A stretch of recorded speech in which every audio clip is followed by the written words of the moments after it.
Warm greetings from the High 10. It's Everyday Shenanigans. This is Mad Monday, where I bring you various topics of breaking news and updates. Let me clarify late live I did pertaining to Leilani Simon. When I first heard of the babysitter, my understanding is that the topic was about Quentin. Now, naturally, with the said information, Leilani has given a different version via the brother Michael. So however you want to chop it up, each person is entitled to his version of what took place on that Wednesday morning. The point of my video is that the mother acted shocked that the children were at her home. I have re-listened to it. Yes, she does say the kids, Miss McCarter, were not coming, since some of you all are getting yourselves uptight. But the point is that that's not the version Leilani has given to the brother to reveal to the public. So I've cleared that up. Now on with my information. Let's talk about the Cirigliano family, because there is some very strange stuff going on with this family here out of Michigan. When I get to the end of this video, you're going to be stunned at what they're going to say at the end of this video pertaining to the family. But they have been found safe in the state of Wisconsin. NBC News is the source. Lord have mercy, what a mess. Thank you all for joining me. Good morning, or good afternoon, excuse me, to everybody in the viewing land. Hello, everybody. It is case closed for a Fremont family who had been missing for the last week. The Cirigliano family has been found hundreds of miles away from home in Stevens Point, Wisconsin. Neighbors were completely shocked when last Sunday, Anthony and Suzette Cirigliano, as well as their two teenage sons, Brandon and Noah, unexpectedly left their Fremont home. Everyone we've talked to, whether they be a lifelong friend to Suzette or family members, they all described this to be extremely abnormal behavior from Tony and Suzette. Anthony called 911 asking for protection, telling dispatch that people wanted to erase him from the face of the earth because of information he claimed he had about 9/11. Tony was asking for the FBI to arrive and CIA to arrive and wanted the fire trucks to be in his house and things of that nature. It's not normal behavior or normal interactions we have with the community. And that's what's leading me to say, Tony was exhibiting some signs of paranoia. The family turned off their cell phones and left behind their pets and Suzette's mother, who needs full-time care. She suffers from dementia, and she was walking around the neighborhood, and some of the neighbors were concerned. From there, the search was on. The next day, October 17th, surveillance video captured the family at a gas station in the Upper Peninsula, nearly 300 miles away. Now, a week after their disappearance, police have found the family in the middle of Wisconsin. Investigators say they've interviewed the family and concluded they are safe. Although police say the family still believes people are after them, they don't meet the criteria for protective custody, and this investigation is now closed. Okay. Thanks for watching our YouTube channel. Follow today's top stories. Okay, this is where this is very, very crazy. Oh, mercy. It appears that Suzette and Anthony have some type of mental disorder going on, or I don't know what the word I want to use. I don't want to say disorder because I don't know what they have. If both need mental help, perhaps both do need mental help, because at first it seemed from the information we got that it was Mr. Anthony that was paranoid. Now they're saying that Suzette, they're grouping them both in with being paranoid, that somebody is after them. Fire trucks at their house. They're saying the investigation is closed. They don't meet the criteria for, I guess, intervention. Well, they do need intervention because they left an elderly woman at the house. So right there, that's elderly abuse. That's elderly abuse. That's elderly abuse. So I don't know what you mean by investigation closed. Investigation into what? They're not of a sound mind. because you're going from calling 911 to say, I need to speak to the chief of police. Then you go from that to now you're telling us they had fire trucks at their house. So what does 9/11 have to do with the fire trucks at the house? What was so imminent that the fire trucks need to be at the house? So you're going from one extreme to the other. They're also involving their autistic children into this mess. I don't see how you just should close the investigation. There's something wrong with these two people, because I think you all already know there's nobody chasing these people. 300 miles away, that's a nice piece of travel.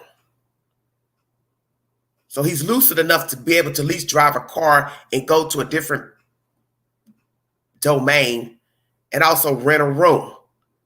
So that means you're still aware of your faculties. If you can, 1, drive a car, 2, pump gas, 3, rent a room. You have to use a check or a debit card, credit card. And the fact that Suzette is also looped into this is even more baffling to me, because that means one of the two has coerced the other one mentally to think that somebody is after them. This is serious. And they're sitting here saying, well, we've closed the investigation. They don't meet the criteria for intervention. Hell yeah, they do need intervening. There's something wrong here. There's something wrong with these two, and they don't need to have children.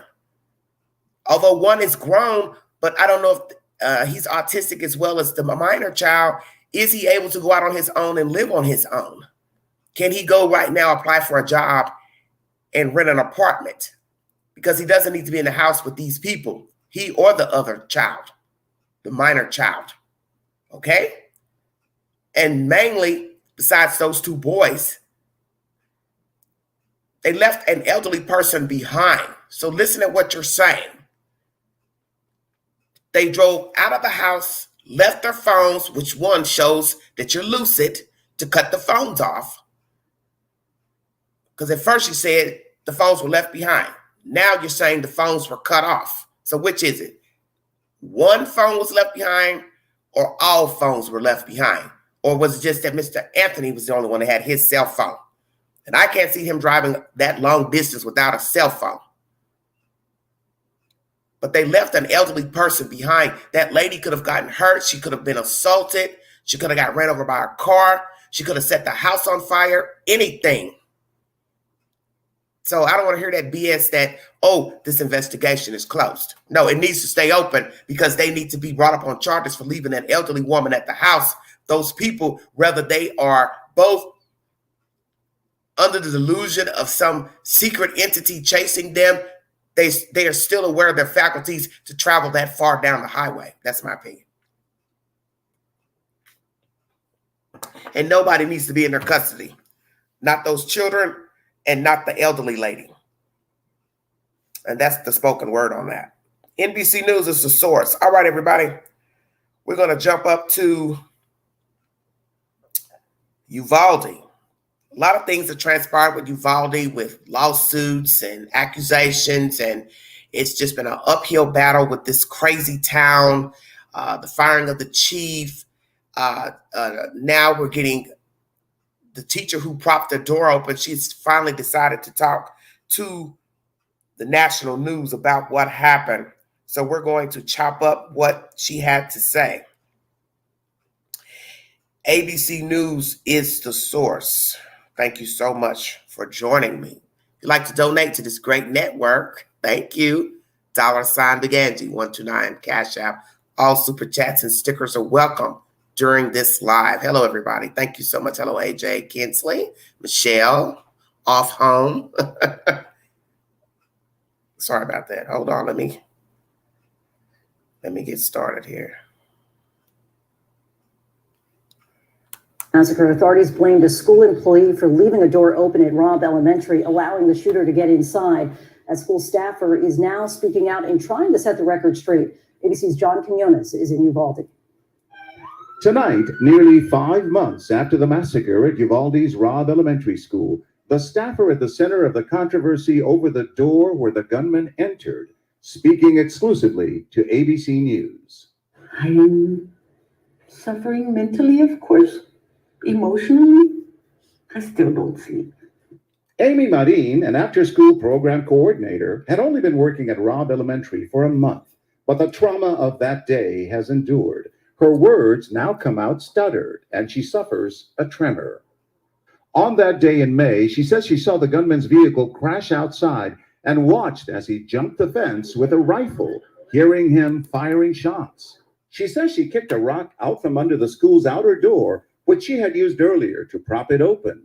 She then slammed the door shut behind her while placing one of the first calls to 911. I cannot be here. The kids are running. But just days after the attack, here's what Texas DPS Director Steve McCraw said about her actions. The exterior door where we knew the shooter entered was propped open by a teacher. Texas DPS later acknowledging that she did pull the door shut after all, but it didn't lock as it was supposed to. You think they were intentionally trying to make you the scapegoat? Yes. That's exactly what they were trying to do. What do you want to tell the director of the DPS today, McCraw? Your job was to sit there and watch that video and see what happened from beginning to end. And you chose not to watch the whole video.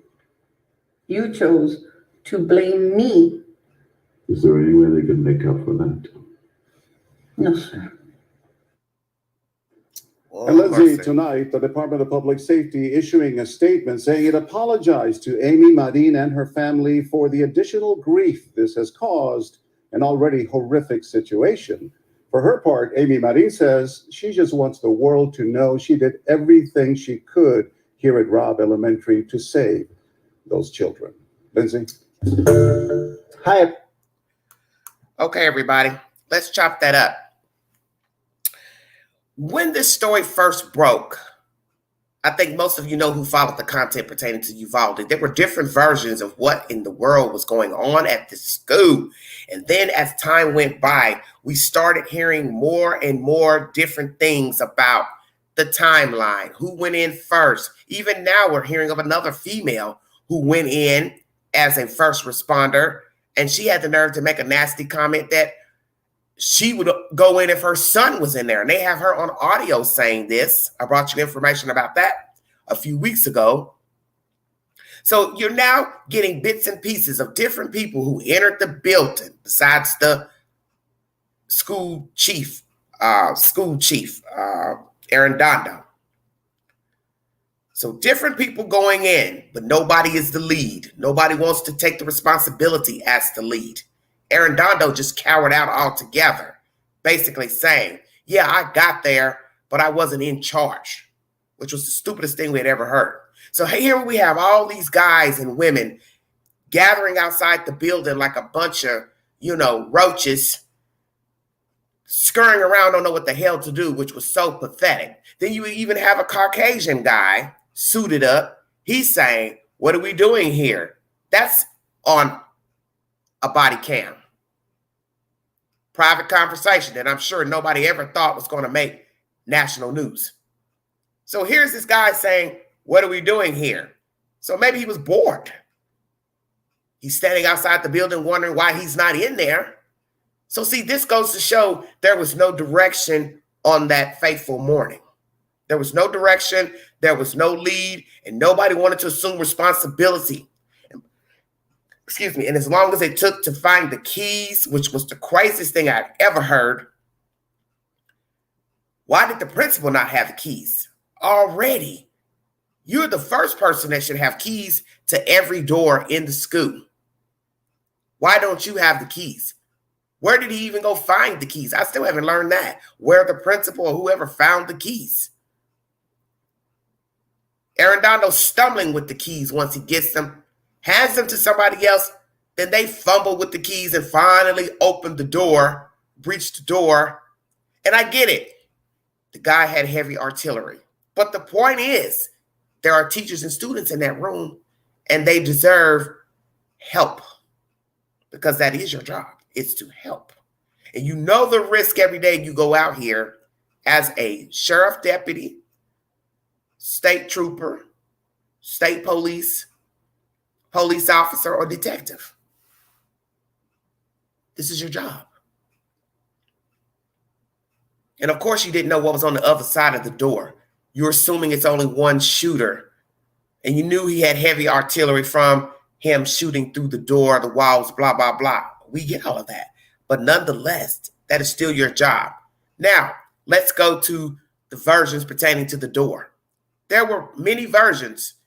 And at one point, I did say some negative things about this person because I didn't know who she was. I couldn't understand when I started hearing different versions about the door. So I even questioned during my lives, well, what is the truth about the damn door? Because I heard that the teacher propped the door open to go to her car. That was one version, to get supplies. Then another version is that the door was propped open to pick up a delivery. Didn't specify what kind of delivery. I can't remember if it was food or what. Okay? So that's two different versions right there. So what was the reason for her going to the outside? I can't even remember now, just listening to this damn audio. Whatever reason, she saw the shooter. So she runs back in, kicks the rock away from the door, and slams the door shut, assuming it was locked. And as I had seen comments in the article saying, if a shooter wants in, he or she will get in there one way or the other, which is true because he was shooting outside in the parking lot originally, hiding behind the cars. So therefore,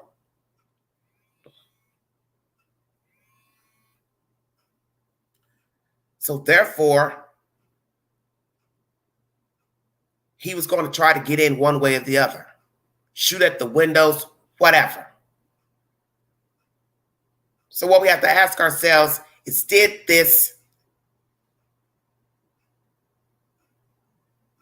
DPS person watch all of the video as she states? She says he didn't watch the entire video. Was the door messed up?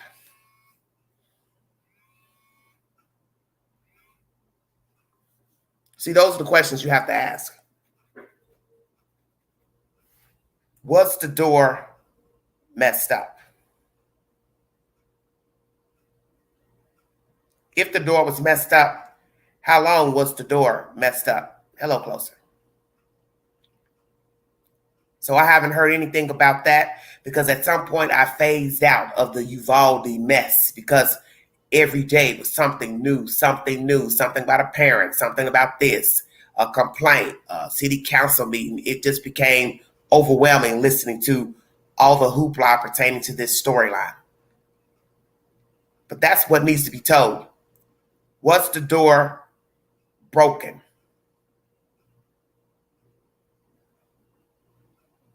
Because what you have to ask yourself is, at the end of the day, when everybody has left the building, how would the door lock? How would the door lock? Because if the shooter opened the door, then that means it doesn't lock automatically when you shut it from the inside. So once again, how would you lock the door? They've apologized to her. Naturally, that's not good enough. When you watch this video, you will see that she now has a tremor. This lady stutter as well. She's shaking during this entire interview. Her neck is tilted to the side. Her head is tilted to the side, which shows that there's something going on with this lady. Naturally, she's probably under duress from all this mess that's happened and being accused of not locking that door, which led to the shooter coming in and killing the students and the teachers. This is bad. Because like I said, when the story broke, there were just so many versions about the timeline. Who went into school first? Who got to the room first? How many people were in the hallway? Little by little, there was something different. every day, every week about this story. And then there were different versions about the teacher and the door and her reasoning for going out the door and propping open the door. So let's keep it real. She's going to get the blame either way, because one's going to say this, one side of the coin. The shooter had a chance to run in there anyway because she had the door propped open. And that's true. That's just logic. That's not being accusatory. That's just common sense. Anything could have ran in there. A dog, a skunk, a rat, a coyote. Common sense. You have a door open, so anything could run in. So he had the chance of running in regardless. Everything was about the timing on that fateful morning. But once you open a door, you prop it open, all bets are off. And that's just common sense. I don't care where the door is open. If it's your own house, it's your garage door, it's all the same. Once you prop a door open, anything can run in the door. So he had a chance to run in there anyway because you propped the door open. So she's upset, distraught, but she has to own the fact that she did open the door and a killer was running around loose after shooting his grandmother, and he was on a rampage. So he was going to shoot whomever he chose to shoot that day, whether it was the kids at the school or somebody at the damn McDonald's. He chose that school for some reason. Why he chose that school, I do not know. Does it have something to do with his childhood, him being bullied? I heard that he was also bullied at that same school. I don't know, because the shooter is not alive to tell us why he went on that rampage. But I understand this lady is distraught. Naturally, you're going to be distraught because you don't want to be the fall guy for a door being propped open. But you have to own the fact that you did prop it open. And even if it wasn't a shooter, any random person could have just walked in. Like I just said, anybody, anything could have gone in there. An animal, a wild animal, a human being, a pedophile, a sadist, a rapist, anybody could have just walked in. That's the whole point. It's called opportunity. If the opportunity is there, then the person will take that chance.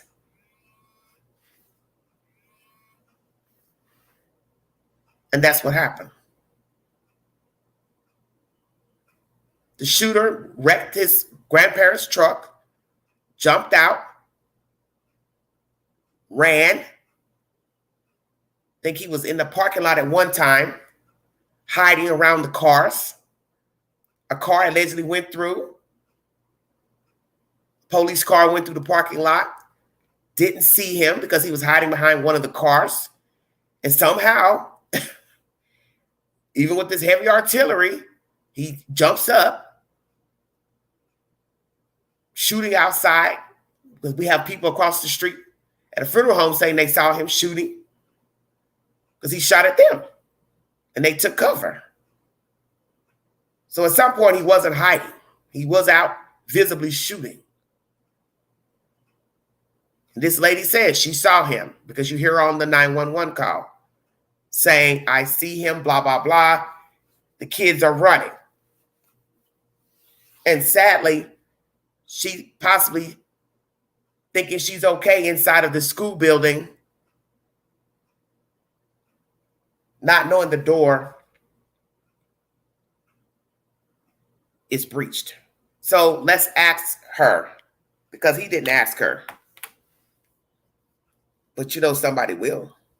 Did you know that the door did not lock?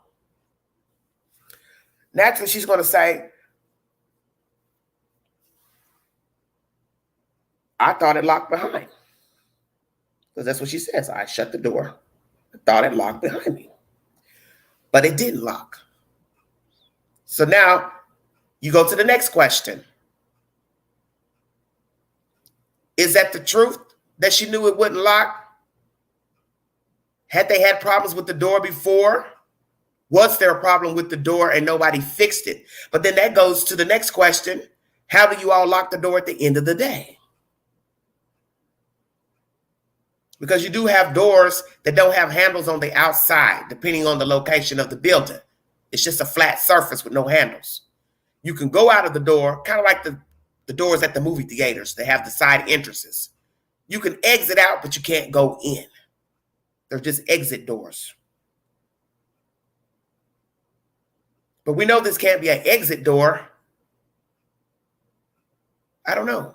Now that I sit here and think about it, that hasn't been released about that door, if it's an exit door only. Okay, so let's ask that question. Is this an exit door only? Because she propped it open, so one's going to deduct. She propped it open because she knew she couldn't get back in because it automatically locks without a handle or with a handle. Or two, both. It locks when shut from outside, and she had to carry things in her hand. So that was the purpose for propping open the door. Lord have mercy, my head's spinning. What is the truth about the damn door?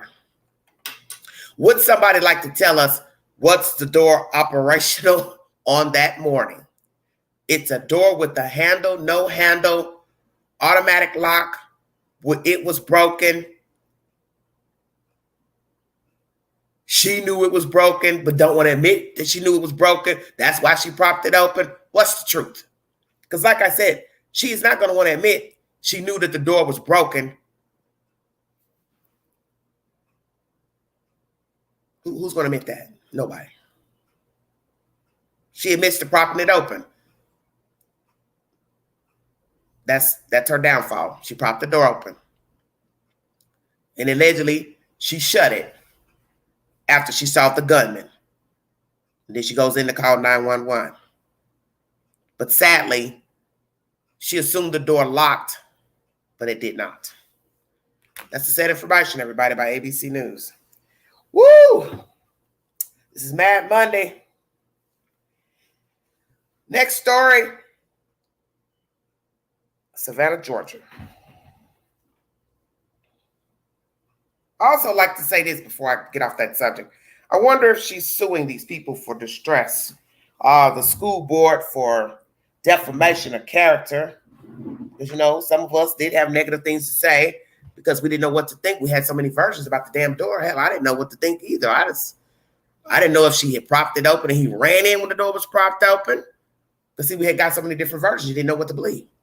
But I wonder if she's suing the school board, the city itself, for defamation of character and distress, negative, false allegations. Even though, like I said, during this commentary, you hear that she did receive an apology. But was that good enough? Are there still people that feel like she's at fault? Are there some people that blame her? Let's ask that. Are there some people in the town, teachers, mothers, parents of the children, feel like she's at blame? Because anyone can make a mistake. You shut a door and you thought it locked. That's the best you can do.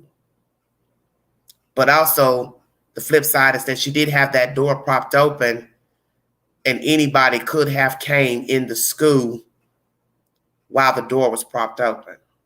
So that's the negative part of the story, is that she did prop the door open. Savannah, Georgia. As most of you know, a few people were arrested outside of the Simon home.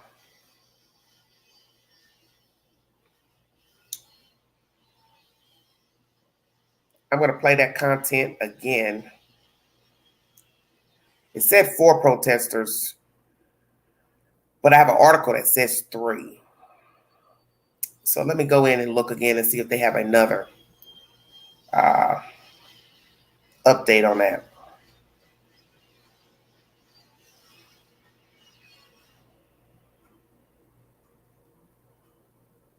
Lord have mercy.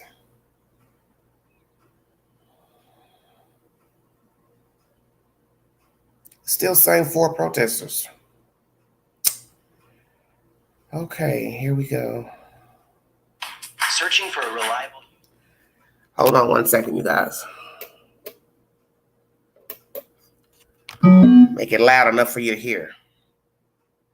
Bluetooth connected. For delivery. In our top story tonight, the Chatham County Police Department has arrested 4 people that were protesting outside the home of missing toddler Quentin Simon during Friday and Saturday night. Let me go back a little bit. One story tonight, the Chatham County Police Department has arrested 4 people that were protesting outside the home of missing toddler Quentin Simon during Friday and Saturday night.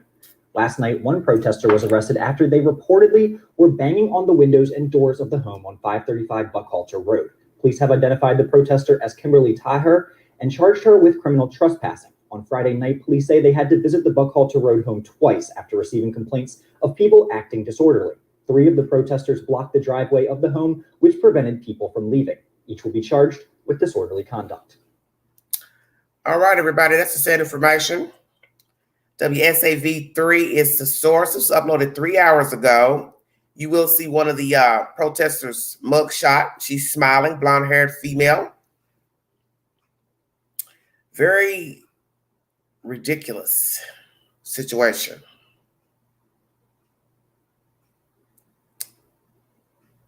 Just ridiculous. Let me bring you a little information pertaining to the arrest. Hello, Flora. Thank you so much for joining me.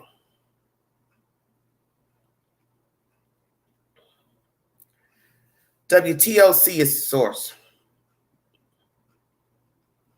4 people arrested protesting at missing toddler's home. This was uploaded 14 hours ago. Chatham County Police say they arrested 4 people outside of the home of missing 1-year-old Quentin Simon. Police say they were called out twice Friday night to Buckhalter Road for complaints of people being disorderly. 3 people were blocking the driveway of the toddler's home, preventing people from being able to leave, according to the officers. Officials say 3 people refused to move out of the roadway, so they arrested William Garrett, Wanda Boatwright, and John Boatwright. All 3 are charged with disorderly conduct. Upon learning about the arrest on Buckhalter Road Friday night, Chief Hadley asked the CCPD Office of Professional Standards to review the incident in its entirety. That review will take place this week. Chatham County Police also confirmed with WTOC Sunday afternoon that a 4th person was arrested Saturday night for banging on the windows and doors of the missing toddler's home. Officials say Kimberly Tater was arrested and charged with criminal trespass and booked into the Chatham County Detention Center. That's the said information by WTOC 11 News. So these arrests are going to be reviewed as to make sure everything was done properly by the officers. Well, my thing is the officers went by once, as we've seen from social media videos uploaded to YouTube. So you had a fair chance to stop what you were doing when you were there, but you didn't. So obviously people kept complaining in the neighborhood, possibly the Simon family, and the officers returned. You're still there. You know it is against the law to attempt to bar a person from moving either by foot or by car. It's just the law. It doesn't matter that you like them. It doesn't matter if you think what you're doing is right. It's the law. And in most states, the laws have varied even with kidnapping. Kidnapping doesn't necessarily mean binding a person, tying him or her up. It is restraining them from getting movement by foot. So if you walk into a store and order the person to come from behind the counter, that is kidnapping. Do you all understand what I'm saying? Didn't tie you up, didn't touch you, didn't hit you, didn't drag you, but I asked you to move. I have a weapon. You fear for your safety. You move 1 foot, 2 feet. That's it. Kidnapping. So here you are standing outside someone's driveway, hooping and hollering. You're lucky she didn't run you over. But like I said, Billy Joe knows the consequences at this point of doing anything that would require handcuffs being on her. She wasn't going to do that, or whomever it was behind the wheel of that truck.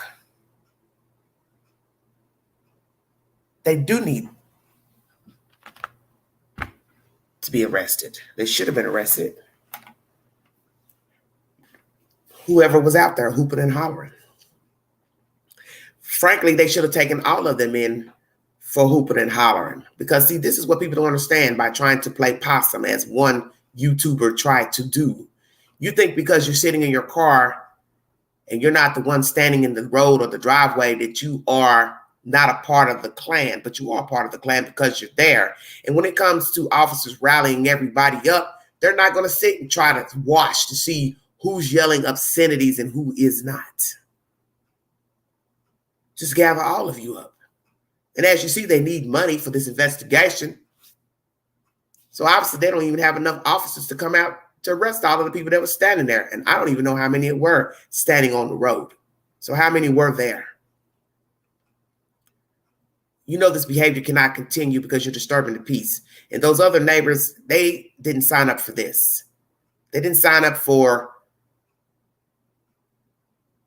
this nonsense.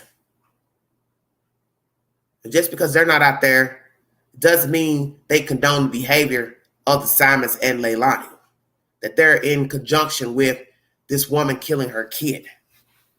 The point is, it is their choice not to be out there hooping and hollering.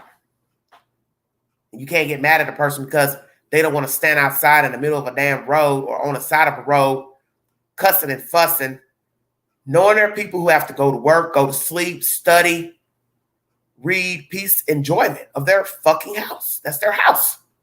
And you don't have a right to be out there hollering and screaming all damn night. Daytime either. It doesn't even matter what time of day it is.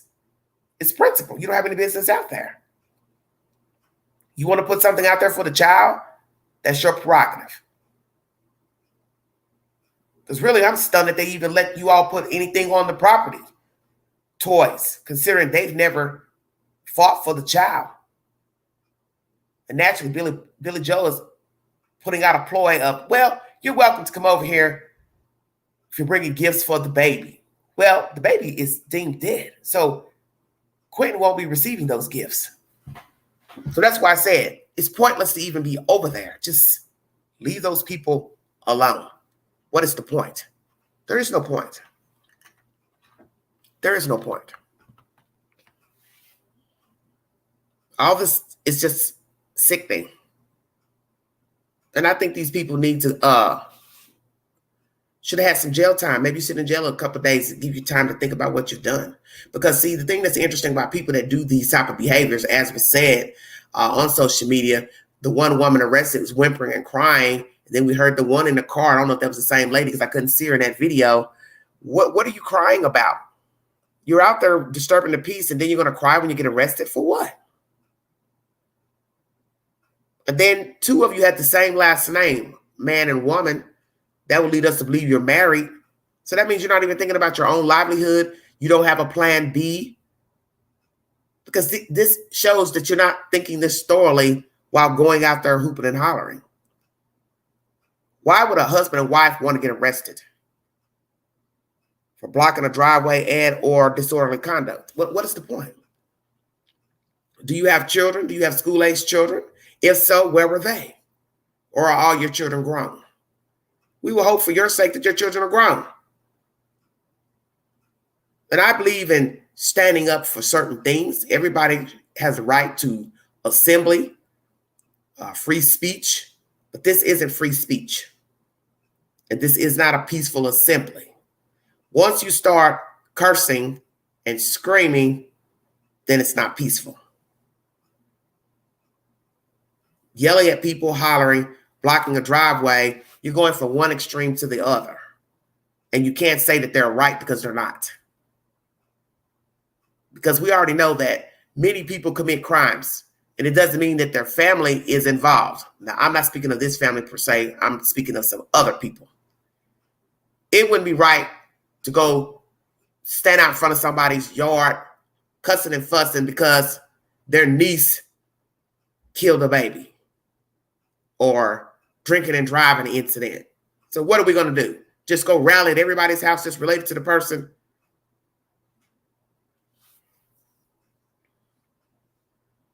She wasn't crying for Quentin, because if she was crying for Quentin, she would have been crying for Quentin before she got arrested. She was crying because she's being handcuffed and put in a car, back police car. That's the point. There were no tears for Quentin before she was handcuffed. You're fussing and cussing and hollering and screaming. I didn't hear anybody crying before the police showed up. So why are you crying when you're arrested? That's just common sense. Because you're not thinking about the repercussions of what you're doing. You're only thinking about what you're doing is right at that time. And there is a way of handling things. Frankly,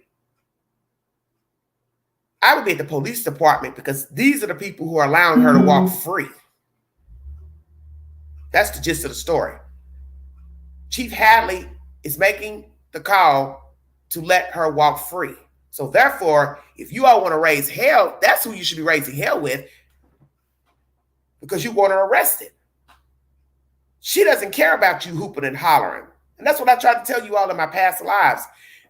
These people are oblivious to what is right. They don't care about your opinions. They don't care that you don't like them. You're angry. You're frustrated.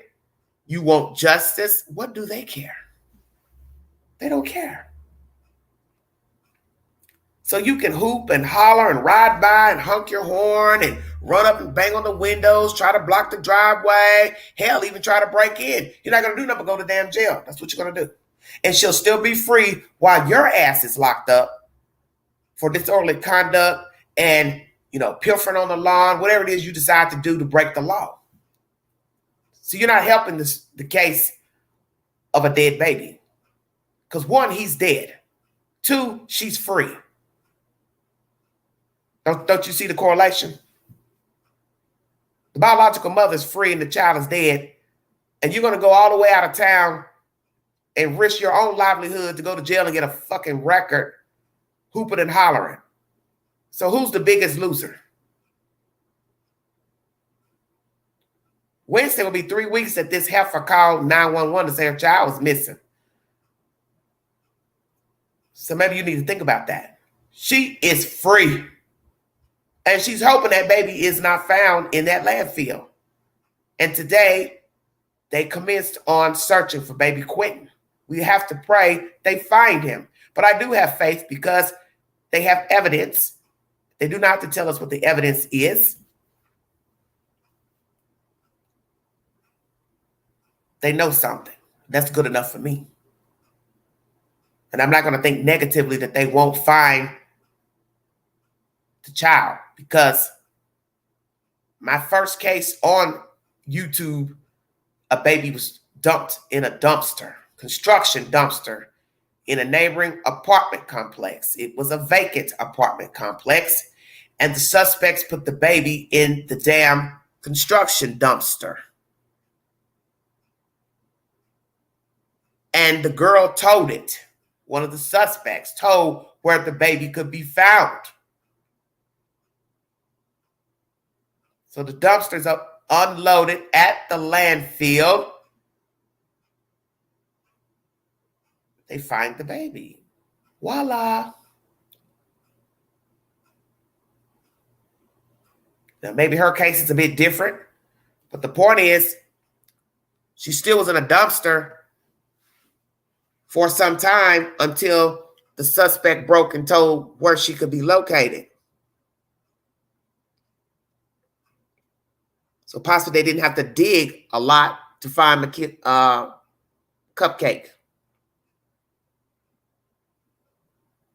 This is just a bad situation down there. A very bad situation. And I would like an ending to it naturally, but I can't tell the chief that he needs to arrest her. Who am I? You understand what I'm saying? This is his call. It doesn't mean I agree with it, because we have had many arrests of people who have been arrested on suspicion of murder. It just depends on who's the detective on the case, plural, and who the district attorney is. Hello, Free Spirit. Thank you. Just depends on the district attorney and if he or she wants to proceed with an indictment. I don't think they will have a problem, quite frankly, with the district attorney going forward with an indictment on whatever the investigators have on this chick. Because obviously you have something on her for you to ID her as the suspect. So I don't think it will be a problem with the district attorney pressing forward. She should be charged with lying anyway and filing a false report. And many people have been arrested on that first charge, even before a body was found or ever found. Arrested for lying and filing a false report. The report is the most important thing. That's to get the charges started. You have proof that the baby's dead.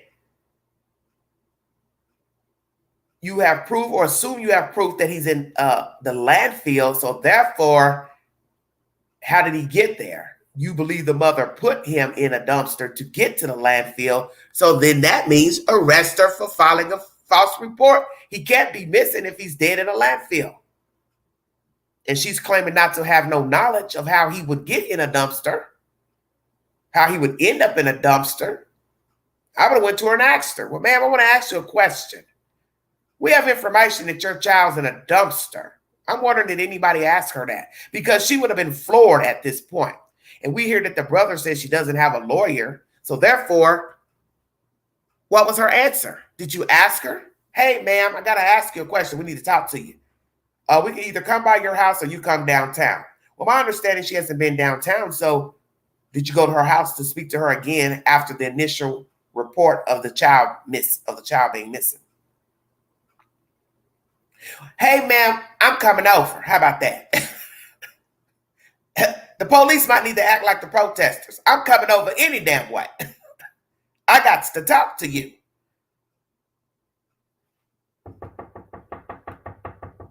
Yes. Yes, this is Chatham County Police. Open the door.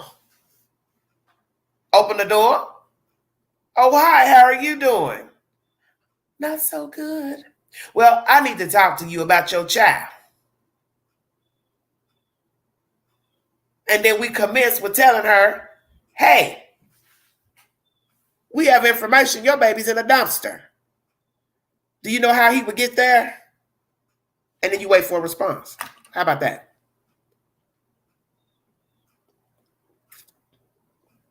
Because let me tell you something.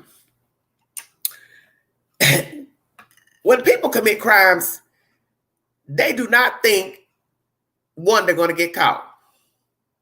At least they're hoping they don't get caught. Two, they don't have any reason to think somebody saw them do whatever it is they were doing, that there was surveillance. So therefore, you come to me out of the blue and you say to me, well, ma'am, we have information that you put that baby in a dumpster on such and such street. Well, hell, I'm either going to ride the ride and continue to lie, tell you I do not want to further talk to you unless you have a warrant, or I'm going to sit up there and bring you some type of explanation how the baby got in the dumpster. Either say, I don't know how he could get in the dumpster. I don't know what you're talking about. Well, it wasn't me. I didn't put him in the dumpster. You see where I'm going?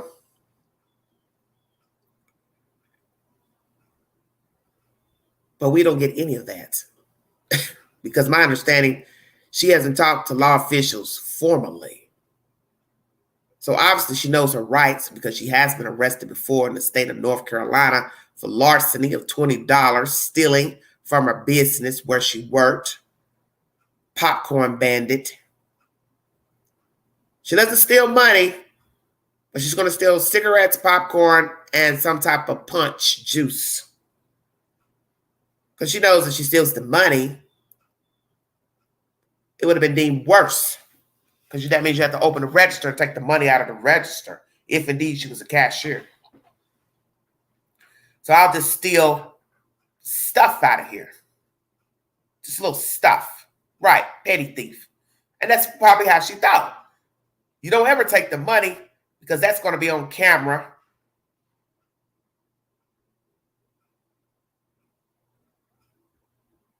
And you got to put in your own code to open the register, because most people are assigned a number to open the register. And it's going to show you open the register in the time that you open it and which cashier did it. So she knew not to steal the money out of there. But then too, if she was a junkie, she's been known to be a junkie.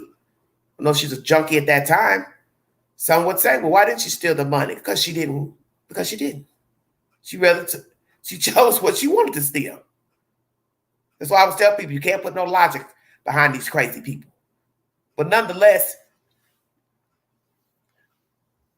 the lottery and everything, it's not working. And I don't understand why you all can't see that. This isn't going anywhere. Standing down there going on and on and on, it's not going anywhere. It's not going to go anywhere. It's a waste of time. And I do believe they need to be, the law needs to be exacted against these protesters, because you're disrupting the peace. If you're just standing out there holding signs, it'd be different. But you're not. And frankly, I wouldn't waste my time getting a charge for being out there. Why would you want that on your arrest record? There are other ways of showing that you care for the child and that you want justice. Yes, it's going to get someone hurt. And that's what nobody is realizing, that's a part of this and aiding these people. And the same people that love to sit behind the keyboard, gangster keyboarders, and commenting in the chat saying, oh, that was a good idea. Yeah, somebody need to do it. Well, why you don't carry your ass down there and do it? Go book you a flight or gas up your car and you drive to Savannah and you stand down there and protest and see how far it gets you.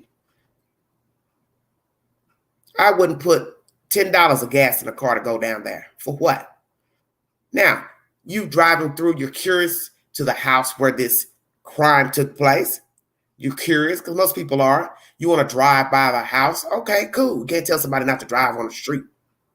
But when you're stopping and causing problems and cussing and fussing, that's a totally different situation. We're all curious about a crime scene.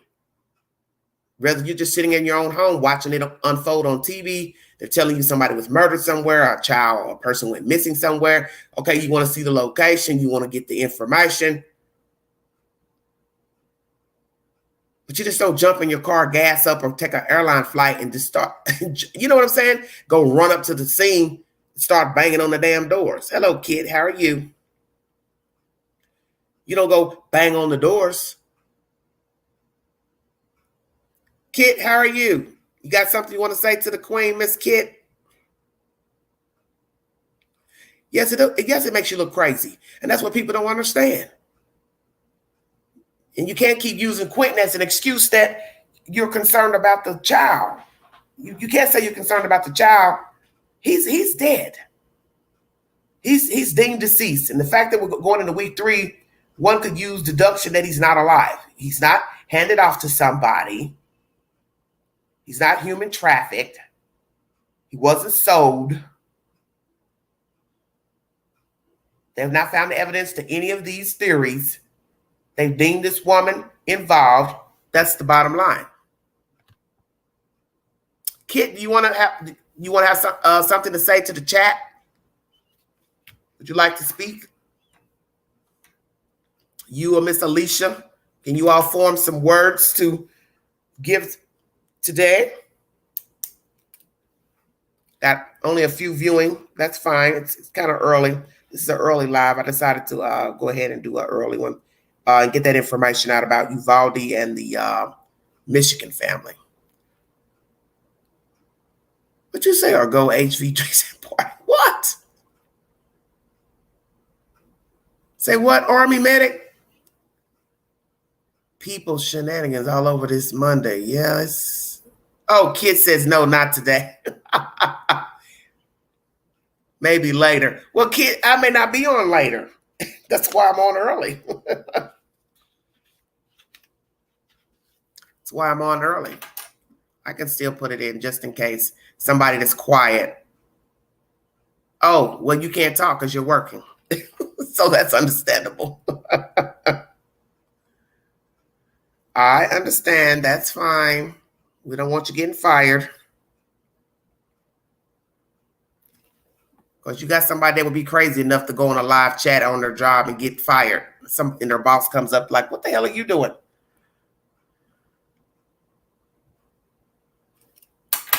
Well, this lady's going live and I decided to jump on her live stream. Yeah, Little Deb says, I know if someone was doing that at my house, I would catch a charge. That's what I'm saying. That everybody does not handle situations the same. This is why we have people breaking the law, because everybody's temperament is not the same. And yes, it is easy to say what a person should and should not do. Hey, don't get mad. Hey, don't get angry. Hey, don't do this. But everybody's different. And I'm sure there are a lot of nice people out here who have committed crimes who didn't intend to, such as, reacting, going off, pulling out a gun or knife.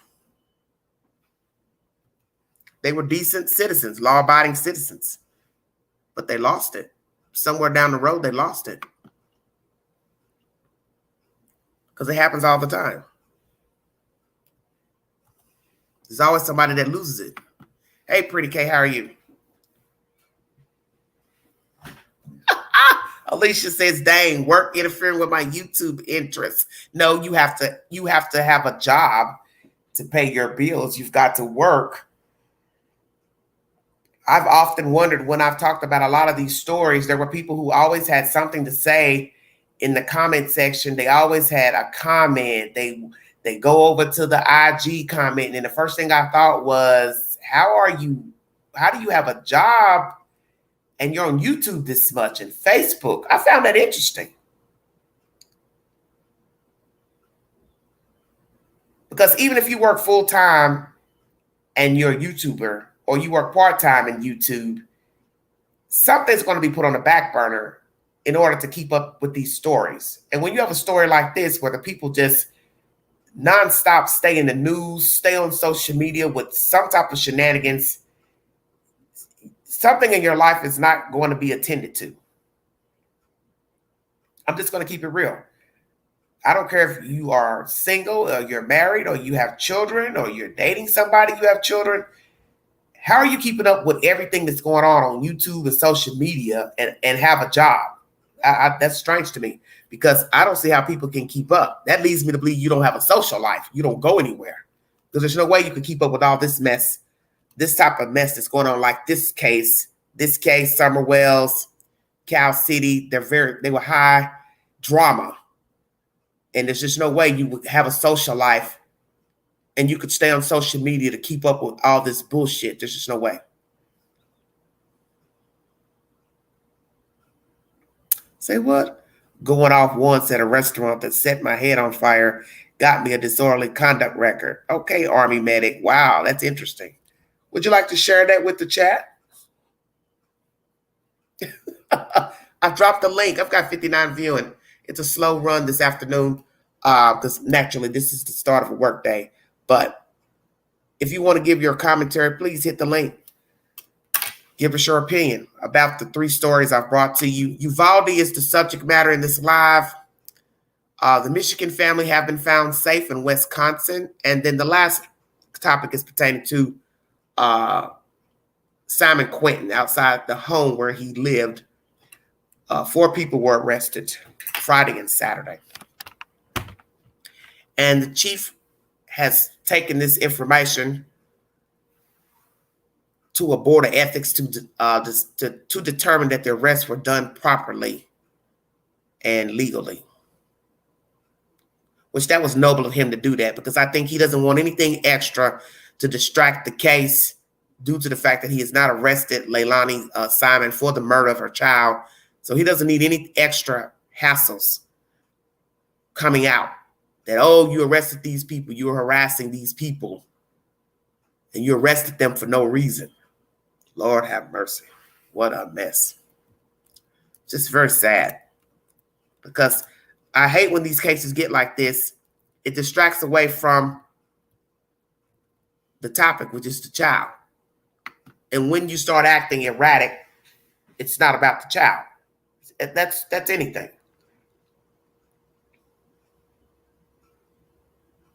Because that's what happens. One thing begets another. What starts out as, well, I did this because of this reason. And then somebody else feeds off of that. And before you know it, nobody even remembers what they're fussing and fighting about. The cause is lost. And that's what's happening here.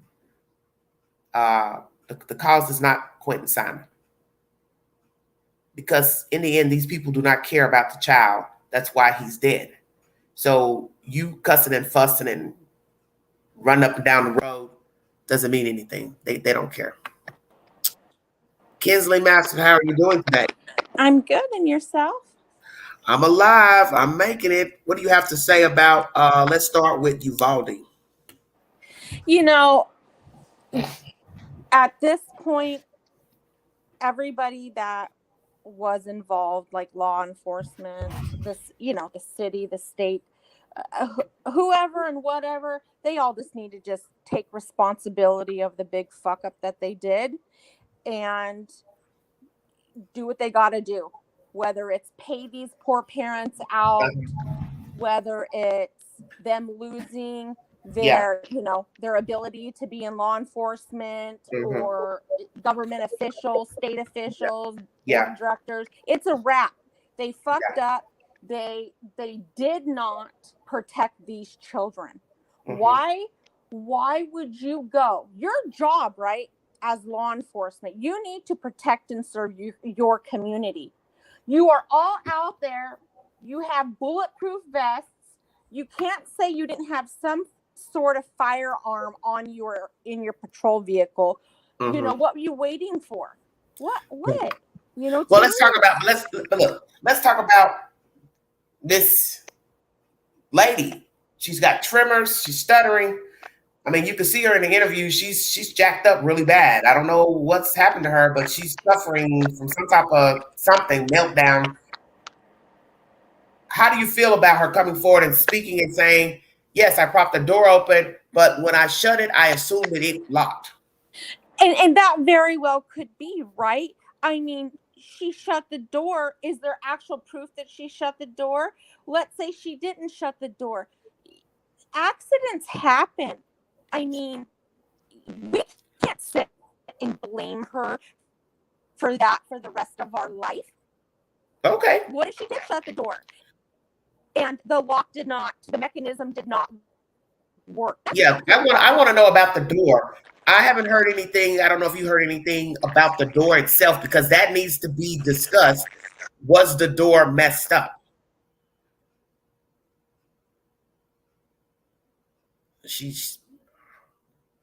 You got static, Kinsley. Was the door messed up? Is what I'd like to know, because I haven't heard anybody mention about that door. Did you examine the door to assess that the lock didn't work? Because, like I said, at the end of the day, somebody has to go around the school and check all the doors to make sure that they are properly locked. So what happened? Okay, she's calling me over here. Hold on, you guys. Look at you. Yeah, you had a lot of static going on, homegirl. Yeah. I don't know what the deal is. Wherever you are, were you outside? No, I'm sitting in my office at home. Okay, well, run it to me. Okay, I want to talk about this part right here. Yes, she made a mistake. We don't know if the door has been messed up, how long it's been messed up, because that's something I want to hear. I have not heard that yet. Was the door messed up? Who locks the door at the end of the day, which I would think would be a janitor or somebody? How did you lock the door? Did the door have handles on the outside, or was it the flat surface where you know what I'm saying? But then, did she, leave it open because she knew she wouldn't be able to get back in because allegedly it's supposed to lock? See, all these questions, I haven't got any answers to it. And then we have to go to the ultimate question or assertion. You did leave it open so anybody could have walked in there anyway. Okay? Yeah. So she did leave it open. So he was on his way to the school while you were propping the door open. So as I said, no matter how you look at it, the door was still propped open. Anybody could have entered, a coyote, a dog, a skunk, Right. whatever. And as you said, yes, we all make mistakes, but some may say you should know better than to prop a door open. Somebody else should have been there at the door to hold it open instead of you coming out, propping it open, because while you got your back turned, whatever it is you were doing, unloading your car or picking up a delivery, it would have been easy for anybody to have entered the school. Right. You know, like you said, we haven't heard any of that, right? Yeah, I haven't. I think that's strange. I think that's very strange. We haven't heard anything. We haven't heard that the mechanism was working, the mechanism failed. Was the door open? How long was it open? Was the door shut? Is there no security cameras down that path, like facing? Well, she said he saw it. That DPS supervisor, that guy that's speaking, the older guy. She said he watched the video, but she said obviously he didn't watch the video till the very end. I guess that shows her, shutting the door and her assuming that the door was locked. So I don't know what's the truth about that, but they have apologized to her. If you all need verification for that, it is on my community page. Let's just say regardless if the door was open and locked or shut and unlocked or whatever, right? Whether it was left open for a few minutes, we really don't know because they haven't disclosed, all of these questions that we're having now. Mm-hmm. Accidents happen, right? Yes, they that do. Kid, that young adult was already on his way to that school to do what he had set out to do that day. Would he have went through the office if that door was not open? To me, he was getting into that school. Yeah, and that's what someone said in the comment section, that either way, he chose that school for a reason, and he was going to get in one way or the other. Because I think he was already shooting outside because there were older men or some men across the street at the funeral home, and they saw him, and he shot at them. So he was on a rampage regardless. That's why I said it doesn't matter why he chose the school. He shot at the people. Yeah, he shot at the people across the street. They don't have anything to do with the school. He was going to shoot somebody that day. So somebody was going to die regardless. Because he had already shot his grandmother when he made it to the school and jumped out. And the truck wrecked, jumps out, shoot at the guys across the street, shoot outside the school, possibly trying to shoot at the windows, hides behind a car in the parking lot. Then once he realizes it's safe to come out, then he comes back out. And this is when he exits into that door. Goes into that door, I mean. I'm sure that there's parents of those poor kids that lost their life. They're going to blame everybody, right? Because their hurt is never going to go away.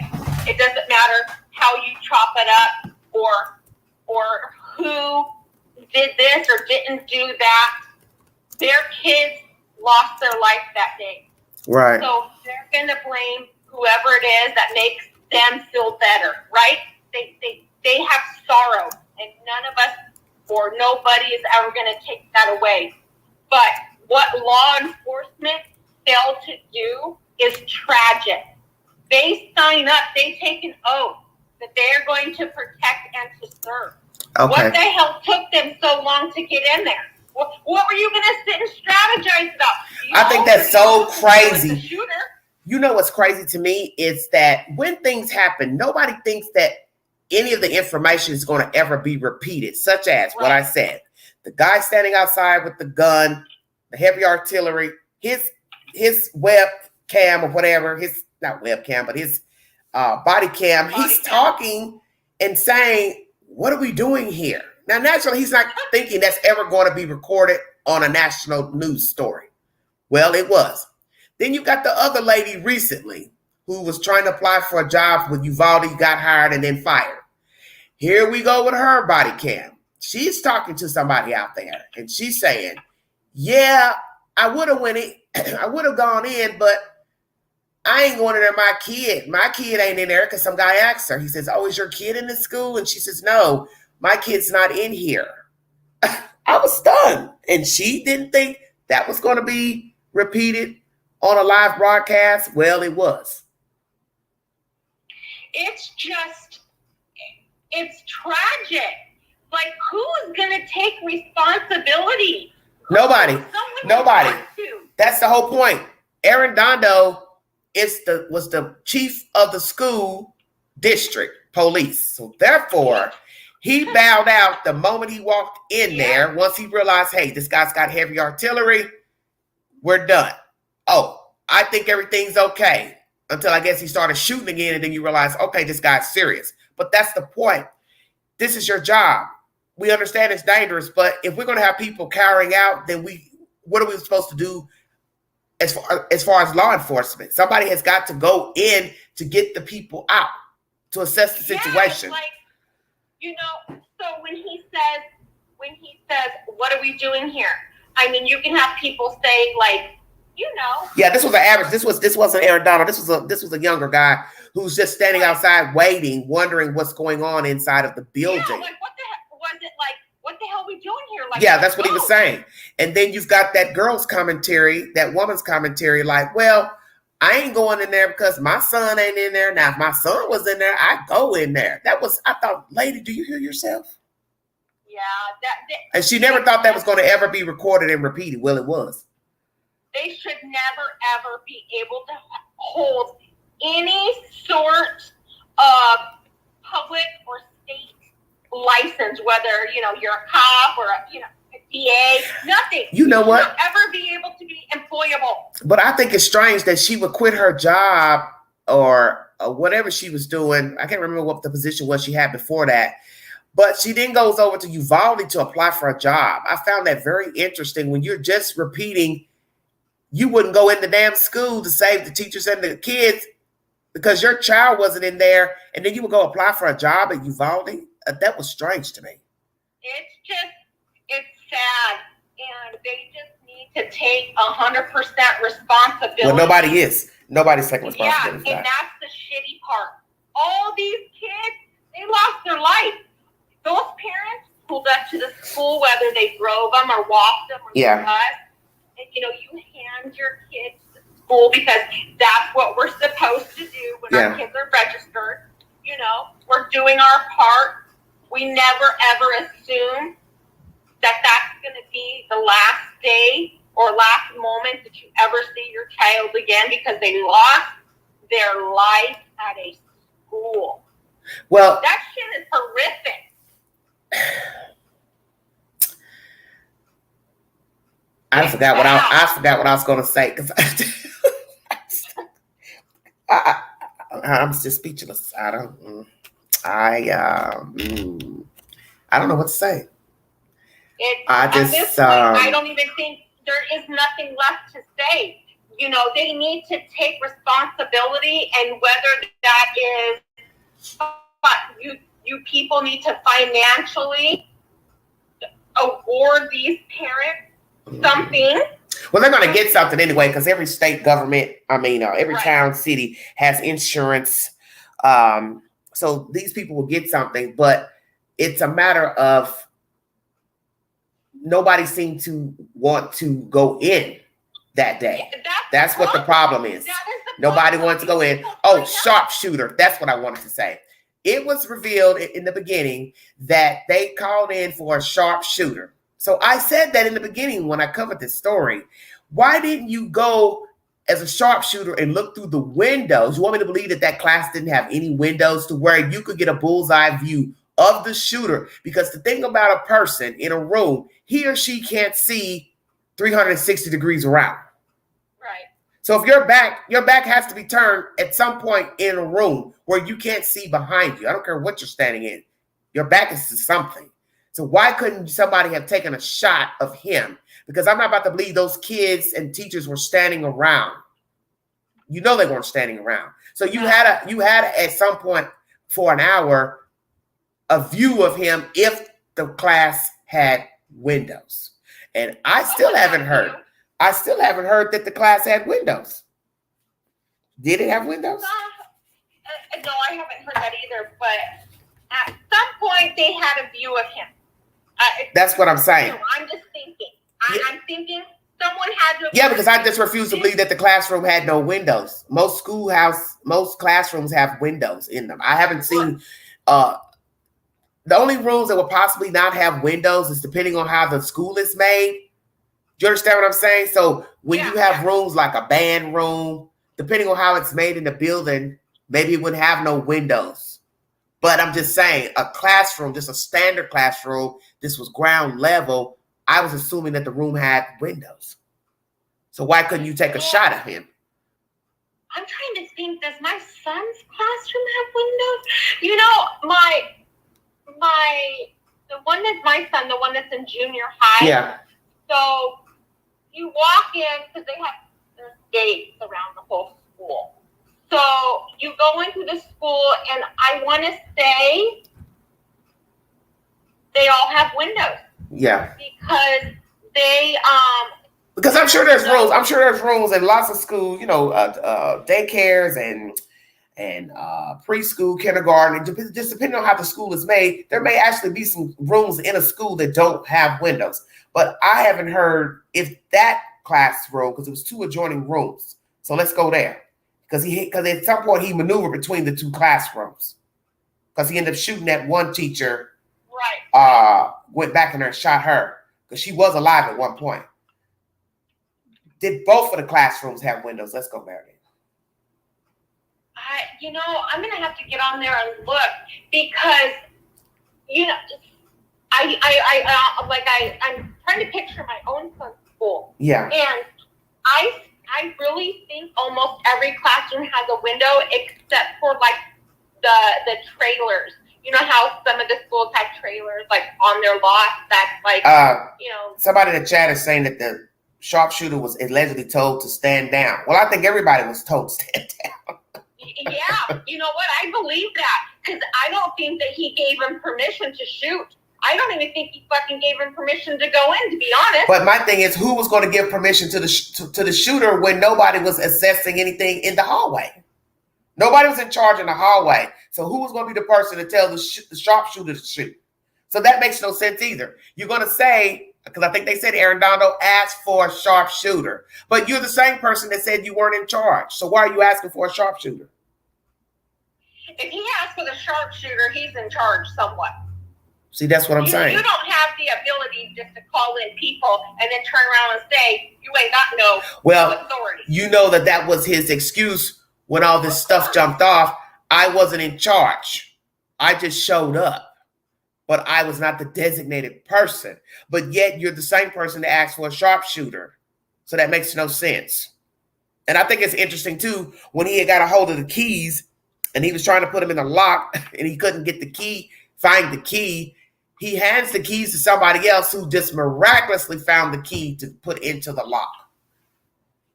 Yeah, it's just at some point, the top dogs there, they just need to say, okay, we failed. It's our fault. We failed these kids. Yeah. We did not go in. At some point, MFer, you need to man up and take responsibility because it ain't nobody else's fault. Yeah. It is no one else. And you're talking about hundreds of people were on the ground and in the hallway. So there was just a waste of resources is what it was. It was a waste. They called him out and nobody did nothing. They just all sat around and looked at each other.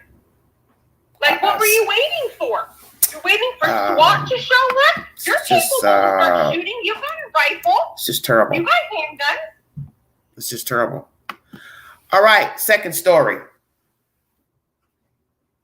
The Cirigliano family found safe in Wisconsin. Gist of the story, both Suzette and Anthony believed that their lives were in danger, phones turned off, found 300 miles away from their home.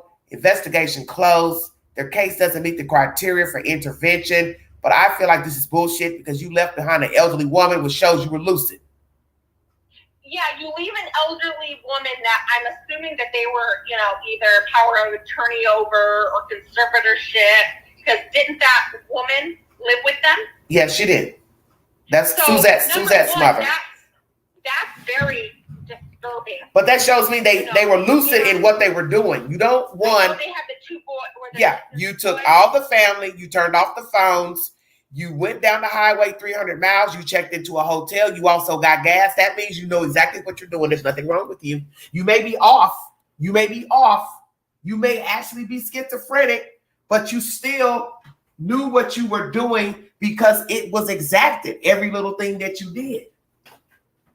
Yeah, you don't just go pay for a hotel room, put gas in your car. You know how to still drive your car. You're reading a map of some sort.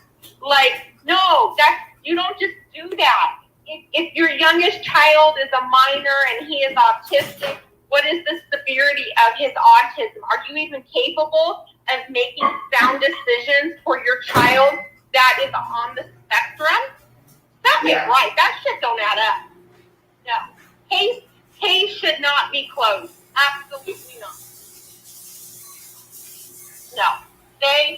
Something's wrong there. And then to ask for, who did he ask for? The government to come to his house and the fire department? That's some weird shit. That is strange. And to talk to them about 9/11? I mean, what is he hallucinating from? Okay. How did he talk his wife? Hold on a second. I have to get something. To get my coffee. How did he talk? Which one is the one who's the craziest? Him or Suzette? Because when you listen to the article, the news clip that I played, NBC's source, they said they both feared for their safety. Yeah. So it's not just Anthony, it's also Suzette too. So what the hell's wrong with her? It almost sounds like they're on some sort of a Chad and Lori Vallow Daydale. Oh God, don't do it. Please stop. They're just strange. That's just strange. Well, let's look at this. Let's look at this. What if after this has broke that they don't need intervention, we later hear that they've done something crazy or killed the kids or he's killed the wife and killed all of them and himself. Then everybody's going to be standing around looking crazy like, oh, we didn't know it was that bad. But they're telling you, the chief is telling you, he's called here. He wanted fire trucks at his house. See, we didn't get that information at first when they first went missing because the chief didn't tell all that. Why would you want fire trucks at your house? You're calling to tell me information about 9/11, right? So naturally, I'll come out and say, well, okay, I'll come out there and hear what you have to say. Why would you also need fire trucks at the house? See, this is crazy to me. And I can't believe they're sitting here saying, well, no, this case doesn't meet the criteria for intervention. And they have two autistic children with them. You have two children. I don't know how old they both are, but they're 18. I think one's 18 and the other one's like 15 or 16 or 14, something like that. So therefore, you have one minor child, right? Yeah, it's one minor child. Okay, that is on the spectrum. Yeah. That in itself, they're both autistic. Listen, they're both autistic. But I'm talking about one is 18. Yeah, but he possibly still needs supervision because we can't prove that he could go out here and rent an apartment, get a job. Well, that's what I'm getting at. So if they want to use the excuse, well, one's 18 and one's 15, okay, use that excuse, but do a thorough investigation and see what's really going on. Mm-hmm. Because if you have a minor child that has some sort of medical issue, yeah, then that in itself should allow you, let's just say they're saying protocol, to open up and look at what's really going on. If that's the shit that they want to use, that Yeah. the other one is an adult. Yeah. To me, it don't matter how old they are. Yeah. 15 or 18, they're both on the spectrum. Mhm. So therefore, they're probably not of sound mind and able Yeah. to make their own decision. Oh, Daniel, you know damn well that they don't have no information about no 9/11. Yeah, no, they don't. But what happens, like you said, if they go home and they harm those kids? I don't think, my point is this. They're far away. They could harm each other way out somewhere. That's what I thought when they went on this trip. We don't even know where they were going. And yes, you have the right to go wherever you want to go. The point is, we now hear that both of them are on the same page with this 9/11 theory of being chased or stalked or whatever. That shows me that we have two unleveled individuals. And I'm not about to sit here and just jump on a page and think they're telling the truth to somebody stalking them and harassing them. So what you have to ask yourself, if you're going to believe that, who is the entity and why did they choose this family to stop them? Yes, yes. And why did they think that these people have information about 9/11? That's the first thing I was thinking. What information exactly do they have? That's what I'm saying. What information do they have about 9/11 to where they're being stalked? Who is the person or persons that's stalking them? Show us the proof that somebody's harassing you, sending you letters, calling your phone. Give us proof. Those two Hello, kids, Mandy. regardless if the one is 18, it don't matter because he's on the spectrum. Mhm. That right there Sad. should have said, nope, these suckers are talking crazy. Somebody needs to get those kids. Somebody needs to get those kids from them. Right. Because heaven forbid something happens to those kids.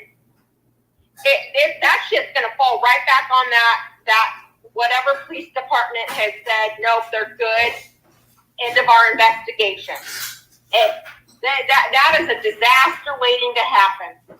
I knock on wood that don't happen, but something's going on.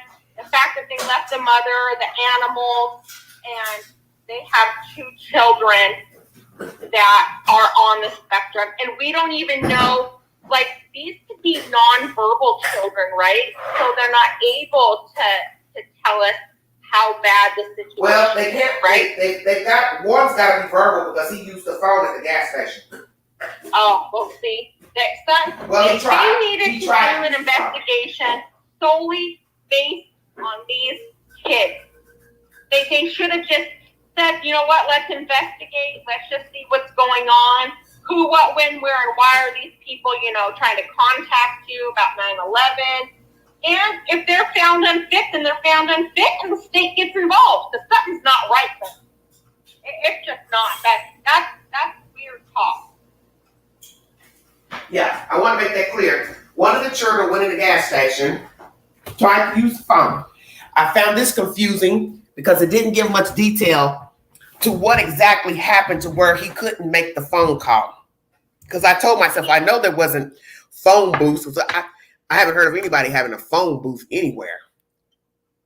Well, maybe. So that led me to think that boy was lucid enough.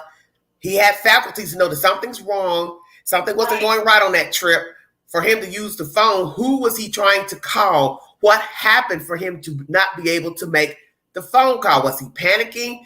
Did he get scared? Did his mother say something to him? Hey, what are you doing? Put that phone down. What happened? Something happened. And for them to just say they're good and we're not going to investigate, that is playing with fire, in my opinion. Yeah, this is bad. Hello, everybody in the chat. Thank you for joining me. This is a 3-part live Mad Monday where I bring you breaking news of various topics. Anything else you want to say about this? I do believe somebody needs to step in and try to get the rights to the children. I know that's a big responsibility, taking on older children and also autistic children. That is a serious responsibility. But nonetheless, somebody needs to step in because they did leave behind an elderly person. They do need to be charged with abandoning an elderly person. So this is not just no shut case. No. I don't even know why they would say that. Oh, this shut. The investigation's over. Well, I hope The mother, a relative came and got the mom, sweetheart. A relative came and got the mom. That's possible liability down the road. Well, Alicia, they have done an investigation. They're saying that they are found safe. They don't meet the criteria for intervention, so they're on their merry way. But my thing is, you left behind an elderly person, which shows me you knew what you were doing. You don't just pack up 3 people and then leave behind the other one. You had to have known you taking care of her. She lives there. So what makes you just walk out the door and take your 2 sons, your wife, but you don't take the elderly mother? So yes, elderly abuse, that's a crime. So how's the investigation closed? It's closed because you think they're okay to walk around, but the part about the elderly mother, that's a whole nother investigation. How about that then? Yeah, that's elder abuse. Adult Protective Services needs to get involved. You know damn well Adult Protective Services is they're gonna intervene even if somebody says, shh, that's okay. We've settled everything. We stepped in. That's right. That's right. And now the state is going to know anyway because it's made national news. Right, right. So it's not going to matter if you jump up and say, hey, don't press no charges. We got grandma. We good. The state doesn't work that way. No, state's going to take over, and that's going to be that. There ain't no stopping it. It's only a crime if they want to press charges. The state can pick up a charge. The state does not need your permission to press charges. They make their own decision. Every state has their own laws about pressing charges, just like with domestic violence. You may not want to sign a warrant because your boyfriend beat you up or your husband. The state can pick up the charge on its own. Yeah, they don't need your permission. Abuse is abuse. Nobody needs your permission to press charges. Where you getting that from? I live, right now where I live, if I was ever to call 911 or please come out here for a domestic violence, situation, and they say, we're gonna arrest you or him or whatever. Yeah. This state that I am in does not need either person's permission. They will prosecute. I've never heard of any state needing your permission for abuse of anybody. Abuse is abuse. They don't give a shit. I don't have to call you back and say, well, okay, they dropped the investigation that you're saying. We're going to forget all about you leaving this old lady in the house and you're 300 miles away. Nope, ain't happening. Jesus Christ, what the hell is... Well, I'm just saying every state is different, but we're just saying abuse is abuse. It doesn't matter if somebody wants to say, hey, we got the old lady, don't press charges against them. They do need to press charges against them because you left the old person at the house. Anything could have happened to that lady. She was out wandering the streets. Yeah, that's all bad right there. Walking around with blankets and pillows. And she went to one house 2 times and the guy walked her over to the house. She was scared to go back in her house. She was sane enough to tell them that. She knew that they feared for their safety. So they've been spewing venom in that house about 9/11, Illuminati, whoever the hell, whoever they think the hell's after them. That old lady, listen, she had dementia, but she had enough faculties left to say, oh yeah, we fear for our safety. He's scared. He's scared of something. She told the police that. She told the neighbors that. So she's not making that up. The old lady's not making that up. No, not at all. Well, you ready to go to the last one? Sure. 4 people arrested at the Simon Quentin house Friday, Saturday. It is going to a judicial board to make sure that everything was done properly. And naturally, he would want this, Chief Hadley, because this is a case where he has not arrested the mother for the murder of the baby. So he wants to make sure there's nothing done improperly. But I do feel like it was right to arrest them. I think they should have been arrested day 1. That's my personal opinion. It is what it is now. But he wants to make sure to get the fullest extent of the law. What do you think?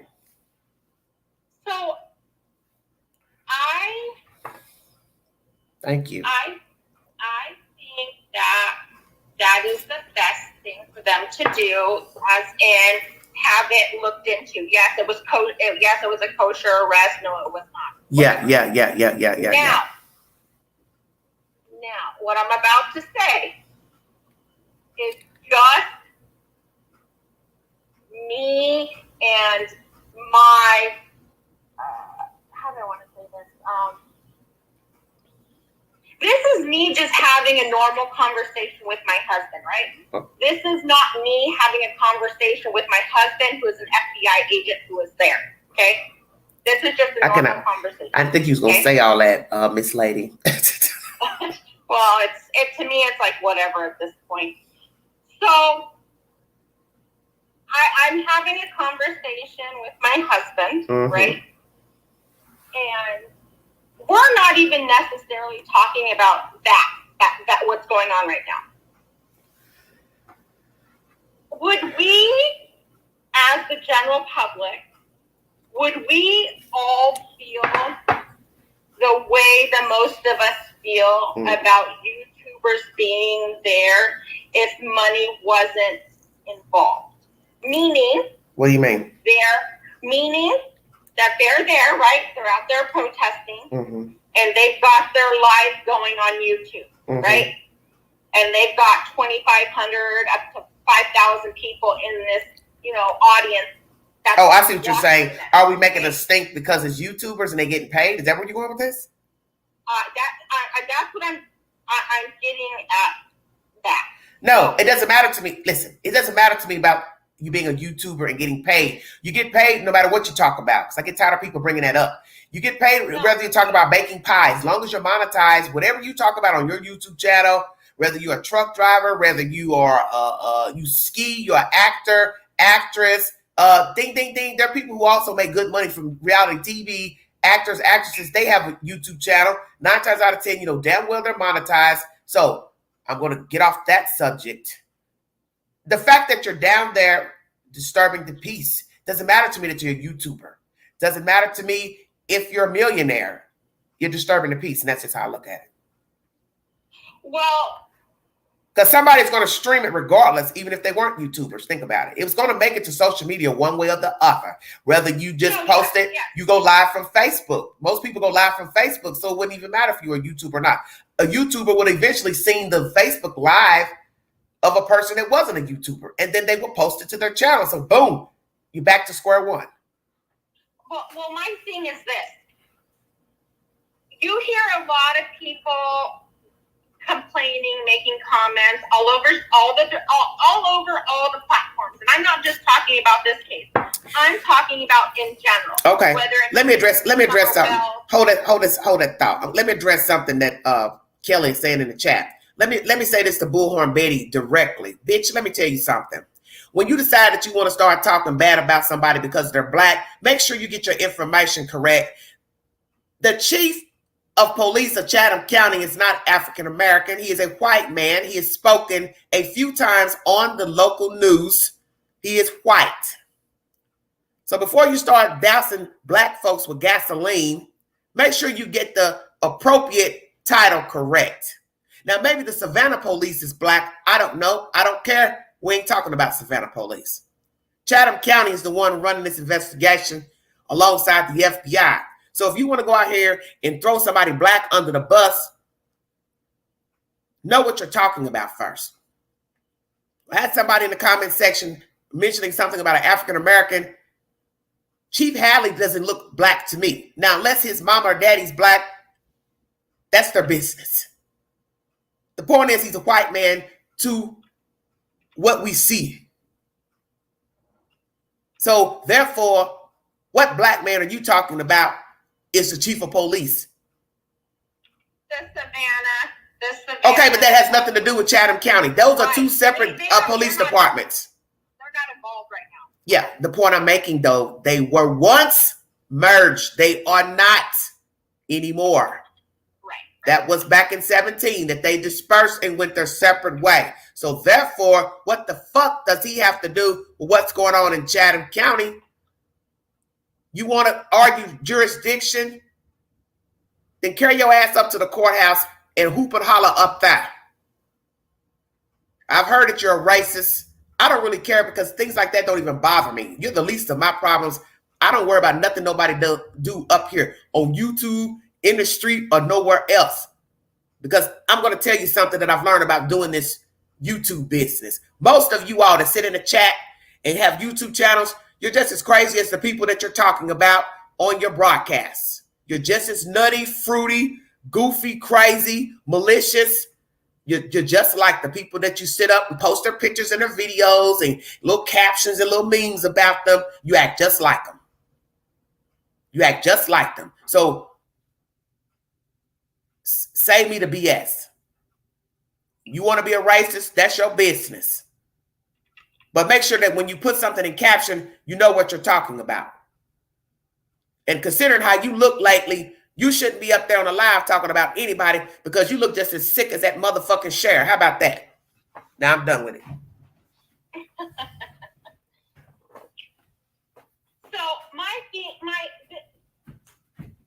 So I had a conversation with my husband, right? And we were talking about, you know, people going out and supposedly protesting, not just this. I'm talking about, you know, Summer Wells, Cash Gurnett, whoever, right? You know, a lot of these stories, like my husband says, a lot of these stories, they get lost, right? Yeah. They get talked about on the news for a week or two, maybe 3, and then it's all over and done with. You know, we don't hear anything for a very long time, if we ever do hear anything. So he says, you know, I think that it's good to an extent when people are out, and I don't even want to use the word protesting, right? And I don't want to use the word picketing. I don't know what word I want to use, but I guess, like, at some point, when they're out there, and whether you're holding signs or, you know, not with bullhorns and not with megaphones, but if you're out there maybe drawing attention to the traffic that comes down, I can say that I get it, right? I can say that I understand that.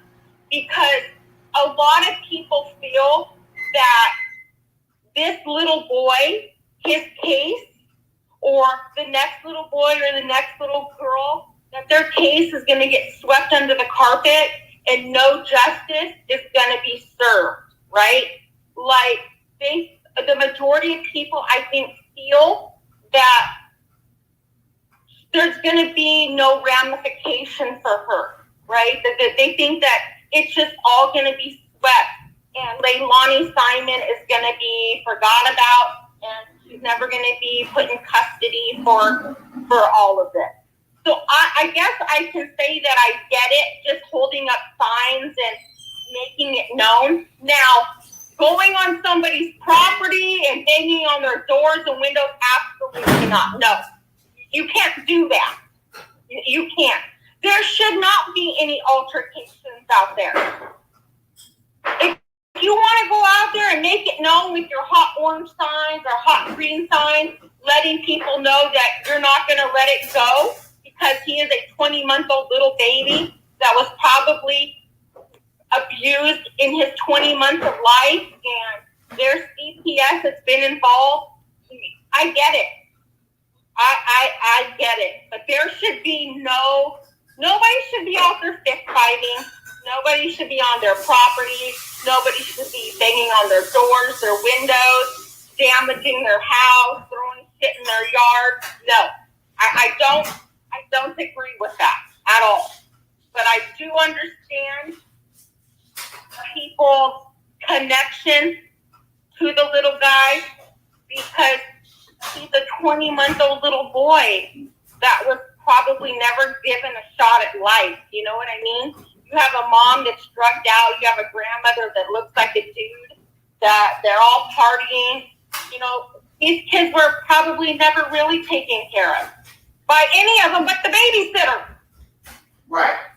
So, if they arrested them and it is found that, yes, we have grounds to arrest them, okay, cool. It is what it is.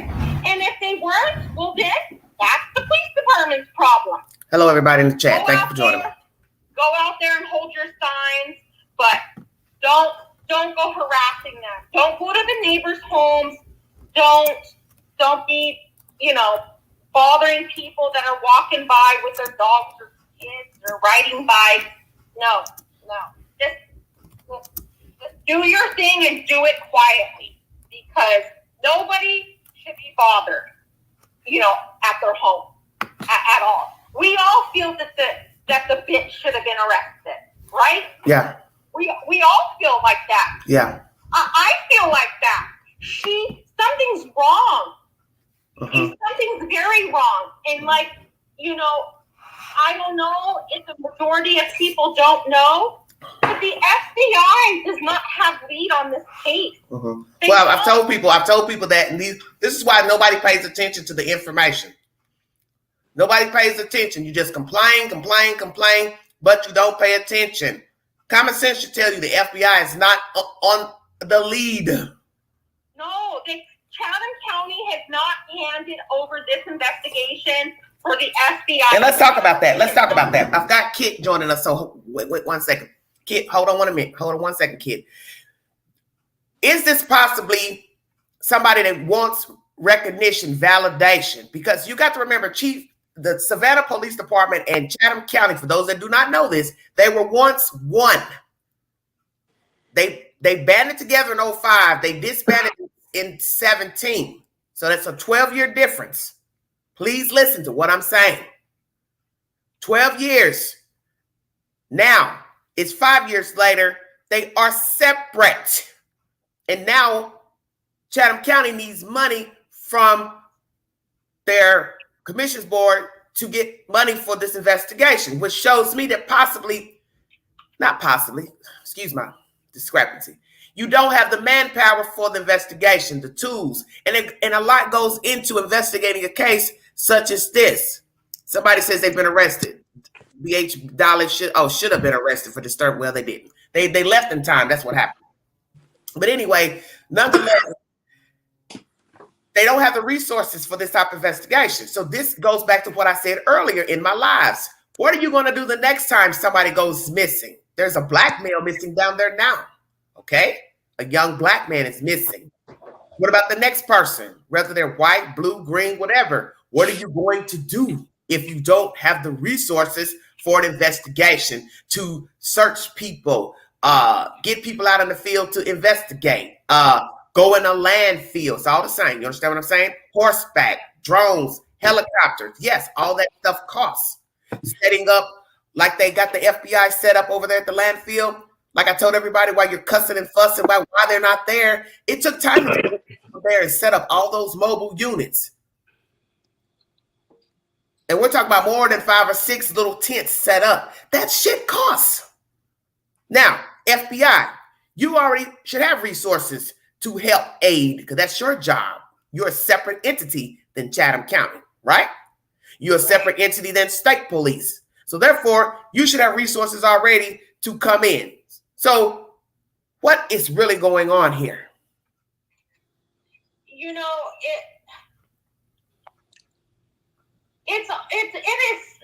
It's a big issue because they didn't have the resources to investigate this case. That's why they called in the FBI. Okay, so I think he might have a big head. How about this? If we are dealing with a chief that wants all the recognition, although he doesn't have the manpower, listen to me now, he doesn't have the manpower, but he wants the recognition to solve this. That's why he has not arrested her, because he wants a body, because he knows in his heart that body is going to seal the investigation. There'll be no loopholes left. Boom, this is over with. Now, let's bring forth an indictment. I think he wants recognition for this case, and he ain't got no body. He didn't went to the phones. He didn't look at the pings. He didn't went and saw surveillance, but he wants that damn body to seal it up. I did this. I solved this case. My men and women solved this case. I could be wrong, but I think this might be an ego issue as well. Go ahead. It is. And let me tell you this, and I have told you this privately. The FBI has already recommended a handful of times to cuff her up and take her in. They got it. They got what they need. Okay. They have the digital shit that they Okay, got. that's okay. But that's the point. People don't know all that. That's information you've given to me privately. He's telling you, but he's already told you that he's got stuff. That's why I keep telling everybody. You got to listen to what's been told to you. It's more to this than just the evidence. This motherfucker wants a body, and he ain't gonna budge until he finds that little boy in that landfill. And what's scary is everybody's thinking that he may not find him. So then you got to go to that. What if you don't? And I don't want to say that because I don't want to claim that, because you have to be careful what you speak now. I don't want to claim that. So what? Let's just say he don't find the body. Let me let Kit speak for just a second. Come on, Kit, give it to us. I think there's something very, very wrong with your whole system. That's how I see it. I know I'm Danish and I live in Denmark. For example, in Denmark, I can't own a gun. Example, nobody can own a gun except the military or the police. Well, you got to remember, you live in a foreign country. We all live differently from here across the pond, Canada. Every jurisdiction is different. All the laws are different. And naturally, you live in also third world countries. It's very different. Yes. Than but we can't own a gun here in my country. Okay. And another thing, our social system is very different from yours. We don't have no people living on the street. Okay. We don't. Of course, sometimes things happen that shouldn't happen. But if I call the social service and tell them that my neighbor is hitting the kids, they'll be taken away right away. If the daycare is calling social services and saying that the children are abused, or they think they're abused, the kids have marks all over them, they'll be taken away. There's no question about that. But that doesn't mean that sometimes things happen. That's true, because things can happen to a child that looks like abuse and not be abused. Yeah, and when they do, it is gonna fall if something falls through the cracks. But my system is very different from yours. Yes. We pay very, very high taxes in Denmark. I pay 50% of everything I earn goes to taxes. We have free medical health. Yeah, that's why we have such problems in America. We don't have the free medical. Schools, free everything. Yeah. Well, let me ask you something. I've been wondering that about the UK, Paris, those different places. Yeah. How is it that your medical is free? Because I haven't had anybody explain to me how that works. Why it's free, or how is it free? But I pay 50% of all my earnings in taxes. So that's what's going to the medical for you all to have free medical? Yes, medical, schools. Because I know it's more expensive to live in certain countries. Children, education is free in Denmark. Okay. You don't have to pay millions of dollars on thousands of dollars for your kids to be a doctor. So what are you saying? Are you talking about regular school or college? Everything is free. You mean you can go to college free in Denmark? Yes. Wow, that's interesting. Yeah. It's because, well, how do they pay the teachers? Well, then how do they pay the staff? They get paid by the tax money. Well, you all got to have some high taxes then. A teacher pays taxes too. Okay. Remember that.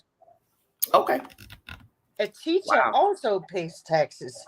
The teacher also pays 50% of everything. The Okay. doctor pays 50% of everything. We all pay of our salaries. Well, kid, you sound like you're confused about our laws, but you have to remember every state and town is not the same in the U.S. What goes on over in one No, state doesn't go on no. in Georgia, Tennessee. I try to tell people that everything But judicially if is you made by didn't a have, person. Every person if, makes a decision, be it a cop, detective, state yeah, attorney's office. Everybody does not maneuver the same. Each case is not the same, whether it's no, DHS, elderly abuse, a murder investigation. How it is handled is not going to be handled the same over in Tennessee or New York. They're we all only different. got two kinds of police, and then there is like your FBI Yeah, yeah, comes yeah. out in a murder case, or if a bank robbery or something like that. But two kinds of police and the military, Okay. nothing more. Well, I don't know if you know about my other cases about Uvalde. Do you know about that case and about this Michigan family? Have you heard anything about those cases to comment or no? Yeah, but what cases are they? What do you mean? Michigan is about a family that was missing. They have been found. They left behind the elderly mother in the house, and they've closed the investigation as far as social services, I guess, intervening to take control of them personally or their kids. They had an 18-year-old and one younger with them. The parents believe that they had information about 9/11. So they've taken this long-winded trip, but basically they've closed the investigation. The police, where I have the problem is that they left behind the elderly mother in the house. Alone? Yes, alone. She was out wandering the streets in the neighborhood. A neighbor took her back to the house. That would be neglect. Also in Denmark. And then, of course, we had the Uvalde shooting in Texas a few months ago where some teachers and students perished by a young man. And one of the teachers has come out to speak. She was That left I the was door open. following. That Yeah. was on Danish television. Yeah. So where the cops didn't do shit. Lord have mercy. And they get paid a lot of money to Yes, not do shit. Yes, yes, Miss Kit. Yeah. Well, the point of that is the teacher who left the door open. You pay them money to be pussies. I know. Okay, what I'm saying is, do you have a comment about the woman who left the door open? She has spoken. It's on my community page. No. She has come forward to speak. No. It has affected her physically. She's got some type of tick going on, the shakes, stuttering, and she basically describes what happened that morning. And she did get an apology from the DPS administrator, but is it enough? I don't know, but I don't know what happened to her, but I will never go for her because I wouldn't blame her. Okay. Because if she thought she closed the door. Okay. She might have the door might be broken. Yeah, it might be, and that's where I have the problem. Is nobody is talking about the door. We need to know if the door was broke, how long it was broke, who locked it at the end of the day. Because now you want us to believe that every day that the door stays unlocked. Anybody can just walk into school. Does it have a handle on the door? Is it a flat surface door? Is that why she held it propped open, because you don't have a way to open it? But we know that's not true because the floor went in the door, so it can be assessed. So that means it had to have a handle. But do you have to have your door locked in the school? Yeah, honey, you need to have doors locked. You don't want anybody just wandering around the school. We don't have our doors locked in our schools. I know, but you do know that that's the propensity for something to happen because the doors are unlocked. No, in Denmark they can't have guns. I beg your pardon? Nobody can have a gun in Denmark. I can't hear you. Nobody can have a gun. It doesn't matter, sweetheart. Listen, it won't matter about a gun. If you're going in to do devilment, it doesn't matter if you have a gun or not. You could still pull a child or teacher in a restroom, in a closet. You understand what I'm saying? Yeah. Okay. Yeah. So what do you have to say about this arrest? 4 have been arrested. It is now going to a commissions board to make sure that everything was ethically done in the arrests. How do you feel about that information? I think it's okay they got arrested because they were blocking the road so people couldn't get by and refused to move. So, and another thing, you can't go on and banging on people's windows and doors and. You can't do that, kid. Really? No, I wouldn't do that. Damn. No. Hey, kids, so much for going to get Kit to go down there and bang on some windows and doors. No, I wouldn't do that. We won't be flying you over then to rally. Oh no. If I did something, I might go to a rally. I don't know, but I'll stand there with the sign and keep with a sign. mouth shut. Mm-hmm. There's no reason to scream and shout disgusting things. Yeah. I don't see why we have to do that. Mandy says she worked in a school and the doors are locked in the UK. Mandy's in the UK. Yeah. UK and Denmark is very much alike. Also, I do understand why they don't have arrested anybody yet. That's because in United States, you have one chance only. Mm-hmm. You don't in Denmark. If somebody gets off for murder, and 5 years later, they find something that's pointing at the person who got off 5 years before, doesn't matter, he'll be put in jail. Okay. You can come for the person. Well, that's the law all here, their too. lives. If you commit a crime such as murder and you never been caught, the statutes stay on the board. There's no limitations of them bringing forth an indictment, arrest, or whatever. No, not on murder in Denmark. Not on murder. No, you can go for them for all their lives. What? You if I committed a murder, but I got off, but 10 years later they find something new, some new evidence, they can come for me. Well, that's what I'm saying. That's the same here in the U.S. It doesn't matter what you did. You didn't get caught. They can still come forward tomorrow, 3 days from now, a year from now. Yeah, but not if they. In the United States, isn't there something called double jeopardy? No.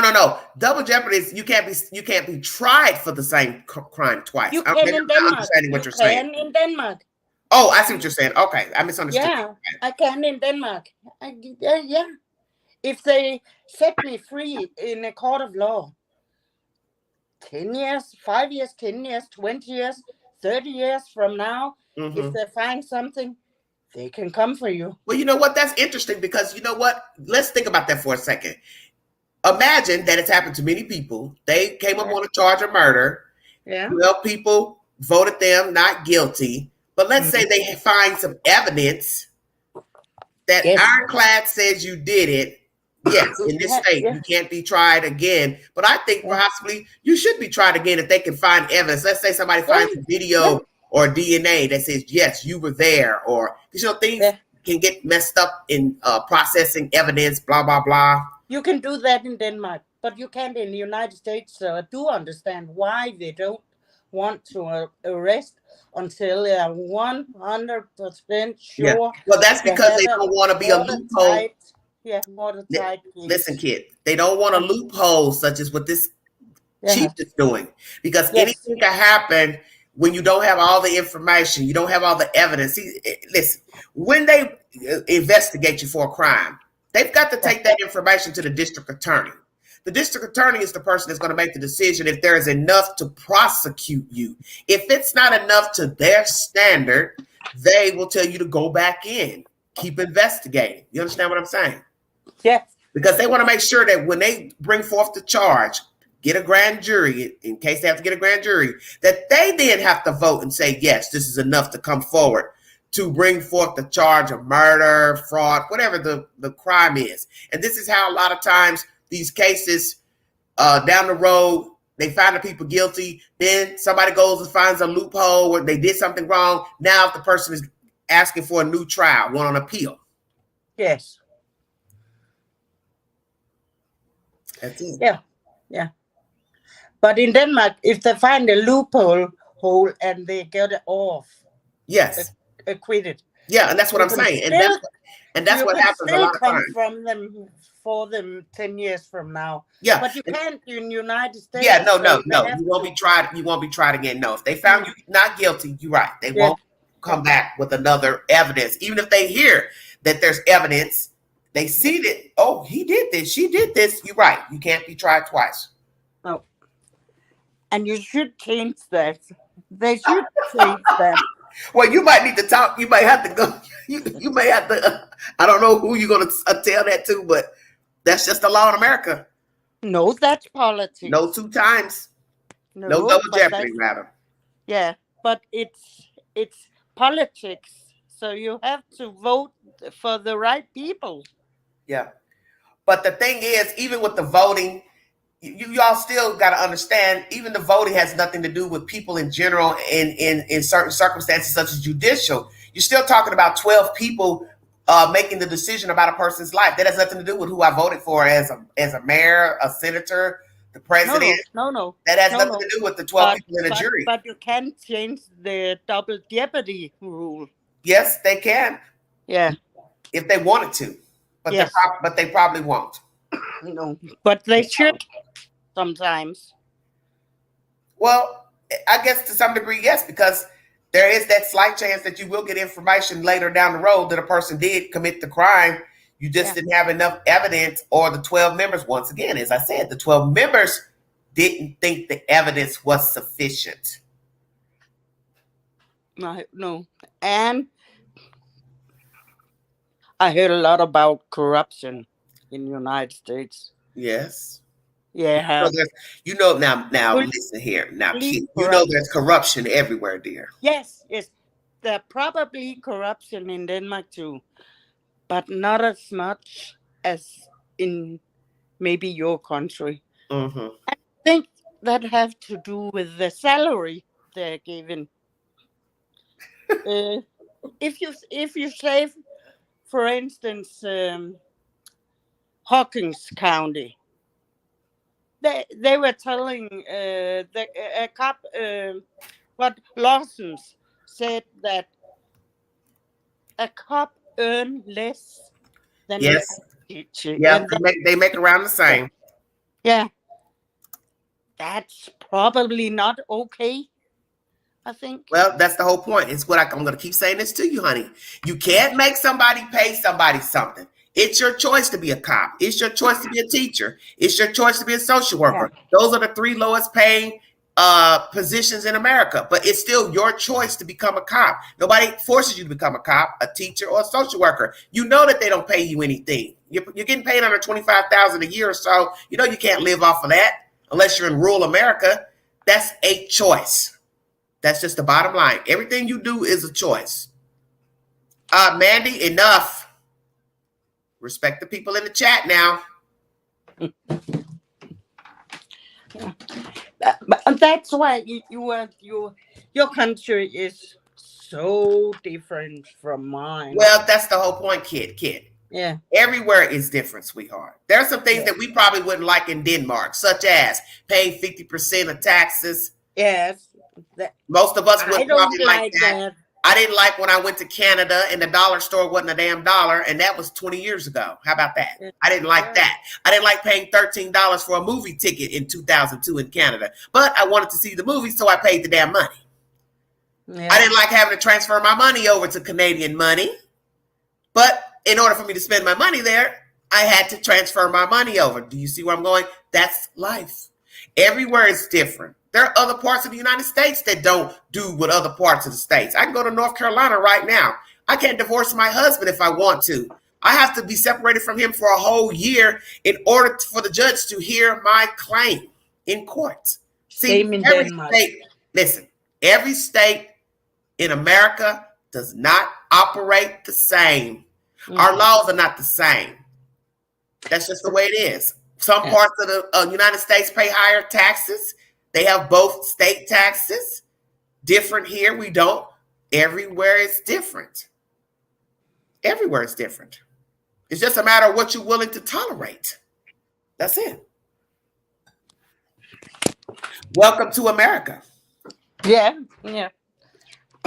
But it is very different. But I like following your cases. Well, thank you. I appreciate it, ma'am. Yeah.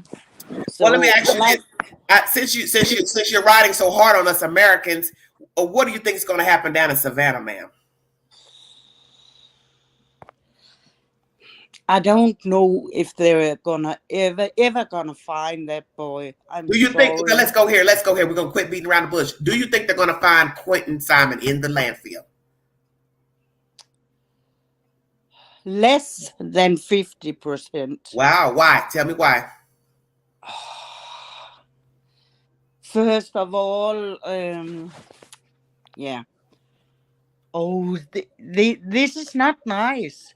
You know, when you put a child in a dumpster truck, he get compressed. Yes, I know. That's disgusting. Mandy? In itself.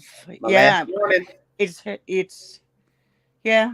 And when he get dumped at the landfill, they drive over with bulldozers and they flatten it out. They flatten out the land. Yes, they do. More garbage on the top, and another bulldozing, and another garbage truck comes in and puts garbage on top of that garbage. And so on and so on and so on. So what you're saying what you're saying is perhaps he won't be recognizable in the trash. No. Is that where you're going? No. Okay. Yes, maybe That's a good point. Now I will say, even if they have the dogs there, because hopefully they will have cadaver dogs while they're sifting through, because that's going to be very helpful if they have cadaver dogs while searching. Because just listen. They're going to need the cadaver dogs for that very reason. He won't look like himself. So therefore, the cadaver dogs can alert that's a human in that whatever that they find. Yes.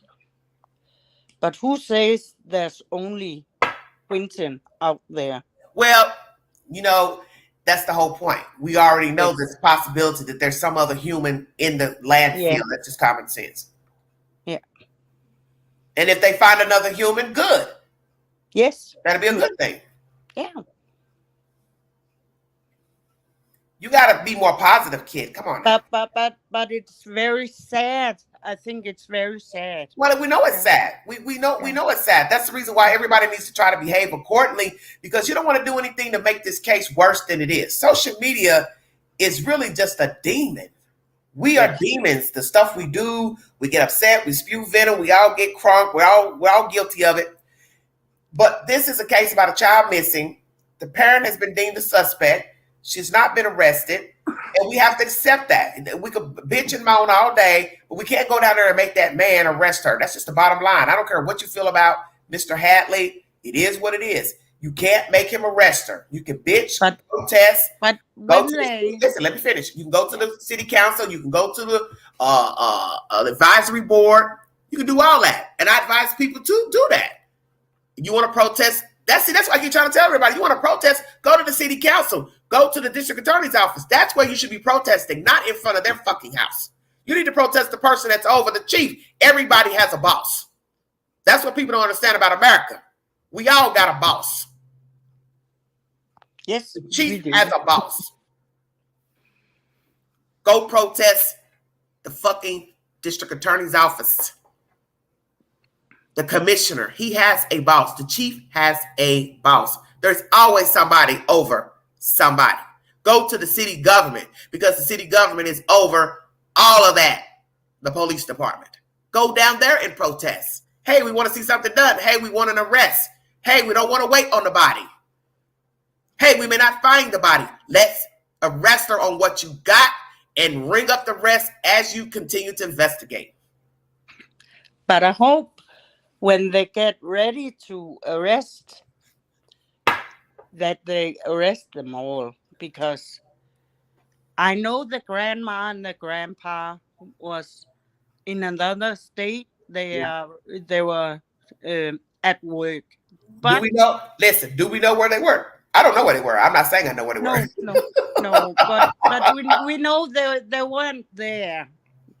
So I guess. Yeah. Yeah. Well, guess what? But let me talk. Let's talk about that. They are both guilty of neglect. Well, we know she's neglecting kids. We know that. But how do I know what she exactly told her mother? So we don't know. We don't That's why I know. keep telling you all that. You're listening to he said, she said, he said, she said. Everybody's got a version. The babysitter got a version. She's got a version. Billy Joe's got a version. Now here comes Michael giving another version about the kids. And as I told everybody at the beginning of this live, I did make a discrepancy by saying Quentin was the only one that was mentioned in the conversation. The point is, she's changed that by saying to Michael, oh, when I woke up, I was shocked that the kids were here. It still refutes what the babysitter said. I just said I heard it was Quentin only because when I first got the videos, I could even barely hear what she was saying because of the audio that I first saw her do the Facebook Live. I've had to listen to that live weeks ago about 3 or 4 times. So I re-listened to it this morning before going live because some people in the chat were going on and on about, well, she said the kids. The point is she's retracting that. That's the point of my video. Now, go ahead. I don't believe that. She knew the kids were there. Yes. She knew the 2 other kids were there. I'm sure about that.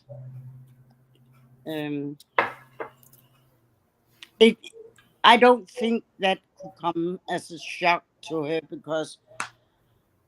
Well, she's just saying that. That's the point of my video, is that she's using that boy as a mouthpiece and a messenger. She's changed a version versus what Diana McCarter said in the live. She's telling the world, oh, I woke up. Oh, I'm shocked to see the kids. So everybody's arguing about what I said wrong. The point is she's refuting what Diana McCarter said. Yes. And one thing, she was shocked to see the 2 kids there. But why was she only shocked to see those 2 there? Well, she didn't specify. He didn't say that in the live. He just said the kids. I thought. Maybe I have to go back and re-listen to that again. Yeah. She wasn't shocked that the kids were there. Only the 2. Well, I have to pull that video back up.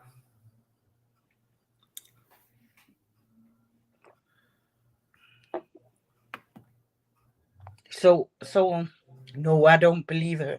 She's trying to put blame somewhere else, like they tried to put blame at the babysitter. Yeah. But the babysitter got the video cameras all over the house. So let's go there. Let's talk about this. Well, let's talk about this. Since everybody wants to argue, well, who said what? In the end, that's the whole point of a story, is that there are going to be different versions. Has she shown the text messaging of that morning, Diana McCarter? Does anybody know for sure if Diana McCarter has shown the text messages from Danny's phone to her that morning? I don't think she have so shown. Therefore, you need to see the text messages. I think she did on one of the videos she put out, but and she told that she have given it all to the police too, and the police have all the videos from her home too. Yeah, she said that. So somebody says, Queen, I think she's going to get away with it even if they find him, because they won't be able to tell how he died. It makes me sick Well, that's a very good point because Casey Anthony got off and her baby was found. And it still wasn't enough evidence to secure 12 members to believe this heifer killed her child. She was caught lying about her whereabouts. She lied about having a job. She was the last one to have custody of the child. She was away with the child. Parents were calling the 911 to say, hey, we haven't seen her or the child. So why would you 12 members not believe she was also the killer of the child once she was found in also a canvas bag that matched 2 other bags in the garage? A sticker on the duct tape on the child's mouth also found with stickers in the house. And let me finish. The sheet she was wrapped in matches the sheet set that belonged to the little girl. So we have a sheet set with a matching sheet that matches her sheets at her house. We have a canvas bag that matches 2 other bags that came from Target. 3 bags, each different sizes. Duct tape consistent with duct tape from the house. Stickers consistent with stickers from the house. Trash bag consistent with trash bags from the house. And yet nobody found her guilty. No, and that baby was also put in the garbage. She would put in a trash can. Who? No, she was put in a bag thrown out in the woods down the street. She was found in a wooded area. No, not too far from her home. Okay. Okay. And that's another thing. The child was found like right around the corner. So who dumped your baby right around the corner when you were gone with the kid? I think, and the fact that they tried to blame the utility worker that found her, that was just so low down. To blame that man, he was out doing his job, and you're trying to put that murder off on him. You tried to put the murder off on your brother, your father, that they were touching you. I mean, bias went so low with Casey Anthony, you just couldn't stoop any lower to railroad people. But see, that's all it took was reasonable doubt, and these stupid people actually believe that bullshit. It's disgusting. Absolutely disgusting. Absolutely disgusting. You all were free to hit the link. But they were never jumped in the chat. If you all wanted to come up on this panel to give your opinion, you're free to comment since there's so many complaints. Go ahead. Very difficult for them to prove that Lalani killed him because. But you don't know that. You can't say that because you don't know what the evidence is. You all can't say that. You don't know what evidence they have. No. But I think still it would be very difficult even with the body because, as we said, he doesn't look like, he won't look like himself. Yeah. But see, listen. The thing about an investigation is just that. You're investigating and you're putting a puzzle together. If they have her on surveillance somewhere, lying in wait or dumping a bag, trash, then that bag is traced to that landfill. You're going to use deduction. That's what an investigation is. I don't have to see you but 1 or 2 places to use deduction that you're the person that killed the baby.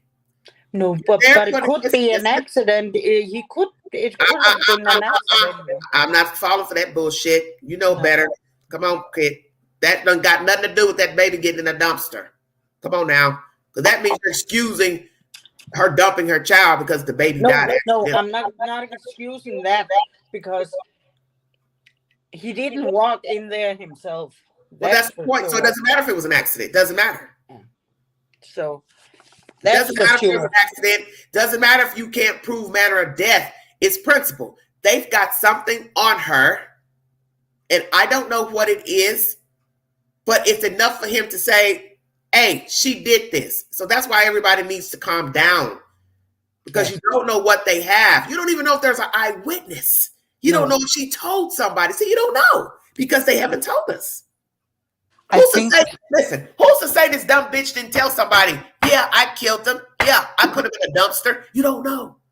You don't know what she did. You don't know what she Googled. You don't know what she looked up. You don't know what's in her private account, in her phone, in her apps. You don't know if somebody saw her go to the dumpster. You don't know if somebody can ID her sitting in the car. Somebody saw her get out of the car. Somebody saw her drive up to the dumpster. See, you don't know. Speculation. Danny, the boyfriend, boy toy, or whatever. Well, and he could be involved too. Who's to say he wasn't in the car with her? They left the kids alone. See, you don't know. But he's not there right now. So maybe he told everything. Exactly. That's my point. We don't know what's been said. And that's we don't why know about surveillance. We don't know the eyewitnesses. Do you know there are people who see you doing stuff? They don't got to get on YouTube to tell you, yeah, that was me. I was looking out my window and I saw that girl pull up in that truck and put a bag in the dumpster. Why would they do that? They don't have to tell us anything. Because that'd be stupid to tell you, get out in public and say, yeah, I saw that girl dumping a bag in the dumpster. Or I saw her putting a tote in the dumpster. Yeah, I saw her sitting out there for 20 minutes. Because a lot of you believe that she was waiting on the trash. You don't even know if that's true or not. Who's to tell you that that's true? You don't know. They tell us nothing. We don't. So I don't listen to all that gossip. Show me a receipt.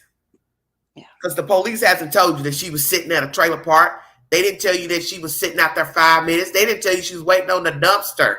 Now, you want to believe that, then that means she already Googled and found out when the trash was going to be picked up at that location. How about that? Yeah, that might be it. But they will be able to see what she Googled. Exactly. Because they got her phone, don't they? Yes. Yes. So.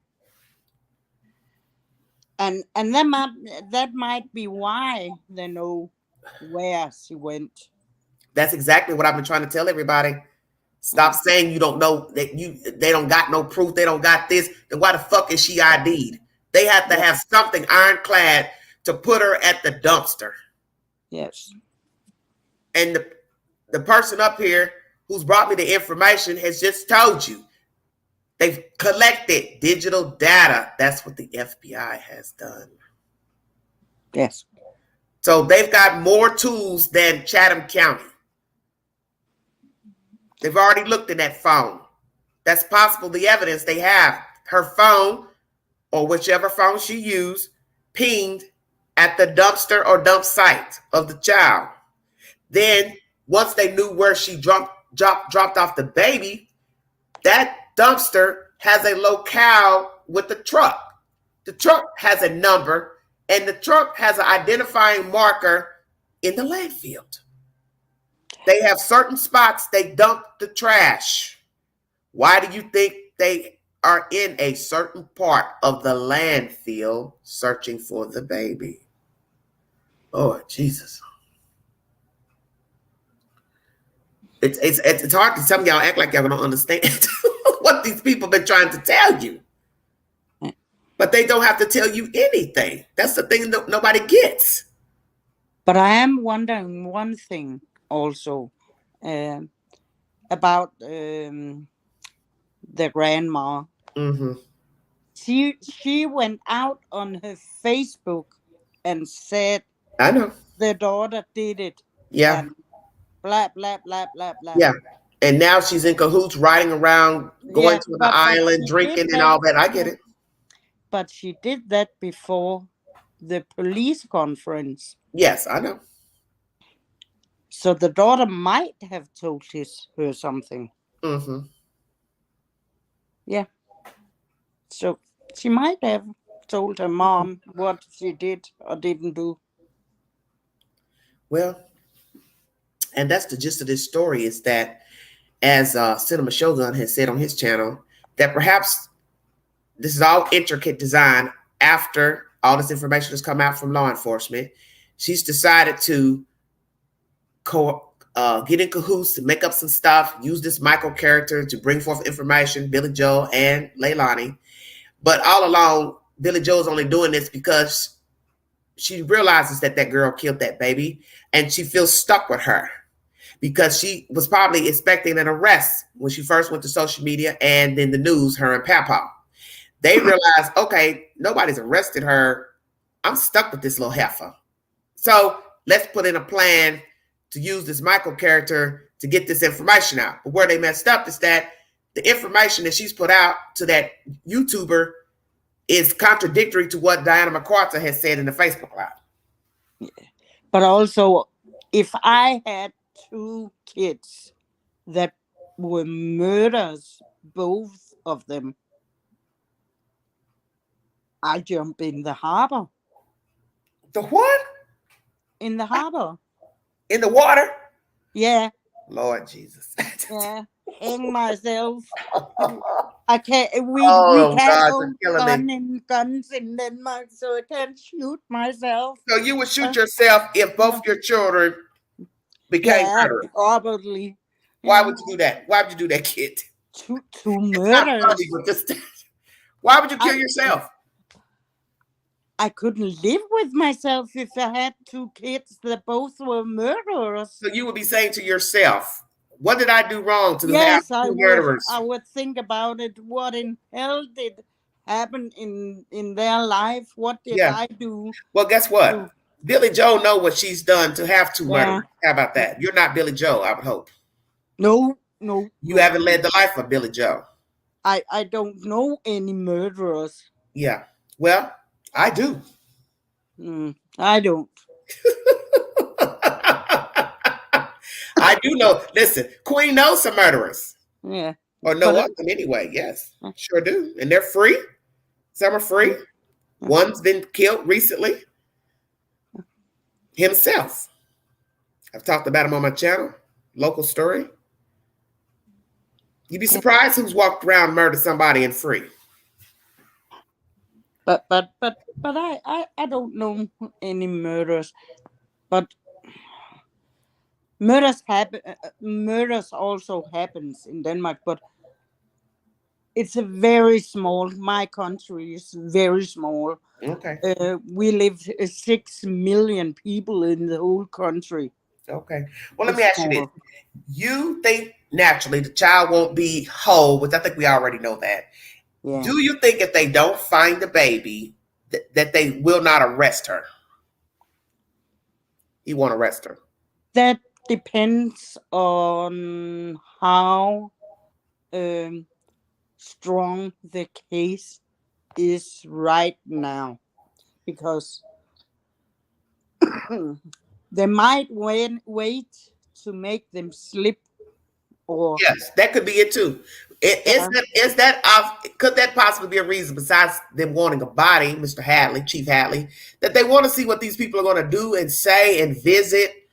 Yeah, maybe because, as you say, you have something called double jeopardy. We don't. So I understand why they need to have a totally watertight case to so I don't know if, but they might in 2 years maybe. Yeah. Say what? Yeah. Dear Lord. See the West boys. Why in the world would you pick that number? The investigation just started. Because of the West boys. Oh, well, don't. I told you I'll stop doing that. Stop judging cases on other cases. No, but what they did in Cal City was atrocious. They let the public think those kids were missing when they knew all along they were dead. Yes. Week 1. Yeah. They knew immediately the kids were dead, and they never let us know. So please do not compare this case to Cal City, because Cal City is just bullshit. No, because they needed to collect evidence. They needed. Okay, but that case to me is no different than this when it comes to gathering evidence. Yes. You knew that they were dead. You still could have arrested them on filing a false report and then still continue to investigate. It's bullshit. They could have done that. They got testimony from the children that the children beat the kids up. So why are you still letting them walk free? That was wrong. Yeah. That was wrong. Yeah. They had no business walking free that long. And then you got to ask yourself, did they let them listen? You also got to ask yourself, did they let the children still see them, knowing that they had murdered those kids, that they had their kids murder them? Yeah. But the case here, what was it that I was going to say about? That's another thing we haven't heard of. You can also Did the children actually see their parents after they knew they had used them to murder the Cal City boys? In this case here with Quentin, they can also arrest them all for neglect and false witness because Filing a false report for a missing. yeah, because Well, that's what I'm saying. She said he was kidnapped. That should be her first. That should be Leilani's first charge, that she lied about. They could have done the same in the other case. That's what I mean. I mean, they might take their time to build a case and collect evidence. Linda, what are you talking about? The information you gave about the interview. I don't know what you're saying. With Dolly Vision. Oh, Lord. Oh, you mean Cher? And Cher as well. That's the interview I'm talking about, the one where I watched him talk. Obviously, he's been talking to different channels, so. Yes, Michael, the brother, he have been, I've heard after, I saw AB's, I was on AB Live when he was streaming part of Cher's interview with the brother. And I found out there that the brother Michael also have been on Dolly's, and that's stupid. Well, it's just like what somebody said. Why are you only going to YouTubers that are hanging outside the house? You're not going to reputable people such as the local news and CNN or Court TV. You have something you want to say, your sister or Billy Joe has something they want to say, then why not go to the local news? You don't want to go to the local news because you know they're going to ask you questions. You don't want to ask real questions. That shit that Cher and all them doing is bullshit. Yeah. She's just narrating what she thinks happened, which she don't have a dog in the race. And she doesn't think with a logical mind. She doesn't think like an adult should think. You're narrating a story that they want to put out. And you want to fall for it just like what you did with Donald Wells. So really, you shouldn't even be getting involved with these people because you got hoodwinked by Donald Wells. I wouldn't get involved with anybody in true crime after dealing with Donald Wells. And she was projecting things. Yeah, she wasn't telling the truth. I know what she did. I know Billy Joe telling the truth. Said, well, you thought Donald Wells was telling the truth, and he wasn't. Yeah, and she said, "Oh, you don't need to take all the blame." Yeah, that was stupid. That was for things that you don't even know what happened. You don't even know what happened. How you gonna give somebody that advice when you don't even know what happened? No. She was trying to make her say somebody else did it. That's what she was trying to do. Well, she's already implicated the yeah. She need to tell her that. She tried to make her say that Danny did everything on his own. That was what. Well, but listen, she's already implied that Danny has done something by implicating the phone. Yeah. Implicating she used his phone to text. Implicating she used his phone to call Diana back at 9. She told the police she runs out the door and picks up his phone. All that is implying he has involvement. And now all of a sudden the babysitter have the key to the house. He gave a bath to them. Yeah. See, all those were subtle implications. He could have done something to the children. Yeah. It was like, And also Diana McCarty, yes. The keys. Yeah. She's putting people under the bus slowly. She just barely pushed them under the moving bus. Mm-hmm. And she was helping. And Cher, exactly. And Cher was helping him. Yes, she was. She's a dirty bitch. That's a dirty woman. But I think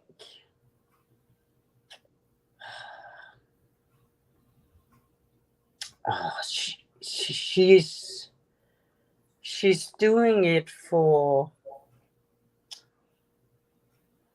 She's not doing it for what we think she's doing it for. Then what is she doing it for?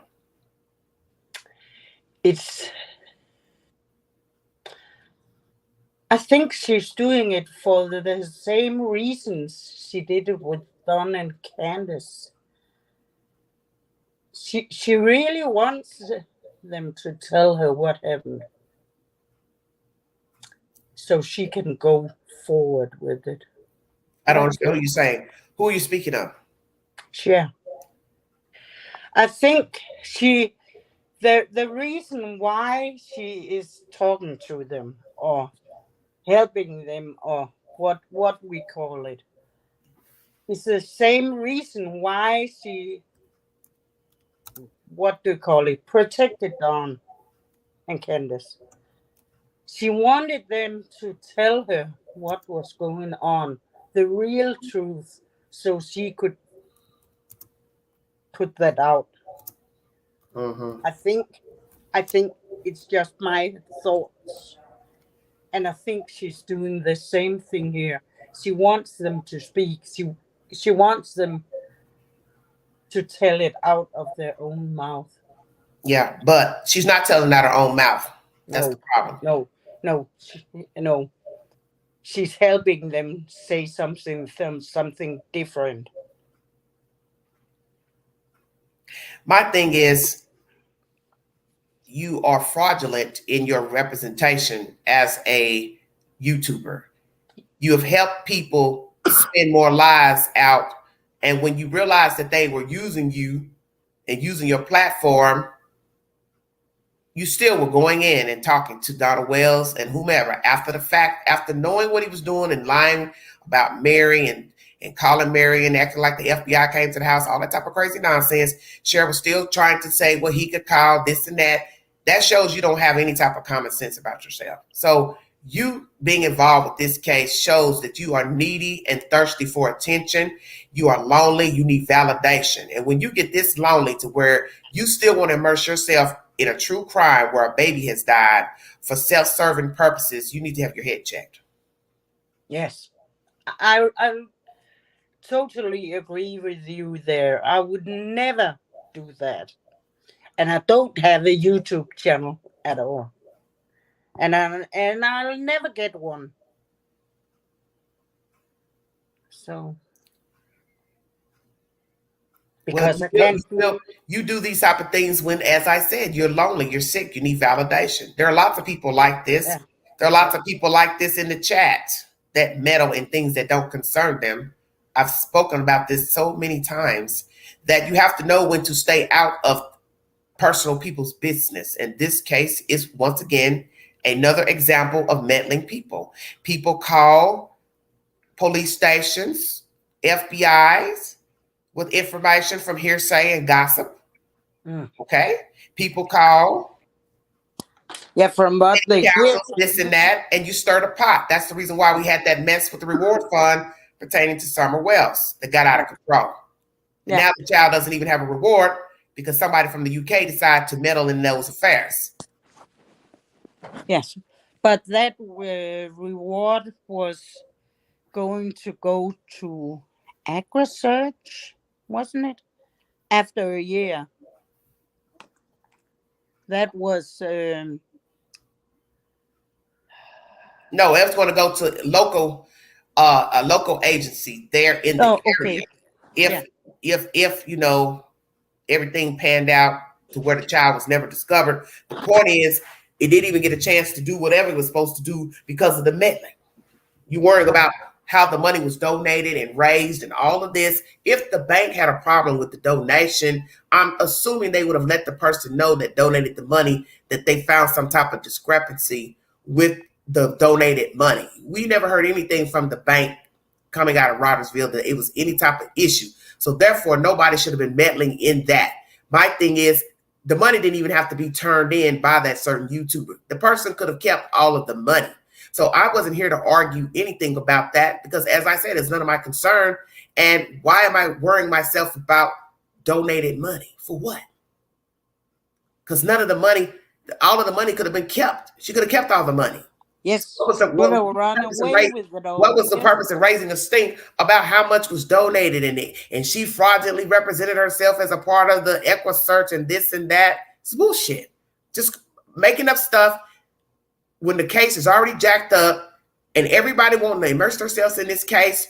And this is the reason why they don't want you doing this type of stuff. All this random calling, telling on people, oh, she didn't do this, he didn't do this, they didn't raise the money right. All that just caused a big problem to where now there's no reward fund for nothing. It's in the courts now. That's not what it used to be. No, and that's a shame.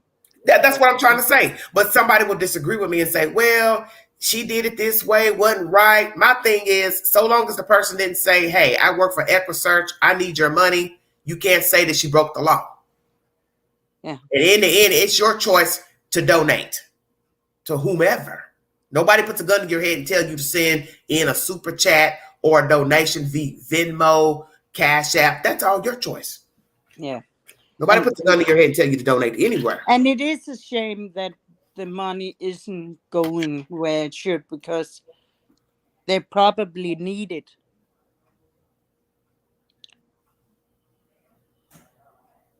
To help other people. Yeah.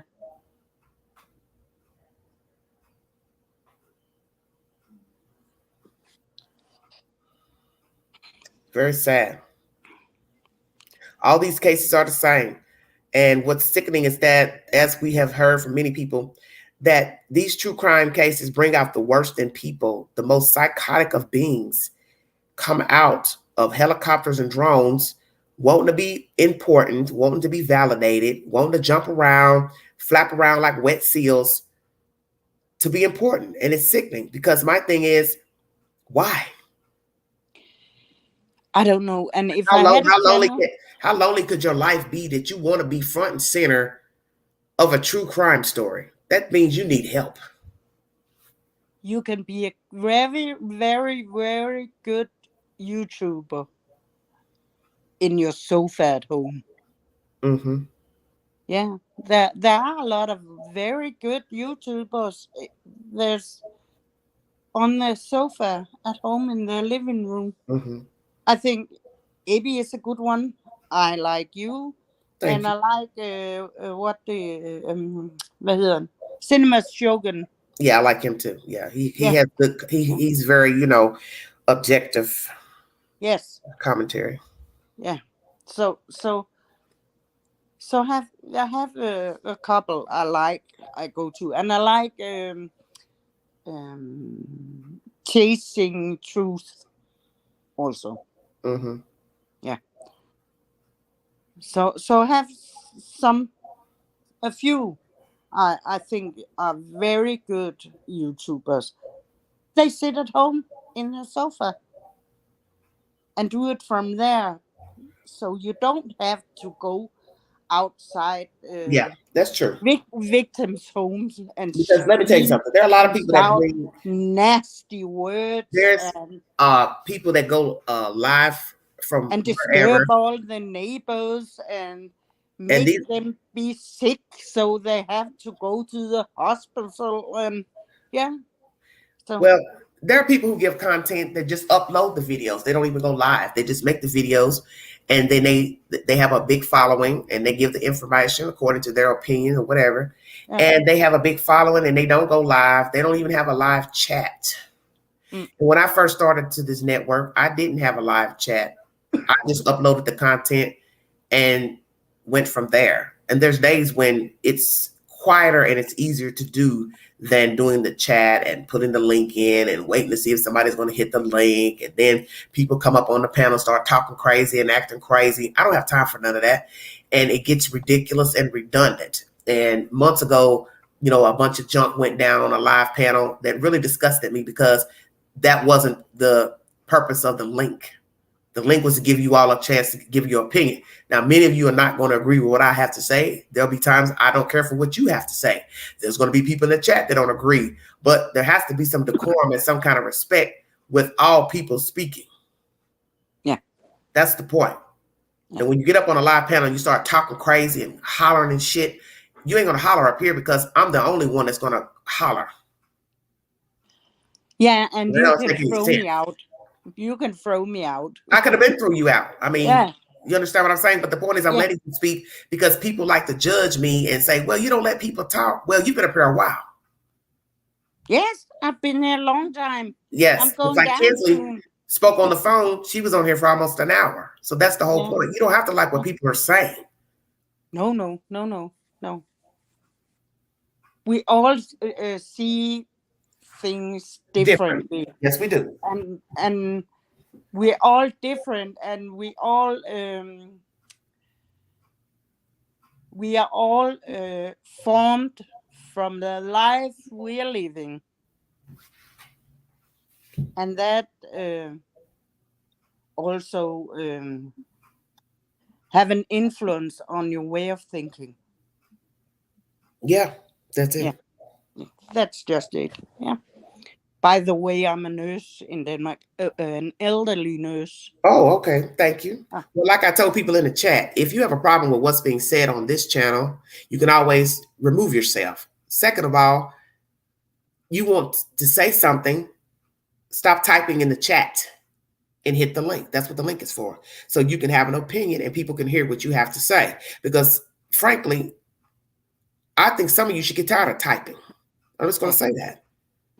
So if I'm you going down typing, and letting someone else come listen, up now. you don't have to listen. This box holds 10 people. Anybody could come up here. I could have had 5, 6 people up here speaking. It's their choice. They don't want to hit the link. But my thing is the complaining I'm not going to tolerate because like I said, there are going to be times when I say things that you don't agree with. There's things you all say in the chat I don't agree with.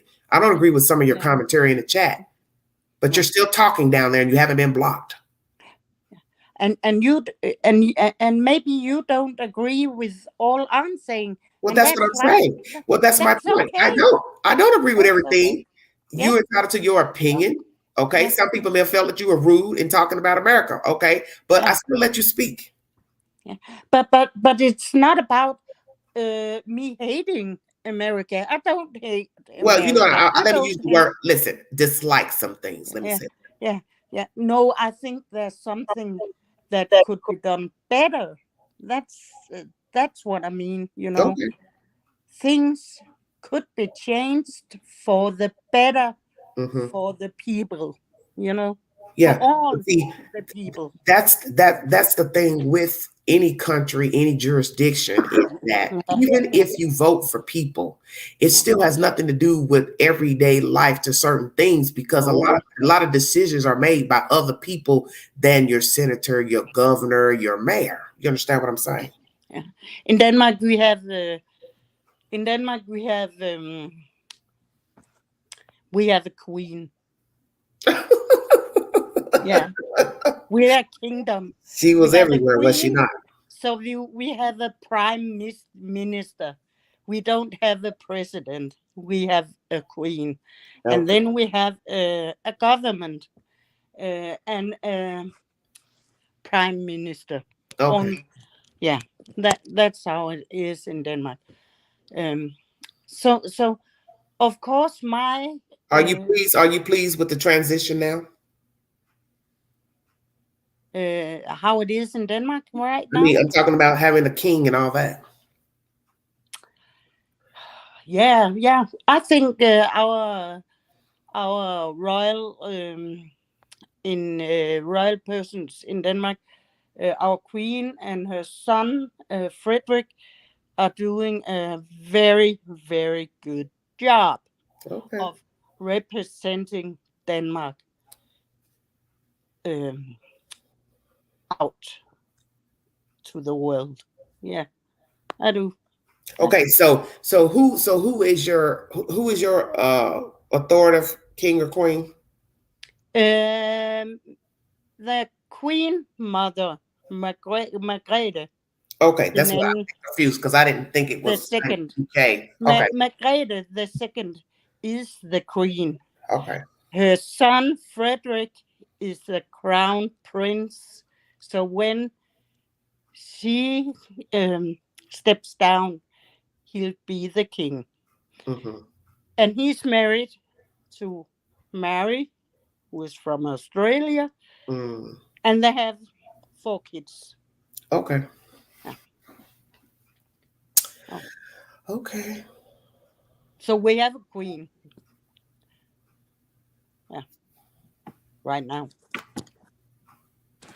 And she's old.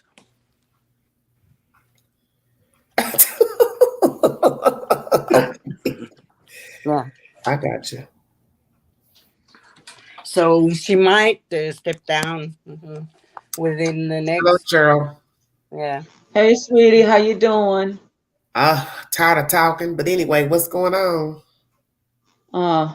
Last night was my fourth night, not really sleeping good. I'm just really upset about this baby, Okay. like we all are. Mm-hmm. Well, can you email me later on at CherylManzella6 @gmail.com? But also, I just wanted to say that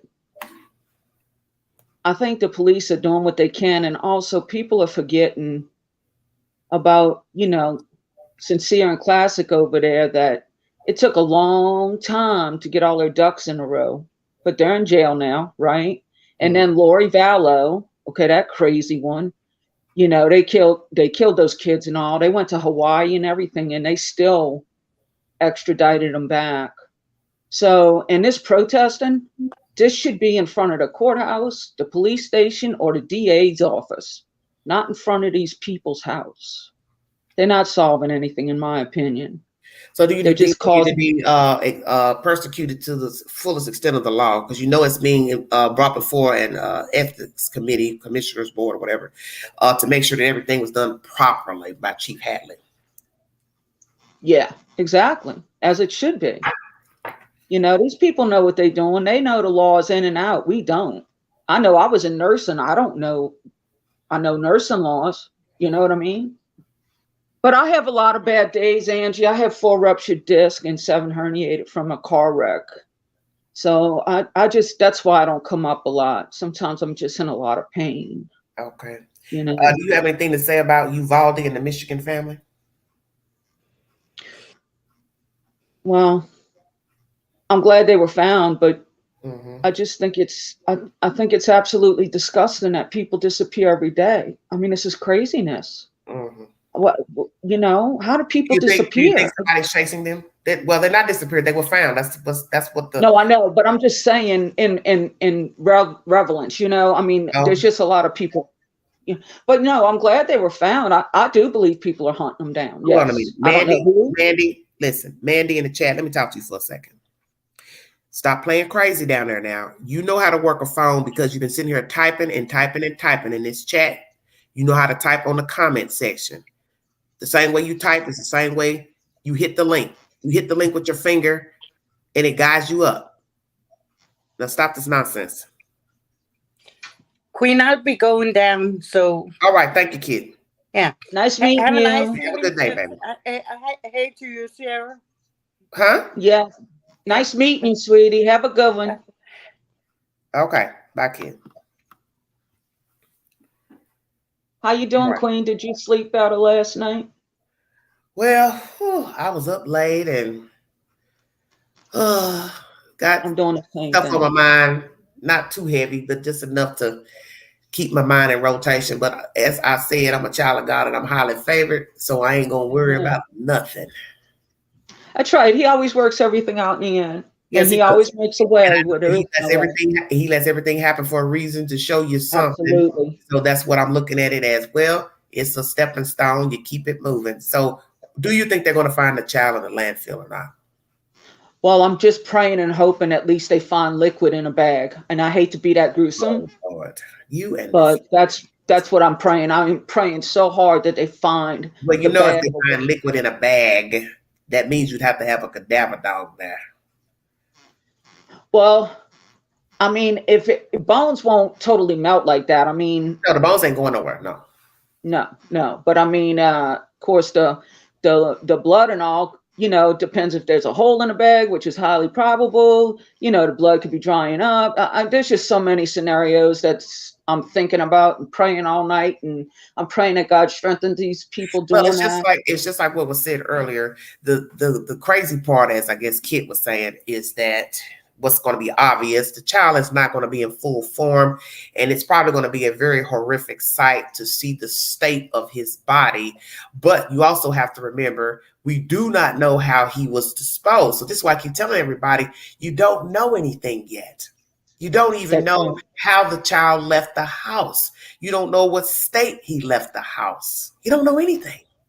That's right. And I'm going to tell you what, people don't realize, but law enforcement goes back on text for a long time, because I saw one documentary about Lori Vallow that the cop figured out like 8 months in that he sent the husband sent the check to Lori, a text to Lori, and it said, "I finally shot the raccoon." And it was during the day. And that's when the cop realized, oh, wait, raccoons are nocturnal. And they figure stuff out. Hello, that's how they figured out they definitely killed Tyler. Well, see, that the point is that people talking code. That's the whole point of a phone. I'm not going to sit here on the phone and tell you, yeah, I just murdered my wife. Yeah, I just murdered such and such or the kid. I've got to talk in a way to where it doesn't appear that I'm talking about a human being. That's right. Exactly. And you know what? I know that God gave me an anointing to take care of people. When I did, he would show me different things of how to, what to pray for them, everything while I was showering them and different stuff. I know that God gives anybody in a job an anointing. That's what I believe. So these police, they're blessed and they have knowledge and they have more wisdom and knowledge than we do. Okay. Especially in this area. I like Dolly a lot, but I'm so disappointed with this out front of the house stuff. They need to start really going where it's supposed to be, like the DA's office. Because the DA is the one who's saying, okay, look, I need this, this, this, and this, and then we can arrest. Mm-hmm. Okay? So all this foolishness, it just takes off of Quentin. Well, see, that's the whole point of why he's dead. Nobody cared about him. Same thing with the other children in the cases that we discussed. They were never important. So you going outside somebody's house every day, lottering, screaming, hollering, whatever, using obscenities. You ain't figured out they don't care about what you're doing. Exactly. You think you're doing something for a dead baby. Well, one, the baby can't hear you. Two, you're disrupting the peace. So therefore, free speech and free rally doesn't apply. Free speech is supposed to be silent. Just the last 20 years is when it's gotten so obnoxious, like everything else, because we're getting closer to the end. That's what I believe. But, if they would just walked around with signs and, they could have their lunches and stuff and just be quiet and do a silent protest, I wouldn't have a problem with that. But to go and disrupt the community, I would go to the judicial system, because those are who are making the decisions about not arresting her. Absolutely. Absolutely. Don't stand outside the police station. That's right. I want you to email, because I really didn't want to say a name on your show. Well, don't say the name. What is it about? There's some receipts on Betty and Dolly for being arrested for a lot of stuff. And I'm like, what? That is craziness. Is it pertaining to this case or their past history? All the past, but if you got domestic violence and you're strangling people and different things. Well, I heard that. I heard that the other day. I heard that about her.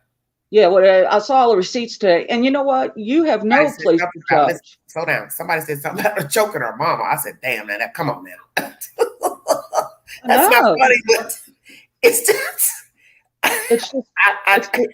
I can't. I would pray for her sake that was not true, and the mother too.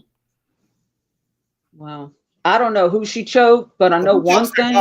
If you choking, if you at the point when you're choking your mother, you in bad shape, because a lot of people have horrible parents. But my thing is, once you realize what type of parent you have, to remove yourself to where it would never escalate to where you even have to choke your own mother. Oh, absolutely. Absolutely. I used to get picked up on my hair and thrown across the room and stuff. I left home at 16. You know what? I had to. Both my parents are dead, but we never did have a good relationship because the house was like Summer Wells' house. Yeah. I'm surprised I even made it alive. Well, let's go here. Besides these two heathens rallying and past criminal records, let's talk about this Michael character who's now come forward as the messenger. As I told people at the beginning of this video, and I also put it in the comment section, that yes, I had a discrepancy with saying it was Quentin only that was coming, not coming to the house. The point of my video was to show you, I do know, she said to Michael, the kids, I'm shocked that they weren't here. So that still coincides with the fact that McCarter said, she said the kids weren't coming. But it's a lie if we're to believe McCarter. See where I'm going? Oh yeah, I listened last night. I missed a lot today because I just had company leave. Who do you want to believe, McCarter or her? So now let's go here. If you believe McCarter, then why would she tell Michael, oh, when I woke up, I was shocked to see the children there? You mean the babysitter saying that when she went over there? Listen. I'm sorry. Listen. Well, let me just see, when I talk about these people so much, I start to blank out. I do too. Leilani has told her brother. Okay. While he's on Cher's show, because he has to keep getting off the phone to answer stupid questions. Yeah. That I was surprised when I woke up that the children were there. The kids were there. So if you are surprised that the kids are there, as everybody wants to keep telling me I made a mistake by saying it was just Quentin, then why would you be surprised if you called her earlier and told her the kids were not coming? Yeah, that don't make sense. Yeah. Okay, because I went back and re-listened. McCarter says, Leilani said the kids are not coming today in that 529 text, okay? So Michael is now saying on this interview with Cher that, oh, she said when she woke up, she was shocked to see that the kids were there. So now people are going to ask, well, which kids are you speaking of? Because one's dead. Exactly. So which kids were you speaking of? So that's still contradictory to what McCarter said in her Facebook Live. And as I told people, yes, I made a discrepancy because in the beginning of this mess, I had heard that it was Quentin only. I went back and listened to the live this morning before going live. And yes, she did say, she texted me saying the kids were not coming, she or Danny, whichever one you want to argue over. Because as I keep trying to explain to everybody, you don't know what's the truth. You don't know who did the texting, because this girl has now implicated Danny's phone as the source of the information 2 times. One time as a text at 5:29, and after 9, a call directly to McCarter using Danny's phone. Yeah. Well, I really believe the first plan was to try to blame the babysitter, and then they couldn't do that. It's changing it up, yes. But they couldn't do that because the babysitter had cameras, so she had her ass covered. But she's still implicating them both by saying she's used his phone both times. He gave the children a bath that night.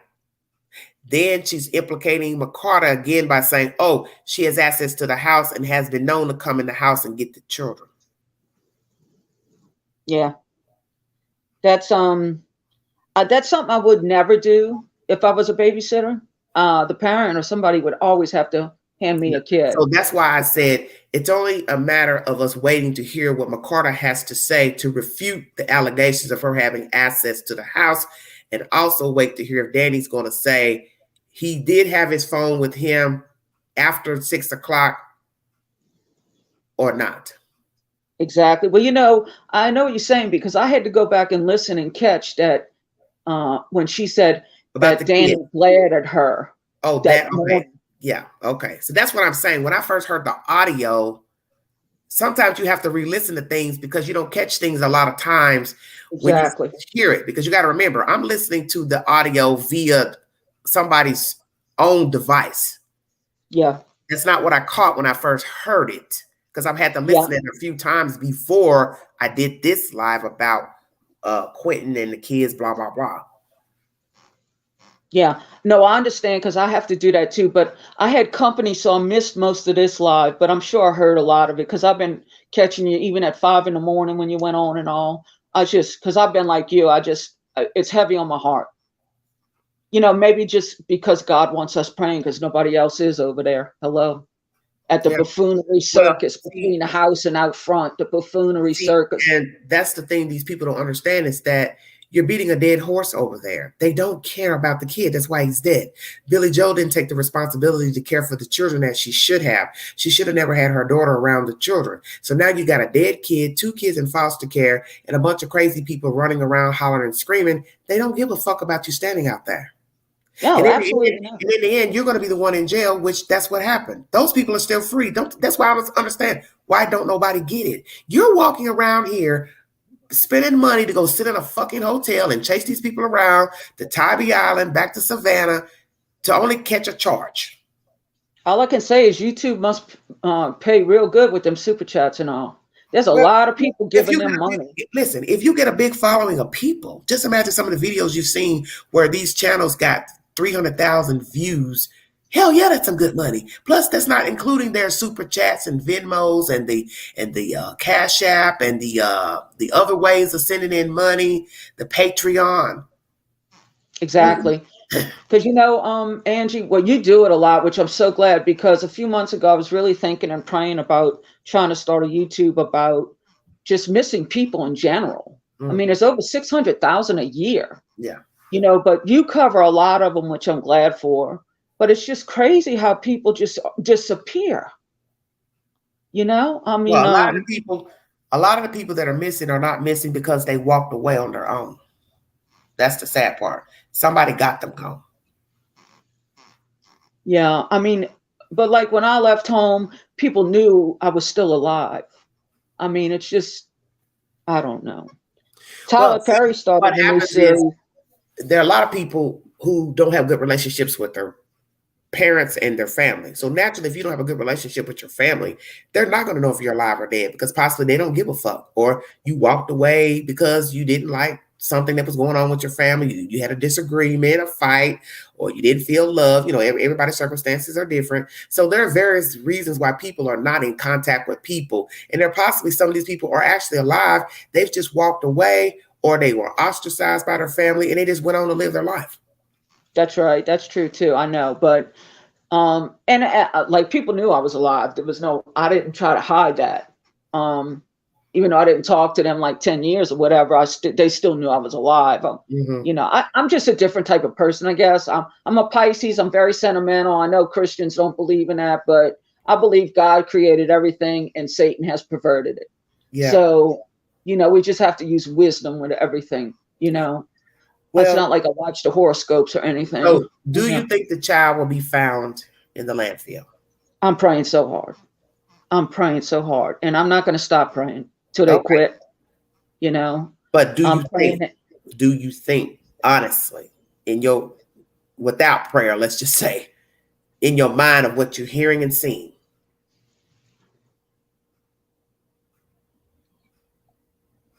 It's possible, because anything is possible. Mm-hmm. But to look at it and the pile and the smashing, it's kind of doubtful. But I mean, they have found people in the trash. That's what I tell people. They have found even people in suitcases in the dump. Yes, they have in the dumpster. Yes. And I just feel like he was wrapped in a blanket. I don't know if he was thrown in a garbage bag too, but that's just what I see in my head, that he was wrapped in a blanket. Mm-hmm. A few days ago, I got the thought about a blanket to me is still too risque going to a dumpster in the AM, because you don't know who's watching. Exactly. He'd have to be in a bag or a box. And he could have been unraveled. What if somebody had went in their dumpster diving in that morning? Exactly. Yeah. Can you imagine that? Digging through a trash bag or blanket and seeing a baby in there? Yeah, but I tell you one thing. I was homeless a few times myself, and there's good homeless people out there that would have definitely just turned that kid over to the police. Oh, I'm not saying a person wouldn't have done. That's not what I'm saying. I'm saying discovering a body. I know it's You're digging through the trash and you see a body. Yeah, that would be horrible. In the trash. Yeah, that would be very horrific. Dumpster diving, see a human in there. Oh, absolutely, that would be. And I was there for 27 people to pass on, and death is a gift just like life. To be absent from the body is to be present with the Lord. And, Quentin, he's an innocent little baby, so we know where he's at, which gives me relief, because he's better off than when he was here. Well, and You know, he saved his siblings because they'll never get them back. So let's go here. If the body is not found, do you think they will arrest her? In due time and process, it may take a couple years. Like, that's why I'm bringing up Lori Vallow now, because let me tell you, they're going to go back on all that stuff for years, those texts and all. And somebody's going to figure out the code and all. So I'm just saying, besides comparing the case to somebody else's case, with what they have, because we don't even know what they have. That's what I keep trying to tell everybody. You got to focus on that. You don't know what they have. You don't know if there are eyewitnesses. You don't know if there's surveillance. That's so right. With what they have, they don't find a body in the next couple of weeks, a month, whatever. Do you think they still will go ahead and bring forth an indictment after the fact? Yes. Yes. I think they have enough now already, honestly, in my heart of hearts. Yeah. I just believe they want that body. The FBI does have something, but they got to have something, because they're not gonna dig in trash like that if they didn't have nothing. Yeah, and that's what I told people. That's stupid. You have to think about what you're talking about. You're talking about digging through what is the worst of man in that dumpster. In the landfill. That's the worst of man, the landfill. So what makes you think somebody just and everything subject these people to filth, dead animals, fecal matter, urine, all the ugly things that come out of a human body in a dumpster, in a landfill? And I just think it's absolutely disgusting that these people keep doing this. Why not just give your kid? Hey, I would have took that kid. That neighbor probably would have kept quitting for. You know, I would open my door for a kid. Hello. Yeah, but you got to remember, that's not how a rational person thinks, of course. I know. I'm not going to give my baby to you because, one, I don't want the baby. I don't want a reminder of the baby. I don't want to bump into the baby crossing the street. I don't want people to know I didn't want my baby. Rather be I killed the baby or I gave the baby up for adoption. That is the reason why a lot of people don't give their kids up. They don't want people to know that they failed. They rather continue to just abuse the baby or kill the baby and say the baby was missing. It's crazy. Crazy. Because their thought process is, yes, jacked up, as somebody told me. But you're not thinking like them. Yeah, I know I don't think like them. Thank the Lord I don't. But I know, huh? An irrational mind, it tells them anything. Hey, I believe you can fly. Jump off the building. Jesus. You'll get back up. That's an irrational mind. Hey, kill your kid, dump your baby. You won't get caught. Hey, use your brother as a scapegoat and as a gopher to spin more lives off a YouTuber's channel. They'll believe it. Yeah, exactly. Because we've got a dummy right now. She's a dummy. Tell that lady share anything. She's stupid. I know. I was just going to say, you know, if anything, of course, I would never harm a child or a person. I'm not that kind of person. But if I did, per se, I would definitely not have anybody speaking on my behalf. I would not be speaking myself. That's a stupid person. That's a stupid person. You've already lied to the lady who keeps your kids about not sending the children to her. Okay? Then you call her back to say, hey, have you seen one of the children? Now, weeks later, you're going to use your brother to say you were shocked that the children were even in the damn house. That shows you right there that you don't have no common sense. And this brother is a fool to have them use him as a mouthpiece, because my understanding, he has been on more than one person's panel, and also he's given different commentary each time speaking. Then he has to jump off to answer the question. Now, kid or whomever thought he was using a script. I told him I don't think he was using a script, because a script means he and Cher all got together to do the Q&A. See what I'm saying? Yes, I understand. If I already got the answers to Cher's questions, I don't need to pause and get off the phone to answer. I would already have. She did. You know, when I called her, I was like, damn, she don't have questions wrote out on a paper, because she was like, do you have any questions to Fairy Boy? I mean, it's just saying. And he told you, what did he tell you? No, I don't. I prefer you ask me the questions. Exactly. I would have had questions wrote on a paper. I mean, he said it's just craziness. Well, she was answering questions. She was giving him questions from the chat. Because you could see her, she was bending over. You could see she was reading from the screen. So I don't think that was scripted. Yeah, I caught it on somebody's channel. Looking at the screen, then the questions popped up on her screen, and they were the questions from the screen. So they can't be scripted. It's not scripted. Yeah, exactly. You're Well, right. and you knew if they were scripted, he wouldn't have to keep pausing to say, hold on a second, hold on a That's second. right. That's right. You would already have the answers.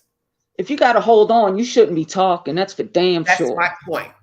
So why would they use this buffoon to give this information? He's playing coy and dumb, like, well, we're going to wait on the evidence. They already got the evidence. What are you waiting on? You're waiting on them to tell you exactly what they have against her. That's what you're waiting on. But my thing is, you should know that something ain't right, because if you've been following the script of what McCarter said, and then you're repeating back this bullshit on this girl's channel, you should as you're speaking, you should say, wait a minute, this don't sound like what that babysitter said. Exactly.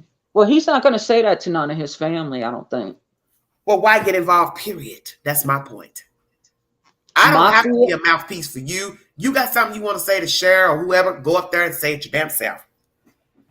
But she didn't want to get caught off guard with the question. See, that's the reason why she didn't want to talk directly and let people come up and say, hey, why did you do this? Why did she do this? Because Cher knew the people were going to be disrespectful because they don't have respect for the girl. You know damn well somebody's going to come in that chat and wear her ass out, just like that lady, sounded like a black lady that got up there and started saying, well, I got custody of my grandchildren and you're the sole person responsible because you signed the papers. See, Cher didn't want to hear that. First thing she says is, well, we've talked about this already and it's a null and void. I don't want to keep repeating the same thing. Well, see, right there, you are narrating the narrative. Well, the only reason she plays like they're not guilty is because she wants an interview with him. But number two, as far as her brother being a mouthpiece, the only thing I can think is being from the abusive household, he's looking for some acceptance for his family. That's the only thing I can figure out. But why? We're talking about a whole baby in a dumpster. I'm not getting ready to go look for nothing for none of y'all because I don't know who all knows what and who did what. Yeah, but I wouldn't get involved. I wouldn't get involved. Yeah, but you are mentally strong and you're matured. Some people, even though they're in their 30s, they're still not matured in that. They're still a mess. How old are they saying this Michael is? Do you know? I have no idea, but he can't be that bright to be doing what he's doing. Yeah, I would never do that. And I would have told him, why are you asking me? I don't want to do this. Absolutely. And that's what brings me back to coming from the abusive where he wants to please the family. That's the only thing I can figure out, and that's a sad situation, but it is what it is. My question is Billy Joe going to go to jail? Yeah. And you're right. Panel writing. Very true. Panel writing. And it's sick because this is what I always say about people that jump on YouTube panels about true crime. Your credibility lessens every time you go on a different panel. The truth only needs spinning one time. Yep. You don't have to keep going from channel to channel to channel because one, it's not like you're speaking to the national news and then Oprah calls you, Gayle King calls, or the producers from CBS call. You see where I'm going? You're not speaking to reputable news. So therefore, what is the purpose in going on a YouTube channel? And like somebody said, you're speaking to people that were on the ground with cameras filming, and it just don't look good. Because why are you speaking to people who are out there protesting and rallying outside the house? That is awkward. That's real backwards. Exactly. I don't understand because Molly's supposed to go out there today, from what I've heard through the grapevine.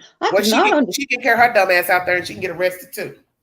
I don't understand. Only a fool would have gone and touched down today knowing those people were arrested Friday and Saturday.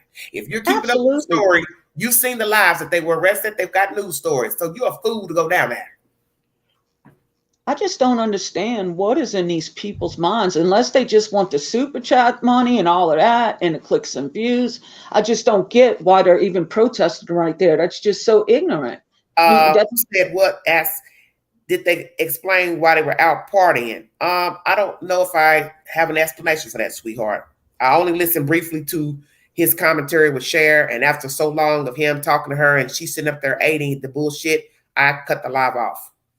Yeah, I'm like you. I can't take a lot of stuff. You might want to go to her network to watch all of the interview with him and see if he gives an explanation about them partying. The only explanation would be come on, let's go have a night out. You poor thing. You lost Quentin. Oh, come on. And it could be, and I don't think it is, honestly, but it could have been Bobby Joe wanting to figure out, I'm sorry, Billy Joe, wanting to figure out if she would say something and slip. Well, you know what? Cinema Shogun had a good point in his posts he's made in videos, that perhaps they went to the hotel to get away from the house, to talk privately, not knowing if their house has been bugged. It makes I heard that last night. And discuss what they're going to do. Because you have to admit, he has a very valid point. All this construction and partying comes right after people started touching down, going to that house. So now all of a sudden you've left the house, went to Tybee Island, partied it up, woo, woo. These people track you down over there at a hotel. You got your friend coming and cussing and fussing and trying to explain himself. Then you're sitting in a restaurant, that gets back out. Asking for somebody's phone number, that gets out. It's not good. So one could think that perhaps they did go over there to talk about a strategy. I'm sure they did, but also you had a point the other day. You said that guy could have been wearing a wire, and they screwed that up. They didn't. No, I never said that. I never said anything about anybody wearing a wire. I thought you did. I'm sorry. No. Who would have been wearing a wire? The guy, the older guy, the biker guy. Oh. Maybe the FBI would put him up to getting information. You just don't know what's going on. Infiltrate the family. And well, then that means they have to have been watching the people coming and going at their house then to know, did he ever go to their house when this first happened? The report of the child missing. Or did she just call him on the phone and say, hey, meet us over here at Tybee Island? Yeah, I think that's what happened. But still, the police are already going through all phone calls, going to talk to people on Sly. Just these people in the field looking for the baby ain't the ones working. Well, you know what? That would be very interesting to know if there is a decoy in the group. I hope there is. Who knows? It could be the brother. We have not thought about or talked about. Very interesting. It's a good point. I would have sworn you said that at 5 o'clock the other morning. No, no, I've never said anything about anybody wearing a wire. But maybe I dreamt it. I could have dreamt it. But it would be a good strategy because that has happened in many investigations dealing with murder. And even if they are going to go that route, they might send somebody that she knew from 3 years ago and 6 months from now. Exactly. Go down in the DM. How you doing? I'm praying for you. Hope everything works out. That's right. Absolutely. And one thing leads to another. Now, let me ask you this, because I'm not sure about a lot of stuff, because I mainly watched you and a couple of other ones. But did that babysitter say that she had pictures from while she was babysitting of Quentin's bruises? I can't remember. I thought she said that, but I can't remember. But that would be awesome. I just know she said she's got text messages from where she told Billy Joe about the abuse and concerns. This is what she said. I've got the text about the concerns. I took up all my concerns with her. And I think she did say she has proof that she's talked to her in text about her concerns. Because remember, somebody asked about her calling DHS when she's in the chat. It was in her chat on her Facebook Live. And she answers, any concerns I had, I took up with Billy Joe. So I'm assuming she would have texted her about seeing bruises. I'd have to go back and re-listen. Well, I'll tell you what, that's going to hurt Billy Joe in court. Okay, I think. But also, I reported a few children when I was growing up about abuse. Who said what? Said yes, that has been said. There are pictures of bruises. I'm confused on who has them. Well, I would assume that McCarter would have them since she's the one saying she took up her concerns. If I'm calling you about concerns, I think I would have taken pictures. Yeah, I think she was the one that said it. I just don't have time to go, even though I'm half crippled. I get up and do stuff. Somebody else in the chat is saying, yes, she did a certain channel showing some last night and the night before. So I would love to see those. I'd like to see those. Now McCarter's going way out now. Yeah. So she has to remember everything you do right now will be mentioned in a court of law if this goes to court. Well, not only that, when this goes to court. It's not only that, though. You know what upsets me is these kids, when they grow up, just like the Wells, they're going to have so much information to go watch. Oh yeah, that's what's And, going to be bad. Yeah, down and the it's road. going to damage and hurt their spirit. They're going to have to be set free from all the hurt and the wound. It's just so sad on Well, every level. let's talk about McCarter for a minute. Okay. Do you think that's right for her to show those pictures? No, honestly, no. Because by law, you're not really supposed to be showing those kids' faces. No, she should be blurring her face. Even though the media posts their picture because they're missing. Well, you get what I'm saying. Yeah, All absolutely. these different networks posting the pictures of the children, personal pictures, taking this shit off the Facebook pages, TikTok, whatever. You're now posting pictures of a child in a dire situation if we're to believe that those are actual bruises from abuse. Yeah. Wow. I would be really careful if I was that babysitter. I haven't heard anything new in the past few days. So I was thinking this morning, like 3 o'clock, maybe she's finally got it to keep her mouth quiet because she needs to really stay out of it. And She does. tell us why you think that. Because all this crap will go to court and everything's going to be twisted and used against her. It's not going to be an easy ride for her. And the less she says, the better off she's going to be. Yeah. But less is more. But this is what happens when people start going live on Facebook and going to YouTubers. Yeah.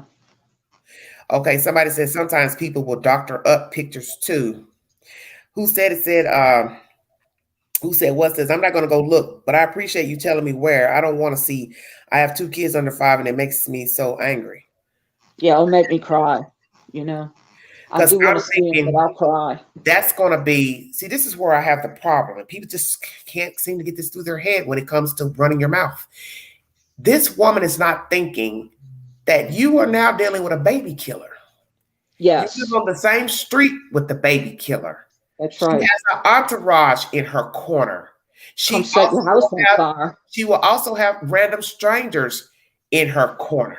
Yeah. So you live on the street with the baby killer. Now people know your past. They know where you live, where you can be found. And you're not considering that every time you talk about this witch, every time you bring forth some type of information or evidence, that is more venom for these people to exact against you down the road. You could be walking in your mailbox, somebody comes by, blows your fucking brains out, hit you, hit your car, flatten your tires, egg your house, do something. You have to think about the stuff you are doing. They got and some people just go catch the house on fire at 3 o'clock in the morning. You just don't know what people might do. Kinsley, we just got information in the chat that McCarter has shown pictures of the boy's bruises. And I was explaining to the chat how this is possibly not a good idea because although people are showing his pictures around, you're showing him in a compromising position if we are to believe that those bruises are from abuse. You want to call me and give me your commentary on that or what? Because I'm already at 3:32. I probably have to go live again later. Yeah, I'm sure you will. Yeah, because this is 3:32. I got to get a shower. I want to hold everybody. Well, go on and shower. You got anything else you want to say? No, sweetie. Thank you so much. And thank you for everything you do. Thank you. I love you, baby. Okay, bye. Email me. Okay. Email me. Thank you, babe. Bye. Mandy says not a good idea. No. Well, just hit the link or call me. Lord have mercy. Hello. Hello. So now we get information that Miss McCarter has shown pictures of Quentin's alleged bruises on someone's network. I seen a picture the other day of the oldest one, Zane, and he looked to have had a black eye. Okay. And personally, I would not be putting those pictures all over the internet. I mean, if I was her and I was the sitter, I would not be doing that. I mean, you just don't know what can happen. You know what I mean? That's what I'm saying. Somebody... That's what people don't understand is you live by them. You're not a random person just showing stuff on a YouTube channel or Facebook group. You are the actual person that had contact with the children. You kept these kids for almost a year. You're wrapped up. And the more you do and say stuff, you're just winding yourself down that rabbit hole. Yeah, people can turn in like the blink of an eye. People can turn to her and be like, why didn't you call it in? Why didn't you call the police? Yeah, because that's going to make people more critical now, even though she said that she did. One time you listen to an interview, she didn't say nothing. In the next interview, she said she did call. So that's why I said there's a lot of conflict with all them talking. But this makes it worse because now people get a visual. See, it's one thing to just say, I saw a bruise, I saw this. But when you start manufacturing pictures, if you want to believe the pictures, now that brings in more criticism from people if they want to be critical. You understand? Yeah, number one, her safety is in jeopardy. That's what I keep saying. You know what I mean? She doesn't seem to get that. She lives that house of horrors across the street or a few houses down.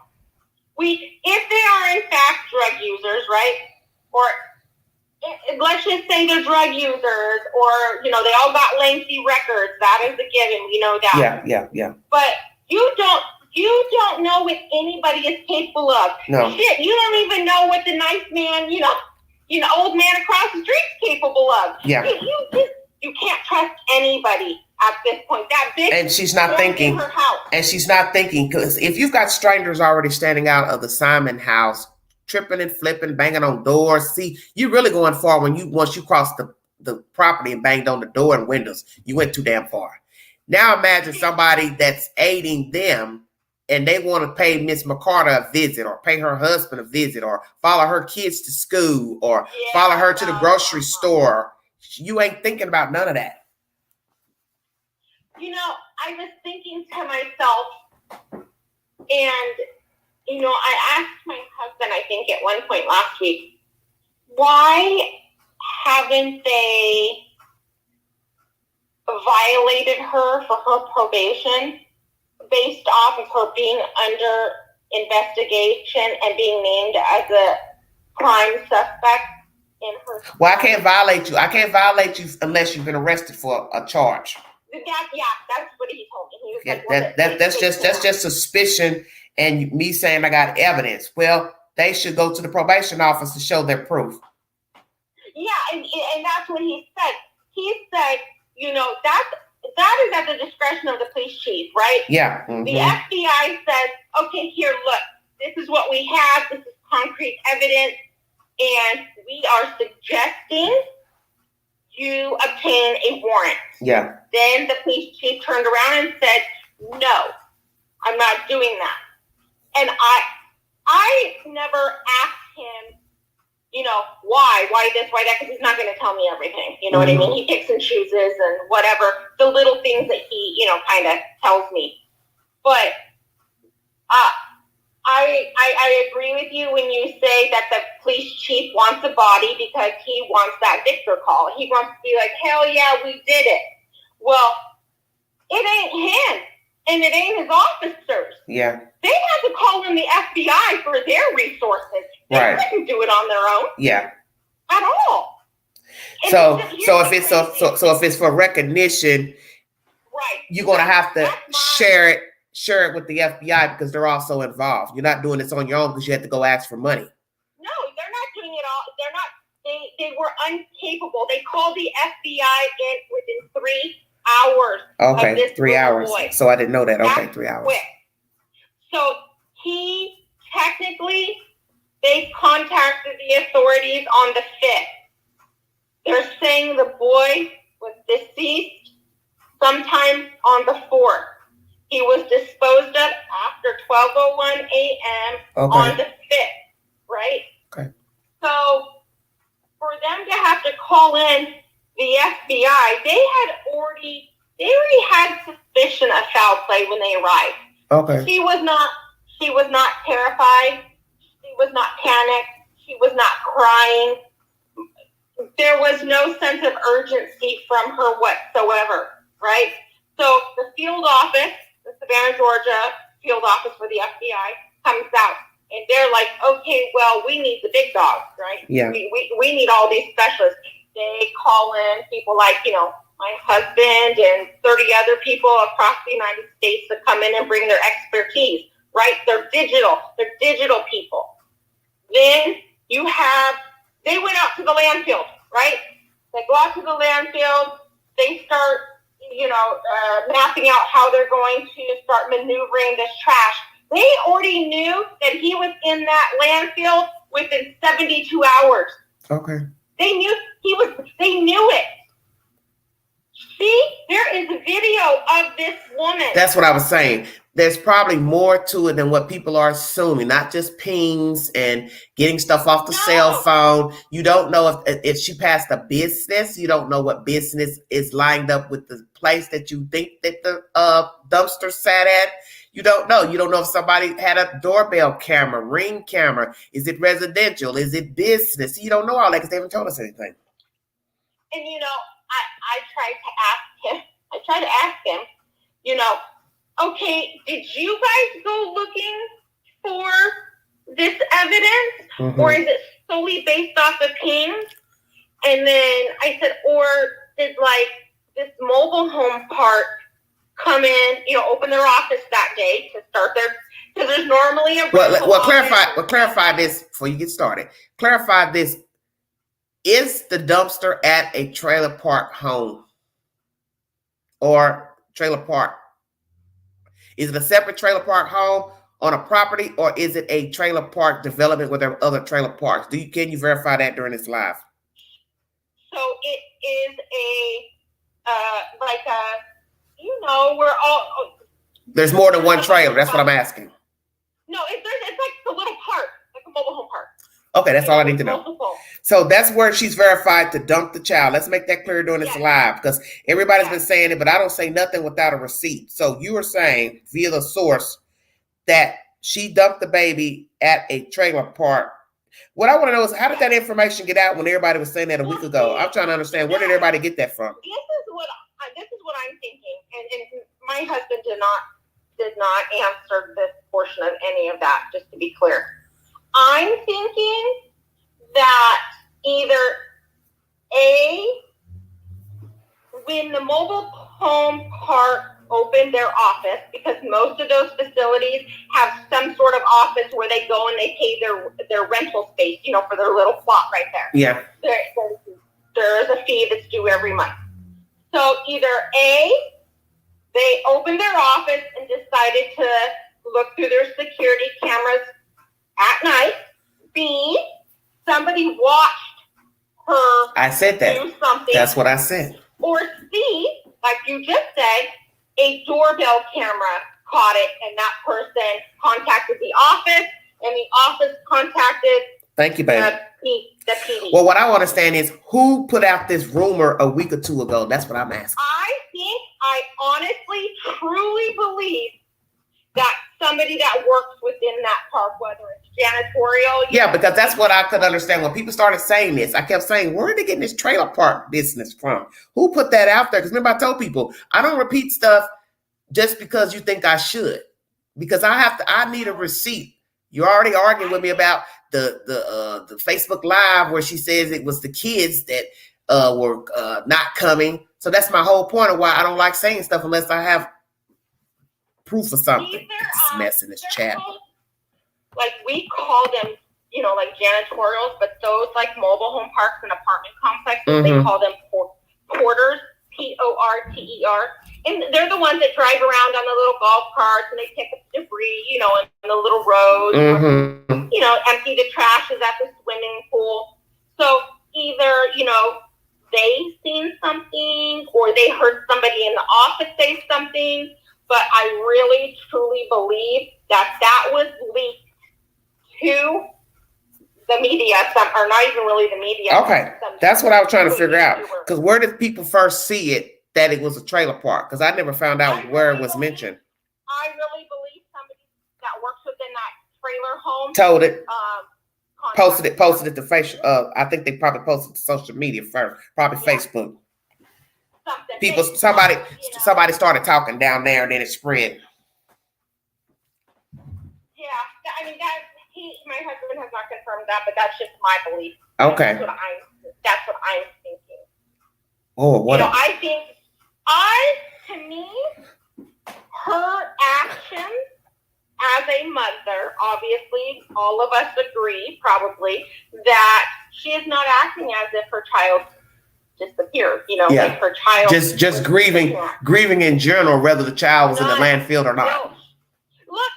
Here's the thing: when you have people that will not go in and give an official statement, yeah, that I'm sorry, that tells everything. Yeah, it does. And I get it when people are like, "Oh my gosh, I was arrested, and I've always been told not to talk." Yeah, I understand that portion. Yeah, but you're not arrested. You're talking about your child. Right. It's totally different. Calling you in for questioning. Yeah, you're not allegedly. You haven't done anything, so you shouldn't have no problem going in and giving a statement. See, that's how I think about it, right? Like, I didn't do anything. I'm happy to come and talk to you.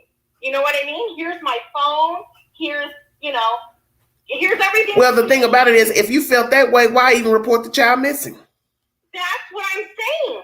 She did not even want to report the child missing. If I'm correct, didn't the sitter have? Yeah, she said that. Have you called the police? So she said I don't think she would have called had I not came over to help search. No, hell no. No, she has not been interviewed formally. Absolutely not. They declined. I believe that kid. Yeah, she didn't love the baby. She chose which child to discard for a reason. Whatever the reason is, it doesn't even matter. The point is, he was a chosen one. He was a chosen one. And I tell you something else I found interesting. When that Michael got off the phone to ask her, did you have any animosity towards the baby's daddy? And she told him, no. Bitch, are you high? You think we're stupid? Then how's the baby in the dumpster then? Do you know how bad I wanted to just jump on that lie and be like, you know what, motherfucker? This family has coached you on what to say. You don't even fucking live there. You don't even live there. Well, do you have verification where he stays? Because some people say out of town. Some people say in the state. Where is he from? I don't have verification. I do know 100% he does not live there. And he, from what I know, he was not close to the family. Okay, so that's the strange brother you told me about, right? Yeah. Okay, so let's go here. What are you doing there? So one, he's estranged from the family, but now he's the mouthpiece. Two, he's the mouthpiece. I forgot what I was gonna say. Damn. His fucking story has changed from when he talked Wait a minute. to one creator to the dumb broad. Well, that's what somebody else said in the chat. You can't pay me to believe shit that comes out of his mouth. Oh, that's what I want to ask. Who is he exactly? Because each channel is saying something different. Is he a half brother or a step brother? Yeah, he's a step brother. So, if I'm correct, because it said Simon. It said Simon. So what we have to ask ourselves is Billy Joel carrying, because her last name is Howe. So where is the Simon from? Which child? husband, if I'm correct, he's dead. So because she's married to this guy here. Right. What's his last name? Howe. Okay, so this husband she's with now is a Howe. Her daughter's last name is Simon. So this Simon is from a first marriage. So this is from her first husband's. Right. That's one of his children with another woman. I'm confused. That's what I'm thinking. That Michael Howe or his. It's either Michael Simon or Corey Michael Simon, and he goes by. Yeah, one Michael is the senior, and the next Corey is the son. That's what I read somewhere. Yeah, he's the son, and if I'm correct, his mom is different than Billy Joe. Okay, so then he would be a half brother, not a step brother. Then he actually shares this. All I want to know is, do he share the same father as Leilani? She said Simon is a second marriage. Daniel Kelly. Daniel, do you ever sleep? I'm curious. Because you have an answer for everything. I'm just trying to understand, what do you do? I'm just curious. Because you all sure have a lot of information. I can't keep my eyes on the internet all day. That's just unhealthy for me. I'm tired of reading. I can't do it. you know, if they don't, if, you know, they said that Leilani was dancing in the window the other night, you know, obviously egging these people on. She likes it. Well, somebody, okay, that was mentioned. Let's go there. That was mentioned, and I believe he said that was not true, if I'm not mistaken, that she was not dancing in the window. That I don't know. I have not. Okay, Daniel says Swain was her first husband. Okay, so we got Swain number 1, then Simon number 2. So I guess this is when she made a baby with him with Leilani and whoever else. I don't know. So how many children are last name Simon? Which child is by Mr. Swain? And then who's this daughter? Who's the daughter? Yeah, like that's what I was wondering about that too. I have no idea who this other daughter is, and I haven't asked because he's gonna tell me no. He doesn't tell me, you know, ton of stuff, but he'll just tell me, don't ask me that. But Georgia Peach says she was 100% dancing in the window. Okay, sweetie, thank you. So she's shaking her coochie and her nasty ass in the window. What do they expect? You got people that are outside, right? They're truly upset that you, woman, have not searched for your kid. You haven't spoken to police. You're sitting there lying. Your mom released a statement saying that you killed him and don't remember, and he's in the landfill. Why are you doing that? Why are you? Well, let's talk about that. When you watch this video that I showed you of the arrest of the people, they show the FBI putting up the black trash bags up on the window. But that was also mentioned in the live, and he states that they put that up. I think he said they put that up because of the people peering and poking and prodding and, you know, circulating. Listen, let me finish. I told myself the FBI is not getting ready to do anything to your house because of whatever the fuck is going on outside with random strangers. And the reason why I say that is because of Jacqueline and Trezell West. What was the first thing we learned when we found out they were not staying at the house? That Trezell went back to that house and boarded it up himself, right? So why would the FBI pay to trash up your house with plastic bags because you fear your safety, that people are coming around the house looking and lurking? That's your job. That's not the FBI's job. And I've never heard of the FBI or the police putting up anything around your house so people won't peer in your windows. I can only see them doing that if they seize the house and board it up. Well, the first thing is none of that black trash bag. Wait a minute, Daniel. You're in the listen to Daniel. Daniel, who are you? Swain number 1, better than number 2, Simon number 3, Hal number 4. What the fuck are you saying? Okay, I gotta write that down now. Wait a minute. I gotta write all that down. Because I usually don't keep notes on everything, only when certain things, but this right here is, you might want to ask where all these husbands are.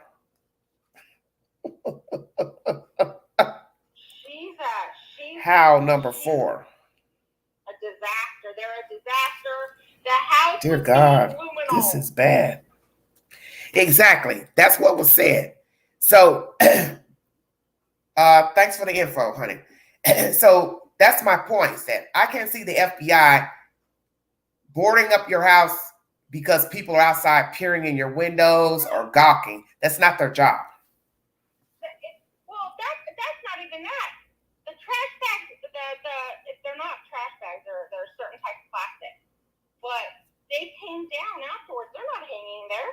Okay, and you're right. And let's go there.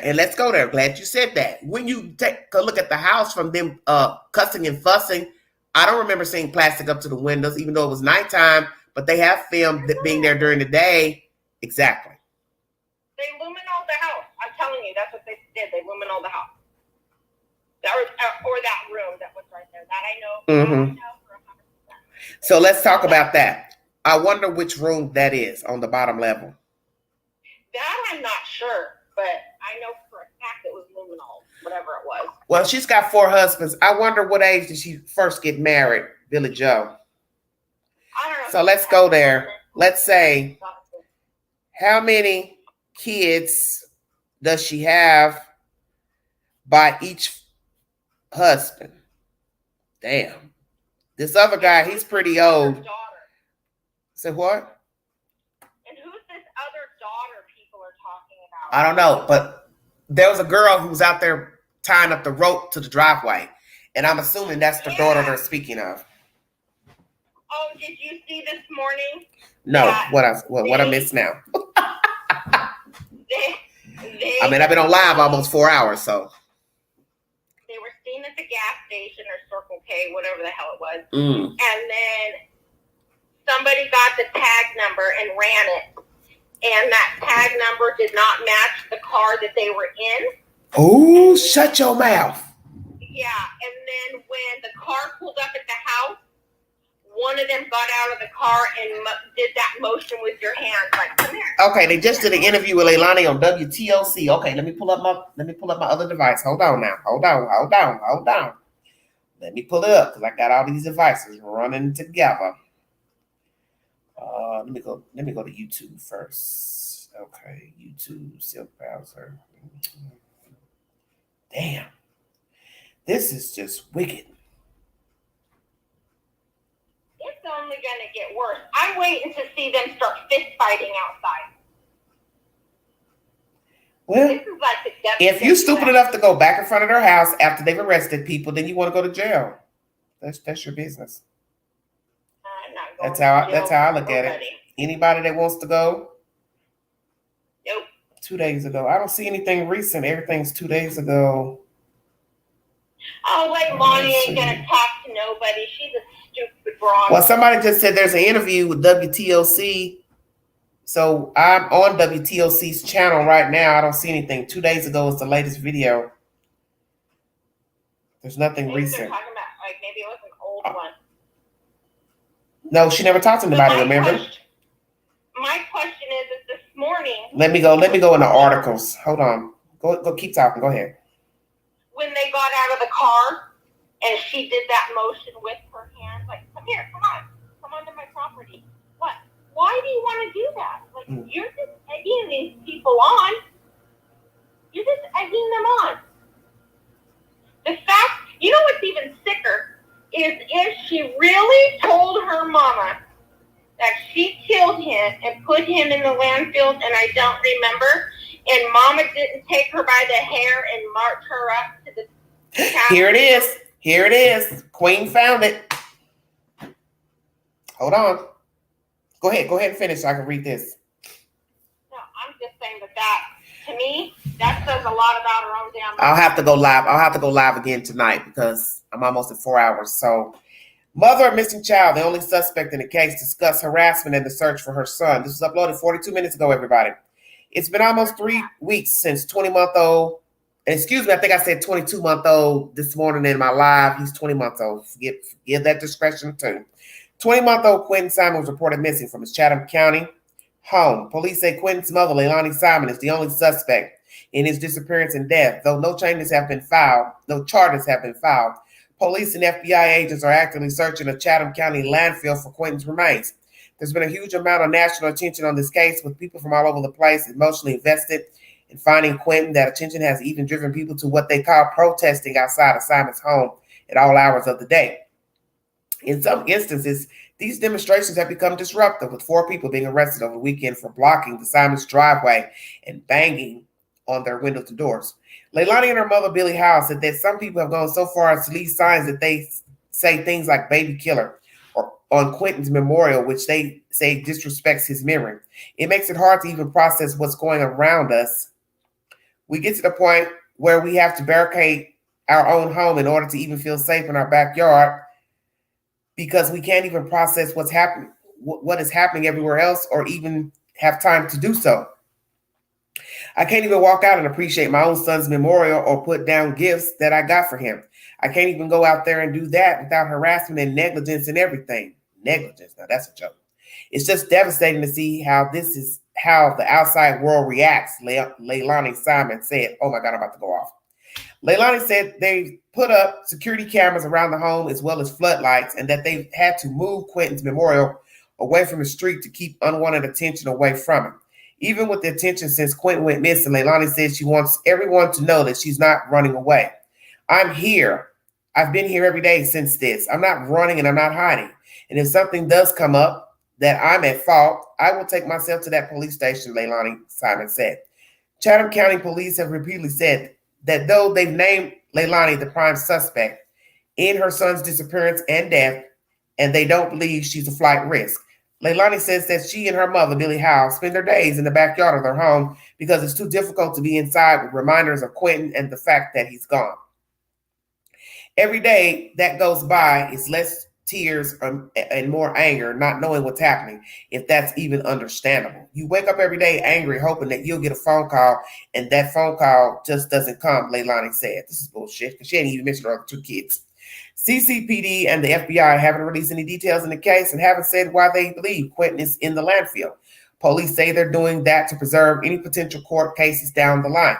Leilani and Billie say that they get their new information about the case from watching the news, and that they feel all they can do now is hope. Well, that's bullshit too, because you're now using your brother as a mouthpiece on YouTube. So that's a lie. Happy and alive. We want him back in our arms holding us. That's what we want. We're just hoping that he's in somebody's house and they're feeding him, and maybe they wanted a baby or couldn't have a baby. Oh, wow. Here we go with the narrative. Maybe they thought they were his savior. That's our best hope at this point, Leilani said. The Chatham County Police Department said they have no reason to believe that Quentin was abducted or kidnapped, and their evidence suggests, let me repeat this, their evidence suggests he was placed in a dumpster and that his remains are in the landfill. They're currently searching. Leilani has not been charged with anything at this time, and there are no other suspects in the case. Thank you for that information, you guys. Savannah WTOC TV is the source. I will have to go live later after I catch my breath. Are you believing this bullshit? And you will see a picture of Leilani Simon and her mother, Billie Howe, standing here. And you can look at Billie Howe looking like she's crying or trying to muster up tears while her daughter is speaking to the news outside of their home. I believe it's their home. Take it away, Miss Masters. I want to know why that bitch didn't make the memorial herself. Those YouTubers had to start that memorial. That's not from her. What the fuck you want to go out there and put down toys? Bitch, you don't even got a job right now. Numia, what are you talking about? The van was there. The news van. Ooh, I can't get a rest. This story is just like every other case. Just as quick as you take a breath from going live, somebody messes you or you get a notification of some new BS. So now I guess she's decided we don't need to be using the brother talking to YouTubers. I better go talk to the news and get it over with. Right? Right? What you supposed to have done when your boy first went missing? Who the fuck waits 3 weeks to speak to the news? Not all these days later. Golly. You know? 3 weeks. Damn near 3 weeks. The whole family. 19 days. You wait 19 days to decide to tell the news how you feel about your son missing. You could have done that day one. That what you just said right there is what you could have said day one. I don't even understand any of this shit no more. None of it. None of it. You can't even wrap your head around it. You have a 6-month-old or 7-month-old little girl and another little boy. How old is he? 3 or 4? The oldest boy is 3. You know, where are they? Thank God they don't know what the hell's going on. Yep. You know, it's devastating. It is devastating. I sit back and I think of every one of my boys at 20 months old. How do you harm your child? You know, they're just learning to be potty trained, and they're just learning like mama, daddy, hot, dog, those little words. somebody made a real beautiful like little video clip, and I think by the third picture, I literally had to get it off, turn it off. Yeah, I get sad when I see the pictures of him, and the one where he's lying down on the Minnie Mouse pillow, it eats me up. It eats me up. I just, my favorite picture of him is where he's in that little orange shirt and his little flip flop sandals. And his little face is so angelic. Like you could just tell he still had that soft baby skin, you know? And his little lips were so full. Like he never had a chance. Like how scared was he as a kid? You know? Like, how are you 20 months old and not understand why someone is beating the shit out of you? It's fucking horrific. It's horrific. It is disgusting. They moved that memorial that all those people have come from all over the place to make in their yard. They did that. They moved that up from the sidewalk so that they can trespass people. She is a cold-hearted bitch. And so is her mother. Period. For the world to be, this world to have been affected. There's people from every state. There's people from all over the continent that are watching this shit every day. And she is over there taking shots with her mom. Horrific. And he don't want to arrest her because he doesn't got a body. Yeah. But he's got plenty. They got plenty. It's bad. The FBI real bad. Them plenty. Real bad. And then, you know, my 14-year-old the other day, it was Friday after school, he comes home and he says, is Dad coming home this weekend? No, he's not coming home this weekend. For a 14-year-old, 14 years old, and says they haven't found the baby. I said, no, not yet. And he just shakes his head. And he goes, well, I guess it's okay. Hopefully he comes home next week. Yeah. Now which child of yours is saying that? My 14-year-old, the Okay. one that's in 8th grade. So he's been following the story? Oh, my boy, every day, because my other two are gone, they're away at college, but the 14-year-old's in 8th grade, and then I have a 17-year-old that's a senior. Every day, Mom, any news? Mom, have they found him? Have they found any remains? Yeah. You know, every day.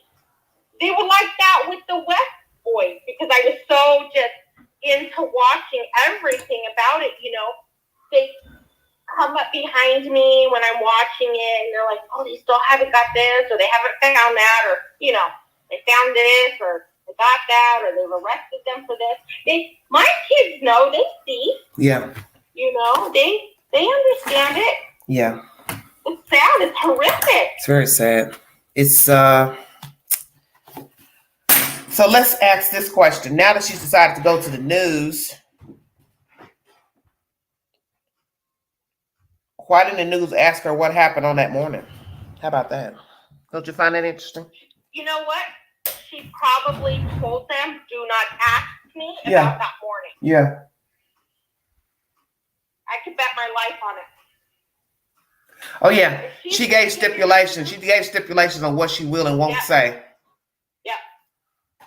I'll talk to you, but I won't answer any questions. I'll just tell you how I feel about my child missing 3 weeks later. Just, it makes me sick to my stomach. You don't even know where your kid is. I would be begging and pleading to go into the landfills myself and search for him if they think that they got, you know, evidence that that's where he is.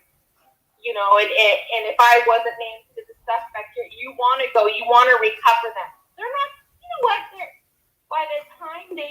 cover him if they do. I don't think that they're going to be able to narrow down a cause of that. And that is why she threw him there. She knew what goes on at that landfill. I wouldn't be surprised if she knows somebody that works there.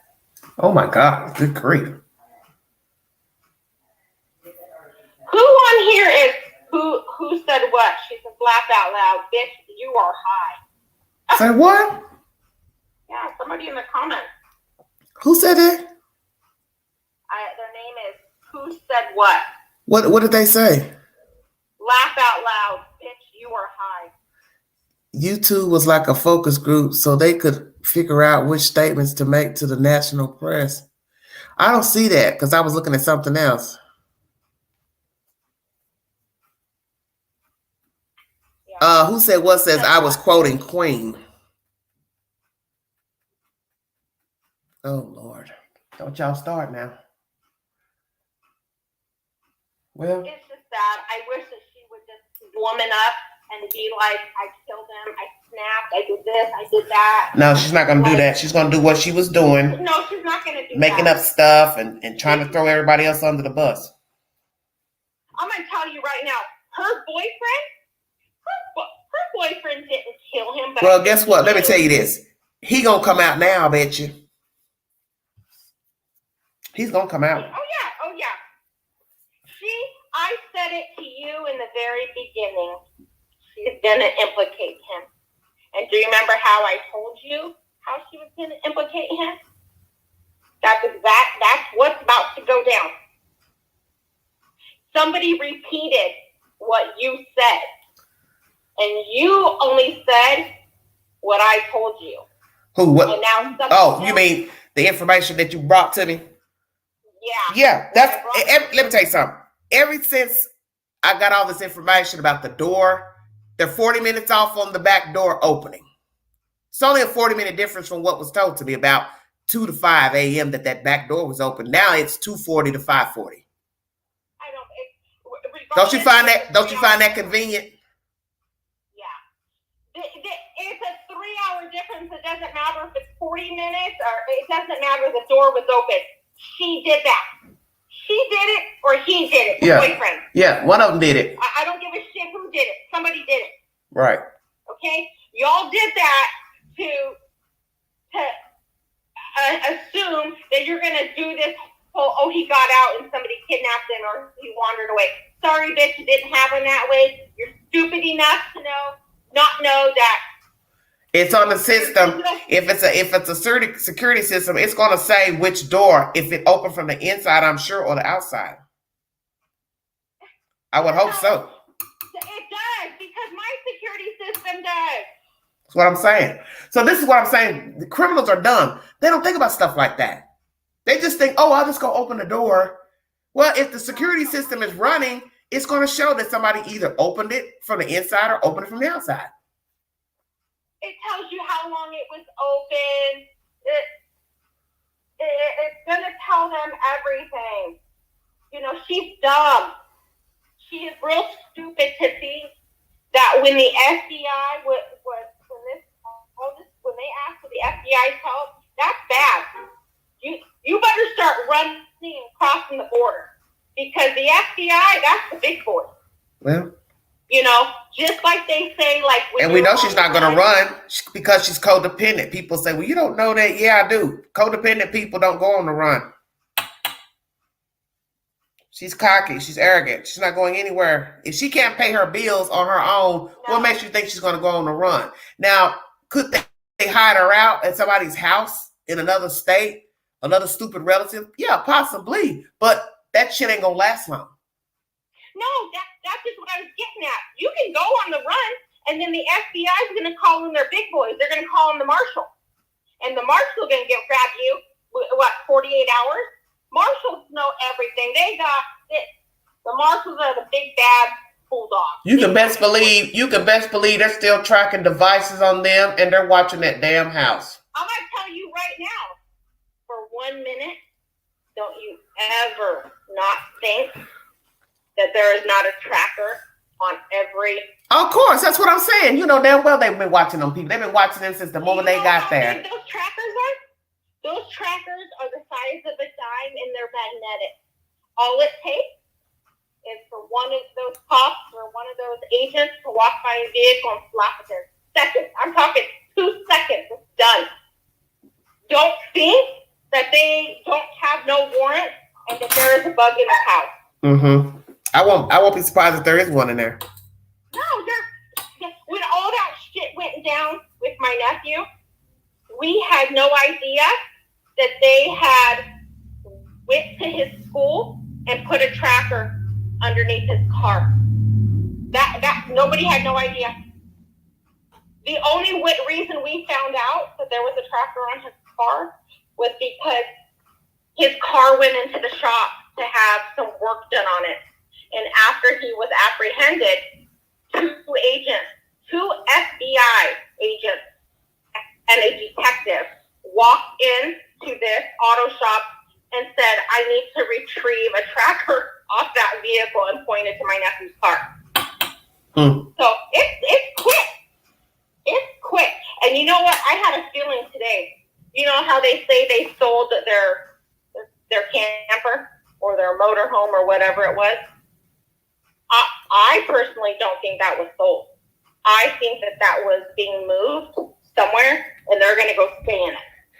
Oh, the one, so you got information that they were hauling something, weren't they? Yeah. I think I saw a picture or something. That device was in fact moved from their property.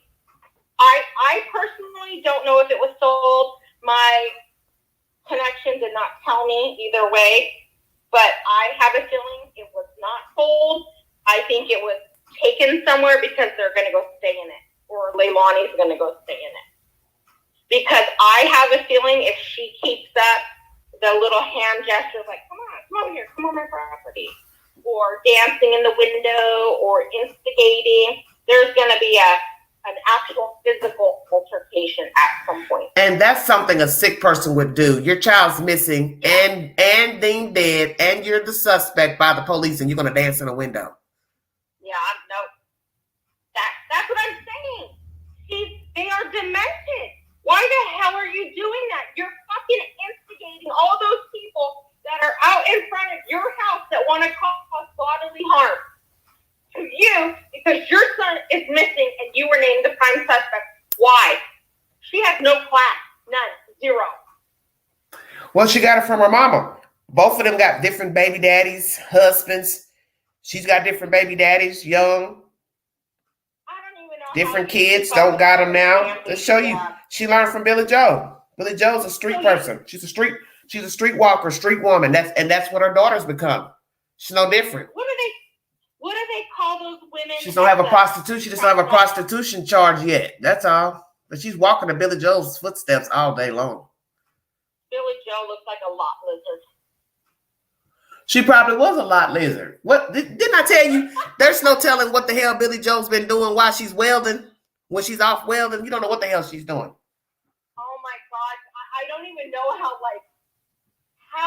how are you attracted to a woman that is so manly? Just anybody, I'm saying, not just her. I'm just saying in general. Don't men like, feminine women? No, they don't. I see men with masculine women all the time. Oh, hell no. My husband is not. Listen, both of them walking around with Budweiser t-shirts on and tennis shoes or boots.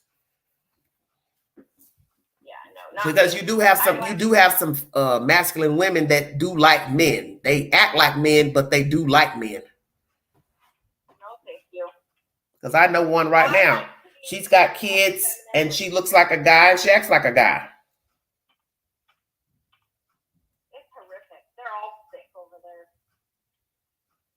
So Billy Joe is not working and not earning an income now because she's over there at home with her daughter. Well, she better. I hope she's got a lot of money so she can get a real good attorney.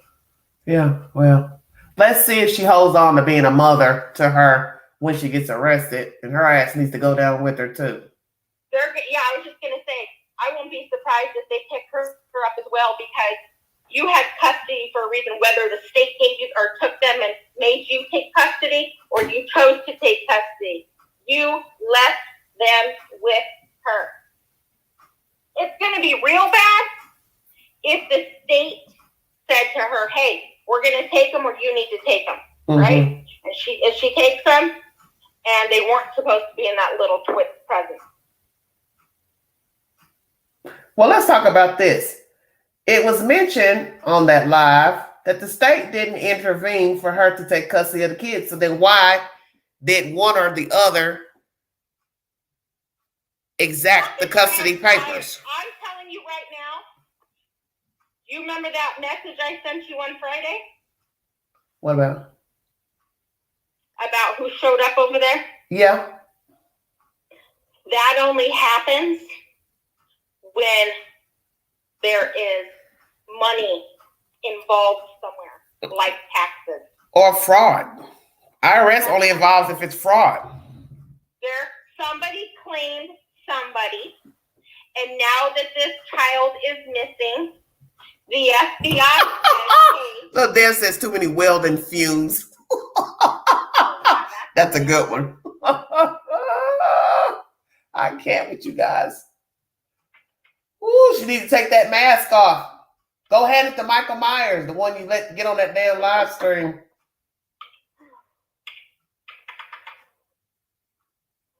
It's a hot mess over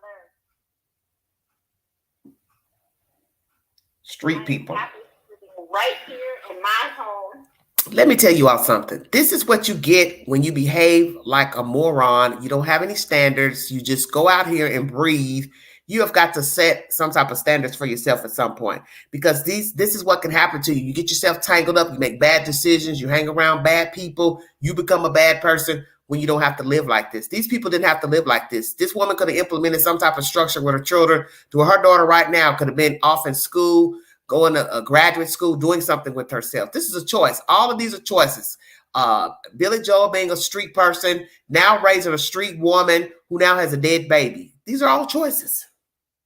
They don't have to be these people. Okay? You don't have to be these people. All this is a choice. Everybody involved has made a choice. You know, and the fact that the other one is in prison for murder, man, you've been a bad mama. I'm sorry. You know, I understand, murders happen and from good homes, you know what I mean? Like you come from a good home, but you got one kid that killed somebody or one daughter. But not two. But not two. Sorry. And sometimes shit happens, and not every state allows us self-defense, or you know what I mean? Things like that. There's shit like that happens. But you got two people, two kids. Man, you got bad parents. Who said what? Said somebody claimed the child and now it's missing and what? Yeah, possibly. You don't know what Billy Joel's been doing. You got to remember, this is Billy Joel's house, her property, her and that man. So naturally, these people haven't been paying any rent. They don't pay any bills. Why would she not claim the children? Maybe that was the trade-off. I'll let you stay here. I'll take custody of these kids. Yep. I claim them on my taxes. I'll give you a cut. People don't understand that when the FBI gets involved, they are going to tear your whole life upside down on paper. Yeah. They're going to go back many years and start digging. They're going to dig about who you are as a kid, possibly, teenager, adult, where you work, how much money you've earned, the things that you do, your outings, all your social media.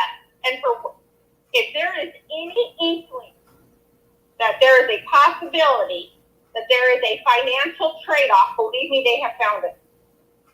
And when the IRS has agents that roll up on a disappearance of a 20-month-old child, some shit went down somewhere. I don't give a shit what anybody says. I know for a fact. Well,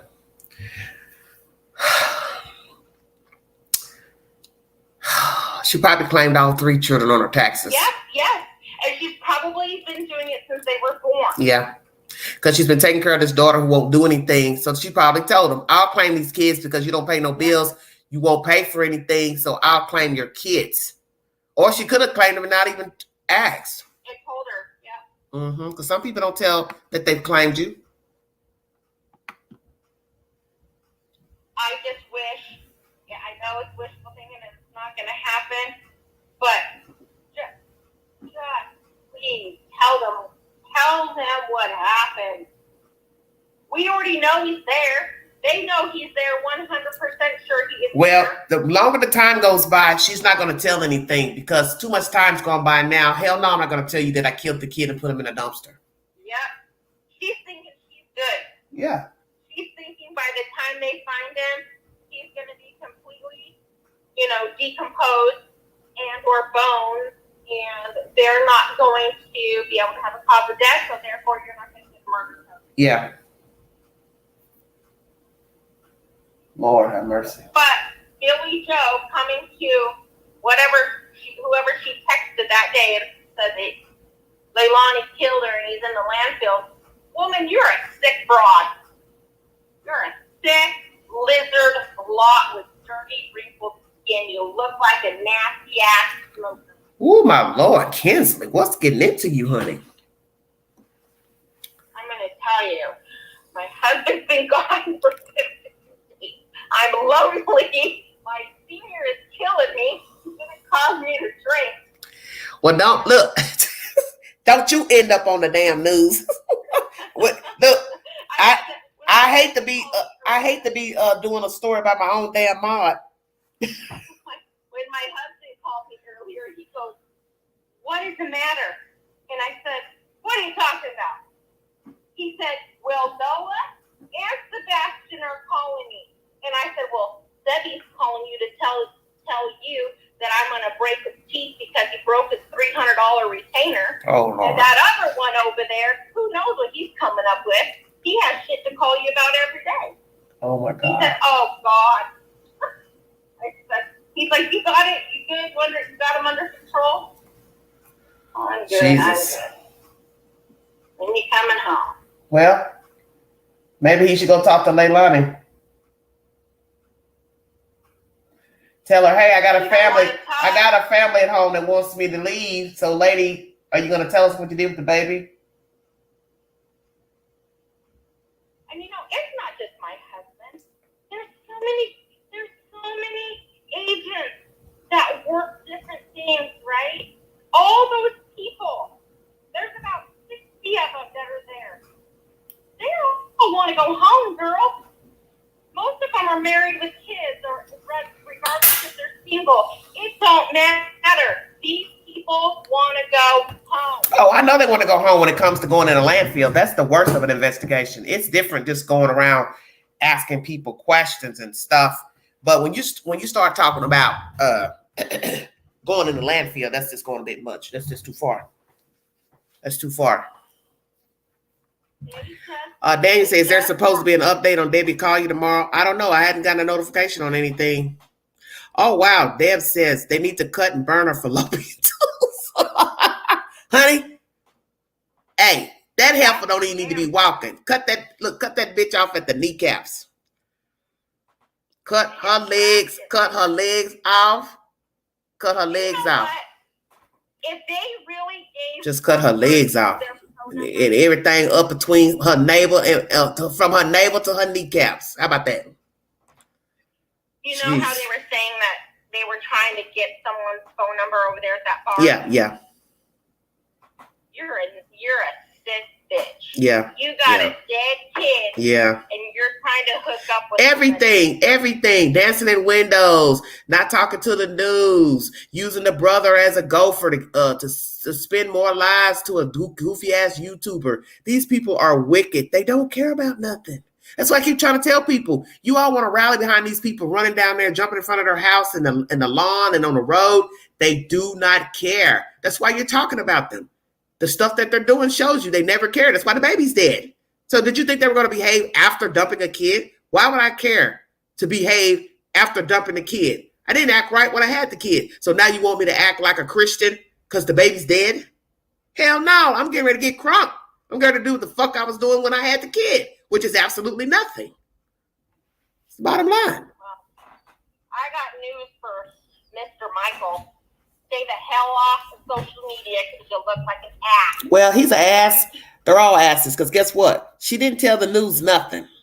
She didn't even tell the news what happened on that day. And if I was the news, I would have told her, I don't want to talk to you if you're not going to tell us what happened on that day. Even if it's a lie, we want to hear out of your mouth what happened on the morning of your child going missing. He sat on that very first panel multiple times was chuckling. What the fuck is funny, homie? What is funny? Yeah. There ain't nothing funny about none of this shit. I'm not gonna say what I wanted to say because it would be very derogatory. But let's just say maybe there's some truth to some inside touchy-feely going on with all of them. Oh, shit. I wouldn't doubt it. I wouldn't doubt it. At this point, we cannot. Dave, you're right. I'd have her in the landfill digging too. You damn right. Yes. Yes. I'd take her for a ride. Let me tell you something. I'd tell her, hey, we want to take you for a ride. And she'd say, am I arrested? And we'd say, no, but we want to take you somewhere. I'd take her right to that landfill and make her get out. And that would be her torture. Make her stand there and smell all that filth and stank and let her get a whiff of what the fuck she did to her baby. I mean, she should have been there. She should have been there, and they should have forced her to be sitting through all that crap. She just is. Nope. Matter of fact, take her ass down there too. Take all of them down there. All the YouTubers that want to make a video, why don't you all go stand at the landfill and film that? I don't think they'll let them. I think And while you're filming, make sure to put your hazmat suit on while you're filming.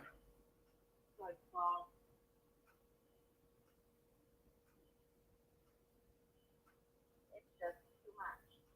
They're all too much. That brother needs to stay off social media because now you're being a Don Wells and you just want to, you're probably being paid.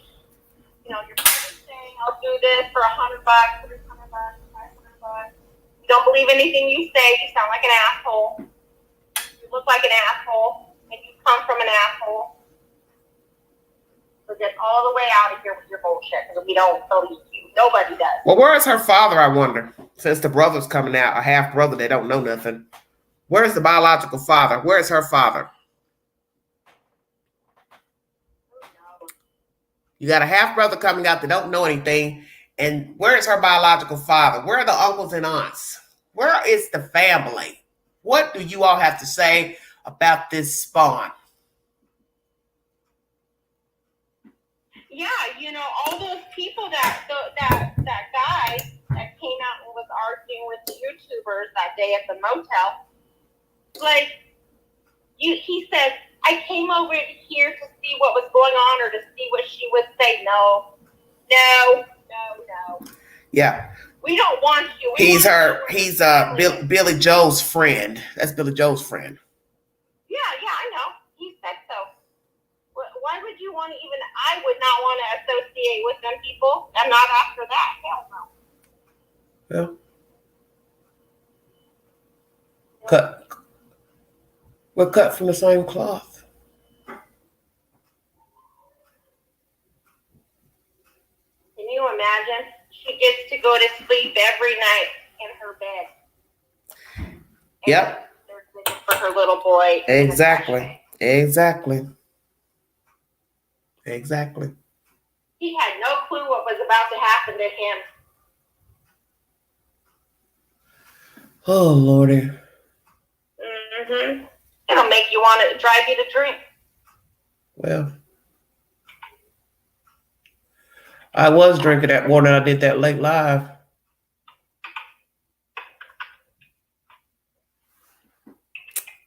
Yes, I was. Oh, Lord have mercy. Well, you want to come back later or you got business to tend to?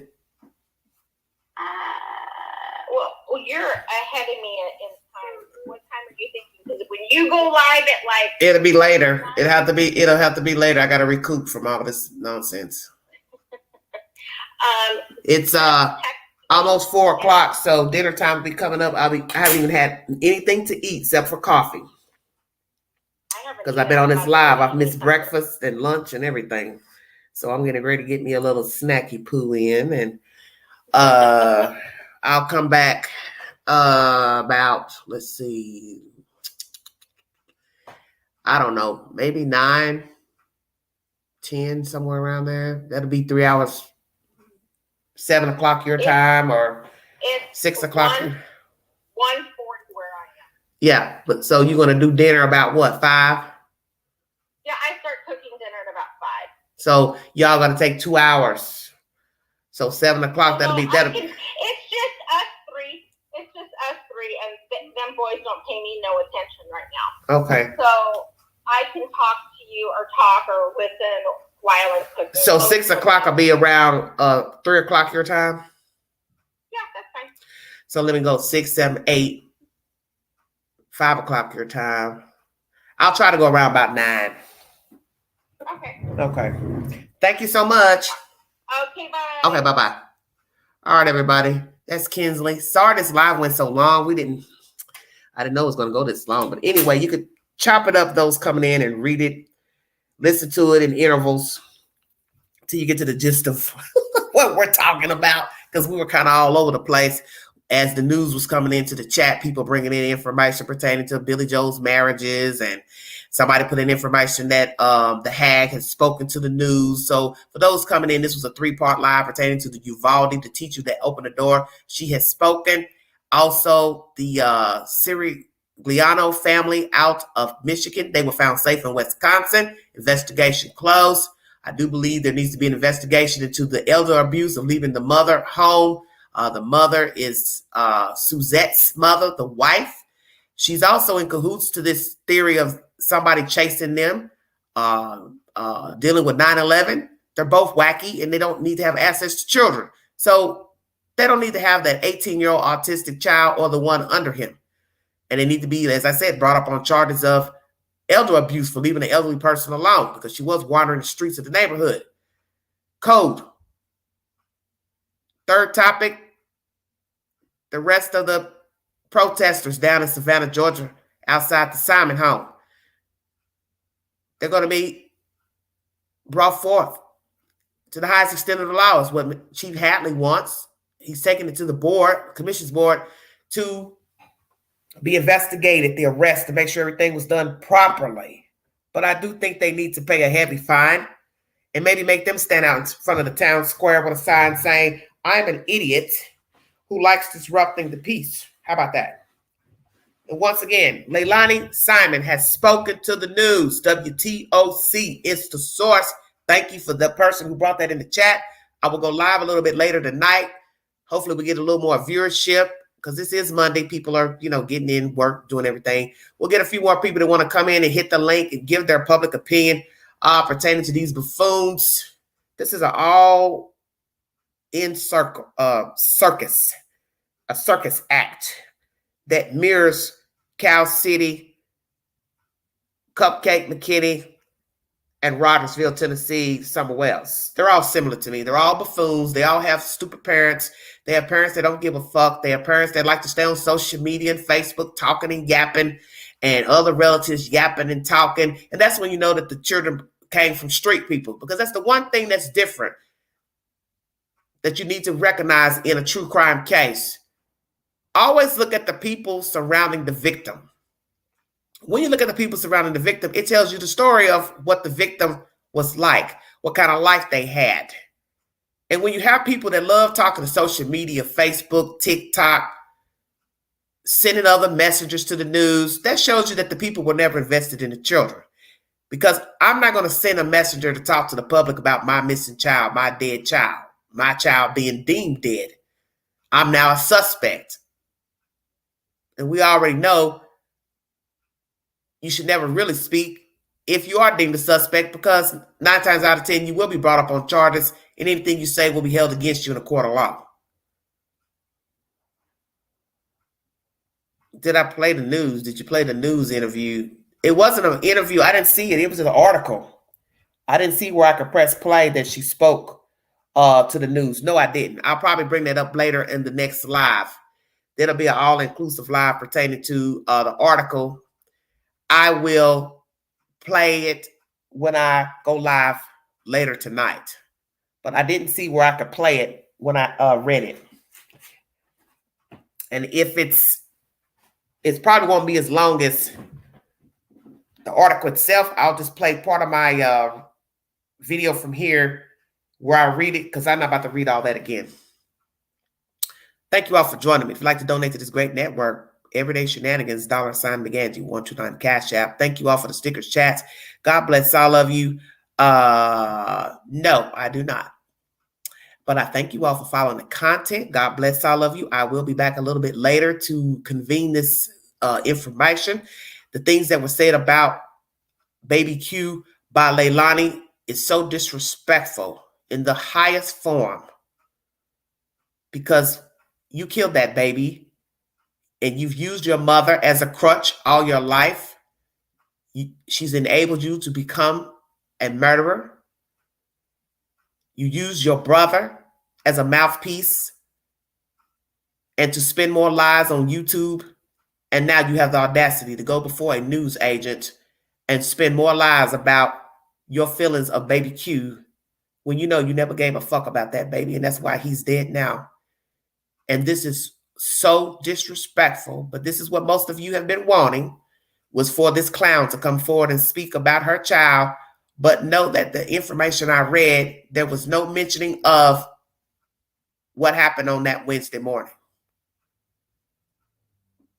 Okay? There was no mention of what happened on that Wednesday morning when she got up and found out her child was missing. All she says in this interview is about the harassment from the protesters and what her life has been like living in that house with people gawking and stalking and blah, blah, blah. Just utter disrespect for the dead and the living. Because this bitch fails to realize she's left behind 2 living children as well. And as Kinsley has said in this live, they will one day get this information. Kinsley or Britt said it. Kit said it. The children will eventually see all these lives, hear these lives, news articles, conversations, Facebook posts, TikTok videos. If we're still around, if TikTok is still around when these kids are older, they will have access to all this information because people circulate this stuff and keep a database of lives and posts, so on and so forth. Well, Addicted Mind, they're naive to the point of thinking that we believe what they're saying. They're naive in that regard. They know what they're doing, yes. But to think that we believe what you're doing and saying, that's where they're naive. Because I don't believe a word of nothing they've brought forward to Facebook, YouTube, or now to WTOC. If you'd like to donate to this great network, once again, $McGanty 129 Cash App. Thank you all so much for joining me. I'll be back a little bit later. God bless all of you. Please stay safe. Happy Monday to you all. This is definitely Mad Monday with this new information coming in. Every day is something new with these crazy ass people. I will also search for information pertaining to Debbie Collier. If indeed there'll be an update pertaining to her case. This case also, Quentin mirrors Debbie Collier. The only difference is Debbie Collier is an adult. Quentin's a child, but they both have dysfunction and drug and money, into the storyline. You're welcome. Thank you so much for joining me this Everyday Shenanigans.